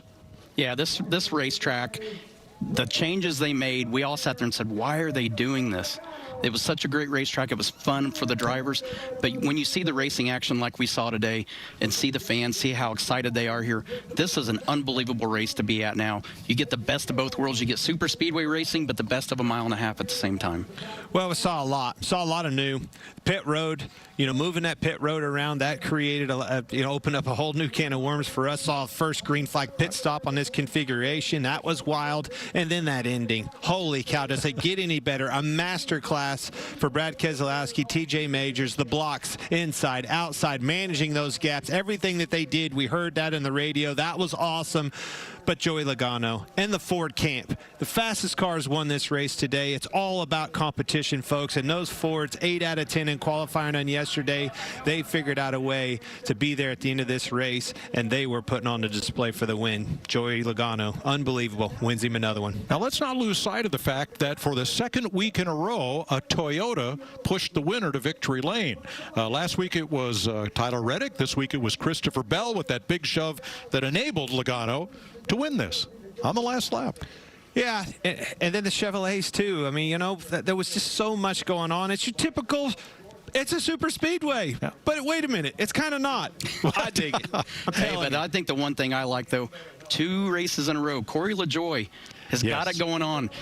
I guarantee you Atlanta Motor Speedway is now his favorite track for sure. Well, we're going to hear from him in a second, but first to Regan with Christopher Bell. Well, Christopher Bell had himself in position at the end of that race. You gave the 22 a huge shot down the back straightaway. Did you think maybe down in 3 and 4 you have an opportunity to get around them? Honestly, I did not. At that point, whenever the 22 and the 6 got side by side, I felt like I lost the race. So really, I think I screwed up whenever I went to the top. I will come into the white or one of those laps. I boarded on the bottom and went to the top and gave the 22 the bottom, which ultimately got him the lead. So that was disappointing, but ultimately to come home third, I'm super happy with that. Great showing for our dual Camry. Nice job, Christopher. Thanks. How about a great feel-good story? Corey LaJoie, once again, we saw you scored his top 5 a year ago, but you did one better. Best career finish of 4th. How good does that feel for this team? Feels great. It's like this taboo to say, oh, second sucks, 4th sucks. 4th is great. I mean, 4th is great for our Celsius Camaro and our small team. It's a great points day. We started off the year West Coast swing really solid, and to come back here, it's a bit of a crapshoot, but to get another career best here, I don't expect to show up and instantly win a race. You have to just keep putting yourself in these positions like Joey. That's why, he wins all the time, because he's up front all the time. So as I get myself some more confidence, race around these guys see me up there racing with them, our day's going to come. A great day for Corey LaJoie. So here are the results.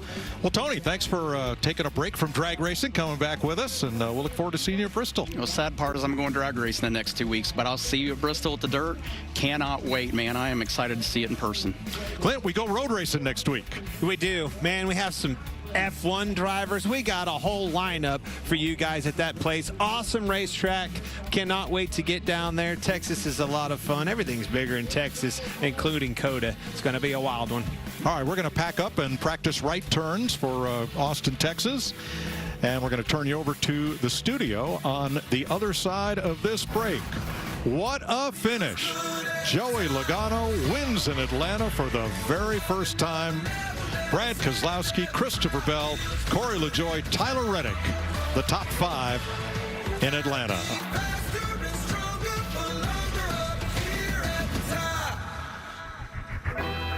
We'll keep burning that flame. Right around the time he earned the nickname Sliced Bread, defending champ Joey Logano was racing Bandoleros and winning at the Atlanta Motor Speedway. He had never done it at NASCAR's top level in the Cup Series, and today, not only did he get that win, but he led 140 laps, started on point, and drove all the way to victory lane. His 32nd career victory. What a day it was for Joey Logano out there in Atlanta. Welcome into our race day studios, everyone, as Joey is celebrating. That is a really cool shot. It almost looks like Joey's in the studio with us. Shannon, Larry, and Jamie. I mean, you got to start with Joey Logano because we've just spent the last 4 weeks talking about the Chevys, and all of a sudden, here comes the 22, and he is on fire in Atlanta. But I was a little bit concerned about that 22 car right after the beginning of the final stage because, remember, he had led all those laps. In fact, in the first 2 stages, his average running position was second, which he led most of those laps right there. But then he got back in traffic, and I'm thinking, is he in trouble back there from a handling standpoint? But they just kept chipping away, made all the right moves there at the end. Yeah, he and his teammates, both Cindric and Blaney, were so committed to helping him. And to me, that's really what put him in this position to be able to win, is the commitment. And he stayed committed to them as well. He could have went up to the top lane a couple times, stayed committed on the bottom. And, you know, look, and we talked about this being a drafting type race. You have to be a little bit lucky to be able to win at one of these. He had the fastest car, but things fell his way at the end. And what happened needed to happen for him to win. All right, we're going to watch the pass for the lead and ultimately the win on Brad Keselowski. Brad mentioned post-race that it was 2 vets racing each other clean, and it was so much fun to watch. So we're going to have you walk us through it, Jamie. Tell us how he made this work. Well, this all starts getting into turn 3. You see Christopher Bell makes the move on Reddick. We thought they were going to stick together because, you know, of being the Toyotas. And you see Joey Logano, I thought, was out of it going into turn 3. But when Bell makes that move, it allows Logano, it kind of breaks that draft up. And then look at the run that he's going to get right here. Bell talked about opting to stay on the outside. Joey goes to the inside. Brad felt like he had made the block, but look at this. He thinks he's going to go to the inside. Joey's able to just break the plane of that rear bumper of Brad Keselowski. And once he's in this position, Brad talked about needing that big bump. He can't get it.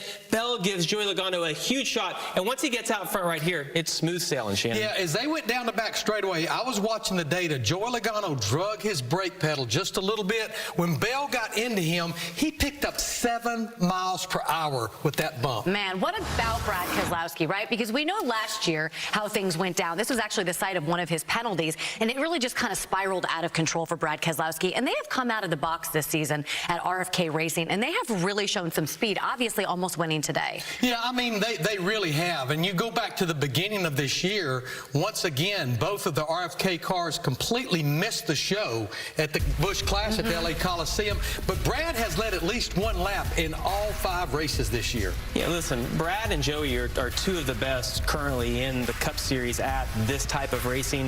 I thought it was cool that he pointed out how they race each other so clean. But Brad, I feel so bad for him because he spent 30 minutes holding those guys off, making all the right moves. We heard TJ Majors helping him. And, you know, when you're a driver, you use the spotter as verification. Like, you kind of already know the move you want to make, but then they verify what you're already thinking. TJ's walking him through all that. One bad decision, one not making that block when needed to, end up costing him the win. And the irony is, who did TJ used to spot for? He used to spot for Joey Logano, and those 2 guys kind of know each other. That's right. Absolutely. But I mean, you really rely. I mean, it was awesome listening to TJ Majors. I loved it when Clint and Tony would hold out and just let us listen to the spotters, because ultimately, as a spotter, and I always tell fans, like, close your eyes when you're at home and just listen to them, because they paint a picture. And if they paint a picture that you can see, then they're doing their job. Yeah, and Coleman Presley does the same thing for Joey Logano. He has so much confidence in Coleman Presley as his spotter. Yeah, we've already heard from some of the guys in the top 10. Stick with us to the top of the hour because we're going to hear from all of the guys in the top 10, starting with Tyler Reddick,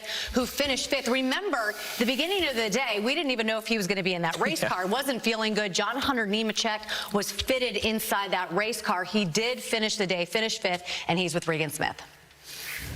Well, Tyler Reddick had got through the race today. Not feeling good as the race started. Fast race car, though, that's got to be the best medicine you can get. Yeah, it really was. This morning was kind of a struggle for me. Didn't get really any sleep through the early morning hours of the morning, and just really thankful that our Xfinity Toyota Camry TRD was handling as well as it was. It was definitely as fast as the Xfinity 10G network too. Man, I miss saying that back to the Xfinity days, running in that series, but Yeah, we had a good car. Just I need to, me, Denny, and Christopher would definitely talk about what we could have done differently there. I was trying to make sure all three of us could benefit from it, and fortunately, I feel like, my hesitancy cost us. Thanks, Tyler. I think maybe he gave Michael Jordan a call, and Jordan said, hey, you ever heard of that flu game? You're getting in that car and you're making it happen. But listen, Tyler Reddick, 2 weeks ago, you were ready to go into that garage and give him a hug because his season just I wouldn't hug him today. He's sick. No. Yeah, I want to keep my distance. But, yeah, the way the first 3 races went, but then third at Phoenix, another top 5 today, and it was not completely glitch-free. At the end of stage 2, they had to come back to pit road for a second time because they couldn't get fuel in that 45 car. So he restarted at the beginning of that final stage way deep in the field. Yeah, and I mentioned how Logano, the Penske guys all stayed together, right? And they've raced together a lot, so they kind of know what the other's going to do. When I listened to Tyler talk there, he mentioned that he and Bell maybe should have done something different. But you got to remember, they were against each other for all these years now. They're kind of on the same team. So they're going to have to get used to that. But, look, he's racing, I mentioned, 2 of the best drafting guys there are with Brad and Joey. And from where his year started to what the last 2 weeks have been, he's got to be feeling that's the best medicine that he could have. It really is. All right, let's hear from one of his team owners. That is Denny Hamlin. Finished 6th in today's race and is standing by with Jamie Little. Denny Hamlin brings it home 6th, and that ties his best finish of the season. You had some moments there that it looked like it could be your day, Denny, but take us through overall what your takeaway is. Yeah, I mean, it's just tough. The last pit road incident, where cars are coming in, I'm coming out, and that's just part of it, the traffic jam that you get on there. But the speedways in general, like this one, it's just kind of 2x2, and you can't really pull out to a third lane. And so I just restarted, I think, 4th on the outside row, and that's where I ended up. So it's just, you got to stay in line and just watch the cars in front of you and see if you can make a hole. But overall, happy for Cindric's coming on again this week, and hopefully we can keep getting these Toyotas towards the front. Thank you. Thanks. All right, during that interview, you started writing something down. What stood out to you about what he said? Well, I saw him coming on pit road, and Ty Dillon, he was trying to exit his pit stall. Ty Dillon was trying to get into his. No fault of anyone. It's just kind of the timing of that. And because you're not putting 4 tires on and staying for the whole length of a tank of fuel, the timing of that was just wrong for him. The other thing is, and we have seen that with this car at Daytona and Talladega, there is no third lane. I know this track is narrow. It's wide enough to have 3 cars, but the third lane just doesn't develop. It's too far around the top, and the cars punch such a big hole in the air. There's too much drag on it. So unless you can get that, it's all about numbers. And Clint and Tony talked about this the entire broadcast. The bottom lane was fine if it had equal to or more cars than the outside lane, but there's just not enough cars right now to develop the third lane. Yeah, they're talking about that pit stop at lap 195 after the wreck with Kevin Harvick, Ross Chastain over there off turn 2. I mean, how they did not knock a fender off that 11 car right there is absolutely beyond me, but he recovered from it. And I really thought, Jamie, when I saw the 11, the 20, and the 45, those 3 Toyotas, I went, these Fords are sitting duck right now. Yeah, I did too. And it's interesting you bring that up about not knocking the fender off, because with the old car, that contact would have cost him his day with the steel fenders. But these fenders kind of go in and they tend to go back out as long as you don't get hit too hard. That was the craziest start to stage 3 because it was like super calm for the first 2 stages. And then, of course, the Ross Chastain, Kevin Harvick thing happens, and then that happens immediately following on pit road. Yeah, and so we watched the race together, right? And there wasn't a lot happening early on. But I think it's important to note that the Cup guys are the best, right? They're at the Cup Series because they're really good drivers. They've watched for the last 2 days all of the wrecks, and I thought they did a great job not going out and repeating what we have seen. The track obviously has lost some grip. That top lane was the preferred lane. And listen, when push came to shove, they got a little more aggressive at the end, but I thought they did a really good job having a pretty clean race overall. In the words of Clint Boyer, when you start the final stage, the pay window's open. Yeah, I mean, Ross Chastain was in the grass. It was wild. We talk about the Fords. The Fords had a great day. Another one of those Team Penske drivers, Ryan Blaney, finished 7th. He's with Regan Smith. Well, Ryan Blaney, a strong race car all day long. When it's all said and done, 7th place, but you were up there in the midst of all the battles. What was it like from your perspective? Yeah, we got up there by the end. I sped in the second stage and kind of put us behind the 8 ball, and was happy we were able to get back up there to at least towards the front, and yeah, pushing Joey on the bottom there. Being in the second row, I just could never get clear. We could never, we never even got him clear, really. I think one time he got it clear, and then the top kind of came back, and then at the end it just gets all jumbled. But yeah, I just could never really get broken free to make any moves. But overall, appreciate Body Armor, Sport Water for coming on. It was a cool-looking car today. I wish we could have got him in victory lane, but happy we got a Mustang in victory lane. That was good, and decent finish for us, too, especially after my mistake. So happy for that, and go to Coach. Thanks, Ryan. All right, so you mentioned going to COTA, right? So not a lot will translate from what we've seen over the past couple weeks. However, what we saw out of the Fords today, are you buying what they're selling right now, just based on the performance today? Yeah, I don't know if anything is relative headed to that road course at COTA. And remember, this is not even really necessarily relative to Phoenix last week, Vegas. This was a super speedway type package. But I know we're at 50-plus races without a win for Ryan Blaney. There is just no way you can have that fast of a race car week in and week out and not win, and somehow not find victory lane. Yeah, the only thing that will translate to next week is just the momentum that he has, right? He finished second at Phoenix, had another great run today. I was impressed with him because he got a lap down, as he mentioned, because of the pit road speeding penalty. Finally got the wave around, or the lucky dog, and he passed about 12 or 14 cars in 5 or 6 laps. And I'm like, oh, like he obviously has one of the faster cars. We saw it earlier on, but he was able to maneuver through traffic. But he talked about it. He stayed committed to Joey, and they just couldn't. You're just trying to break the plane of the car in front of you, and they just could never get there. All right. A Toyota driver is up next as we continue to run through the list of top 10 drivers out there at Atlanta. Earlier today, we've got Ty Gibbs. He finished 9th. And Ty Gibbs brings it home 9th, his best career finish in the Cup Series. Where do you feel like you stack up at this point? I know you're learning so much every single week. Yeah, I feel like we had a very fast Monster Energy Toyota Camry TRD. I was proud of my 54 group efforts and just making gains every time. I feel like we've had great speed all year, just haven't finished well with some mistakes on my end that I need to clean up. And I'm happy with my team efforts, and we had a solid finish there. Was definitely eventful. Eventful. Yes, I mean, listen, he came from racing on Saturdays, winning and contending for wins almost every single week. And how many times I've heard the longest distance in the NASCAR garage is from the Xfinity Series to the Cup Series. How much of a shot in the arm is this for him to finish in the top 10? Yeah, Cup's humbling, for sure. I mean, you go from the amount of races that he's won over the past couple of years to the Cup Series. It's tough. And I think Toyota's a little bit behind, maybe than what Chevy is, but maybe behind Ford just a little bit. But I tell you, he had an incredible save earlier in the race when I think it was in the Harvick wreck. I don't know how he missed from destroying his car, but he didn't. So to recover for that finish, I expected him to be a little more excited than he was in that interview. But listen, super talented guy, obviously with a good team, and he'll figure it out. But Cup's humbling. Yeah, I mean, to me, a rookie in the Cup Series, especially in the first part of the season, a top 15 finish to me is a big accomplishment. That's expectations, at least for me, for a rookie. So to get that top 10, actually his first top 15 of the season.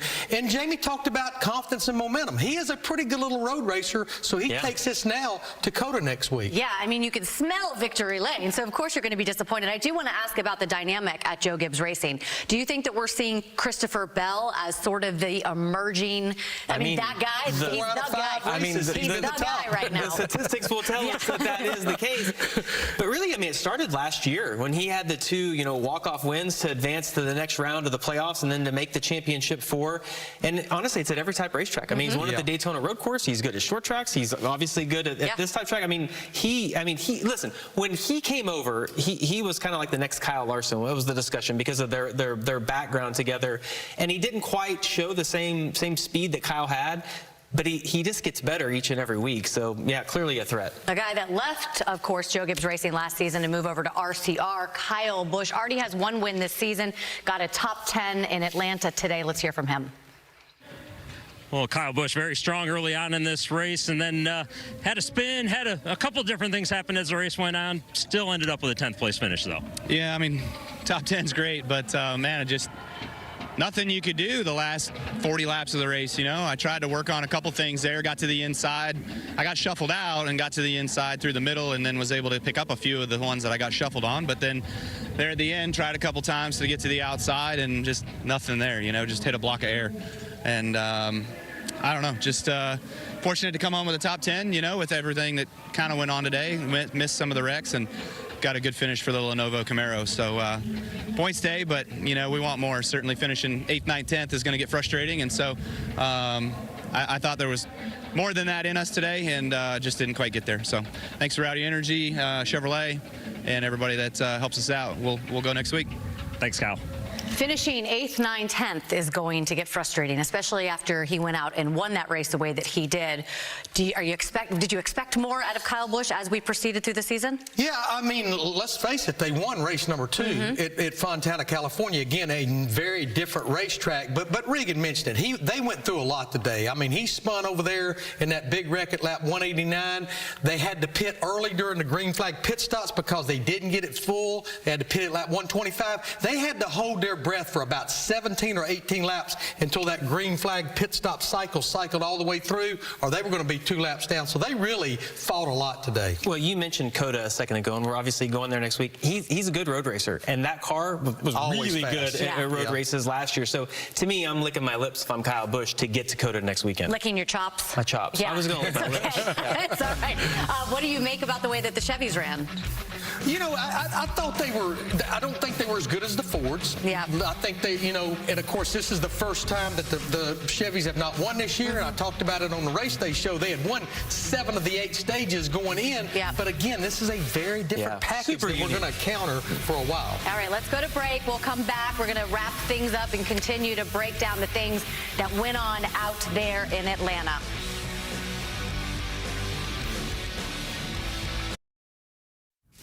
This week on America's only daily NASCAR show, there may have been some drama on the West Coast swing. Lots of drama. But we're back east in Hotlanta, where the drivers need to, well, watch their mouths. I'm sure I'll get to you and everything will be broken and we'll be done for the day. It's radioactive. And can you say Coda? Saddle up as we get you ready for the first road course race of the season on NASCAR Race Hub. Weeknight 6 p.m. Eastern on FS1.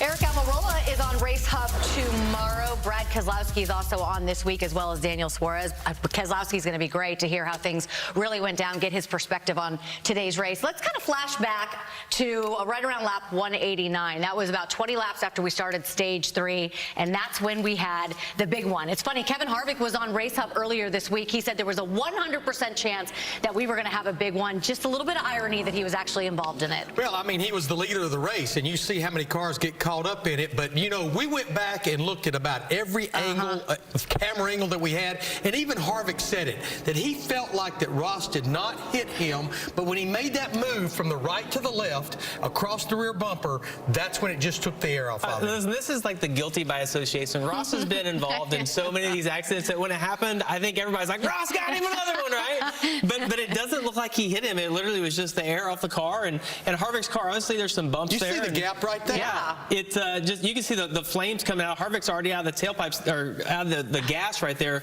knowing that the car's starting to yaw. And one thing that's important to note is that with the old style car, when it yawed out, you could save it because it didn't lose like the side force and the downforce. This car, when it starts to yaw out, you lose everything, and so it's much harder to save. We just don't see you guys having the big saves we used to. Let's face it, there's some drivers, if they get up in the middle of the night and stub their toe, they go, where's Chastain at? I mean, it's just the world we're living in right now. He came on the radio and he said, I didn't even touch him, and I was like, yeah, you did, but he didn't, and even Kevin mentioned it. Tell me what that's like, right? Because I did ask you this question. What is it like when a driver gets behind you, takes that air off, and what does it feel like? It's different in every situation, right? I mean, this car is obviously different than, and the rules can change that as well. I mean, clearly Harvick's car, the balance was pretty free. It must have been riding rough, and it caught him off guard. When you're the leader, I mean, you have the most grip of any position you can be in. You expect something like this to happen as a driver if you're running 20 at 3 wide and in the back, but when you're the leader, it totally caught him off guard. What about Kevin Harvick, right? Because now it's been back-to-back weeks that we've seen him up front after wondering when he was going to start to run where we expect Kevin Harvick to run. You know, honestly, he's been up front almost all year long. You know, he looked like he was headed for a top 5, top 10 today. The worst finish before today was 12th in the Daytona 500. Kind of like Blaney, you just keep bringing fast race cars to all these different types of tracks, all these different aero packages. You're going to cash in. How much does that for running well and running fast rise the entire leadership at Stewart-Haas Racing. Well, they all ran pretty well today. Yeah. I mean, Priest got a pit road violation. Eric's leading when that tire blows out. So all those cars ran better today. But Larry's talked about it. It's such an anomaly today, being so much different.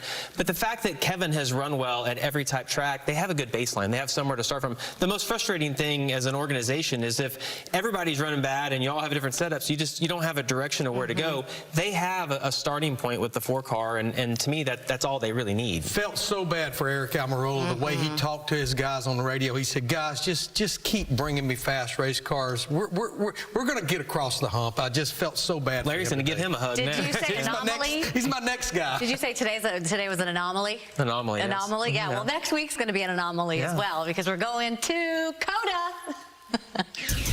Next Sunday on Fox, we're heading to the Lone Star State. Don't miss the Texas-sized lefts and rights as your favorite drivers beat and bang on the turns of Austin's road course. And Ross Chastain beats and bangs his way to the checkered flag. See? I told you. Who'll take home the checkered flag at COTA? Find out next Sunday, starting at 2 p.m. Eastern on FS1 and Fox. All right, so McMurray told me it's not an anomaly. It's there's more than one of them. Shannon. There's All right. 6 of them. Just call me Alanis Morissette with ironic. But, going to COTA, this is a great racetrack. Yeah. Ross Chastain won here last year. Not an anomaly, everybody. What are you expecting to see? Well, we had a great finish last year. You remember Allmendinger, Bowman, and Chastain, obviously, with that battle for the win. But I'm also looking forward to seeing the 2 Formula 1 guys be back. Jordan Taylor's going to be in the 9-car. There's a lot going to happen at that track. So I'm looking forward to just kind of seeing how the whole weekend gets better. Jimmy Johnson's back. So, yeah, a lot of one-offs. And we used to have the road course ringers, and that kind of went away. And now these guys are back. And the best part of this is that they get to get in really good cars. Yeah, we started seeing this the last few years, even with the old car, that picking a winner, a favorite for a road course, it's becoming about as tough to do as any racetrack we go to. But you look back last year, the first year with this next-gen car, 6 road courses, Tyler Reddick was the only repeat winner. And having Chastain win and people like that, it's not necessarily who would expect to be running up front at a road course, but they were. Is this a place where maybe a guy like Jimmy Johnson? I mean, I know he's spent a little bit of time running IndyCar and. Yeah, I mean, obviously his road racing would be better because of all the IndyCar racing he's done. It's so hard to win when you're just racing every once in a while, and he's going to have the 3rd best pit crew that they have at Legacy Motor Club. So you kind of have things going against you, but I think for Jimmy, this year is about having fun, and clearly COTA's a track that everybody wants to go run. And this is the second time to go there with this car, and we are going to have a 50-minute practice on Friday because we're going there with that very low downforce aero package like we just raced at Phoenix. We'll be running it at all the road courses, but this will be the first time they will encounter it. I'm looking forward to that because, you never really used to hear aero issues at road courses. All these guys complained about it last year, though. So to me, Phoenix, I kind of throw that out. It might be an anomaly, but this low downforce package at the road course races, I'm looking forward to it. I think it's going to make that better. What about the new adjustment with stage brakes as well? That's going to be different. I always go back and watch the race from last year where I can get my arms around what the strategy was like. Forget it. Because we're going to have stage brakes. We're just not going to throw a caution and stop. We're going to award points and we're just going to keep going. He's totally going to tape that. I was just going to say that. I was totally just going to say that. I was like, $1,000 we see him tape this back up. You better believe it is. It's all my notes for race stuff tomorrow. He's mad that he did that. Oh, my goodness. Adam Alexander, he's got no notes for the show tomorrow. He just ripped them all. This is so funny. That's so bad. This is so funny. I can't believe I did that. Can we get some tape in here? Next Sunday, we're going road course racing at Austin. Coverage begins at 2 Eastern on FS1, continues at 3 Eastern on Fox. Don't forget, we got Race on Larry Mack with his taped up notes will be on tomorrow. And tonight we have A Farmer Wants a Wife, followed by The Simpsons. You guys are awesome hanging out with us all night tonight here on a Sunday at Atlanta Motor Speedway. Congrats to Joey Logano.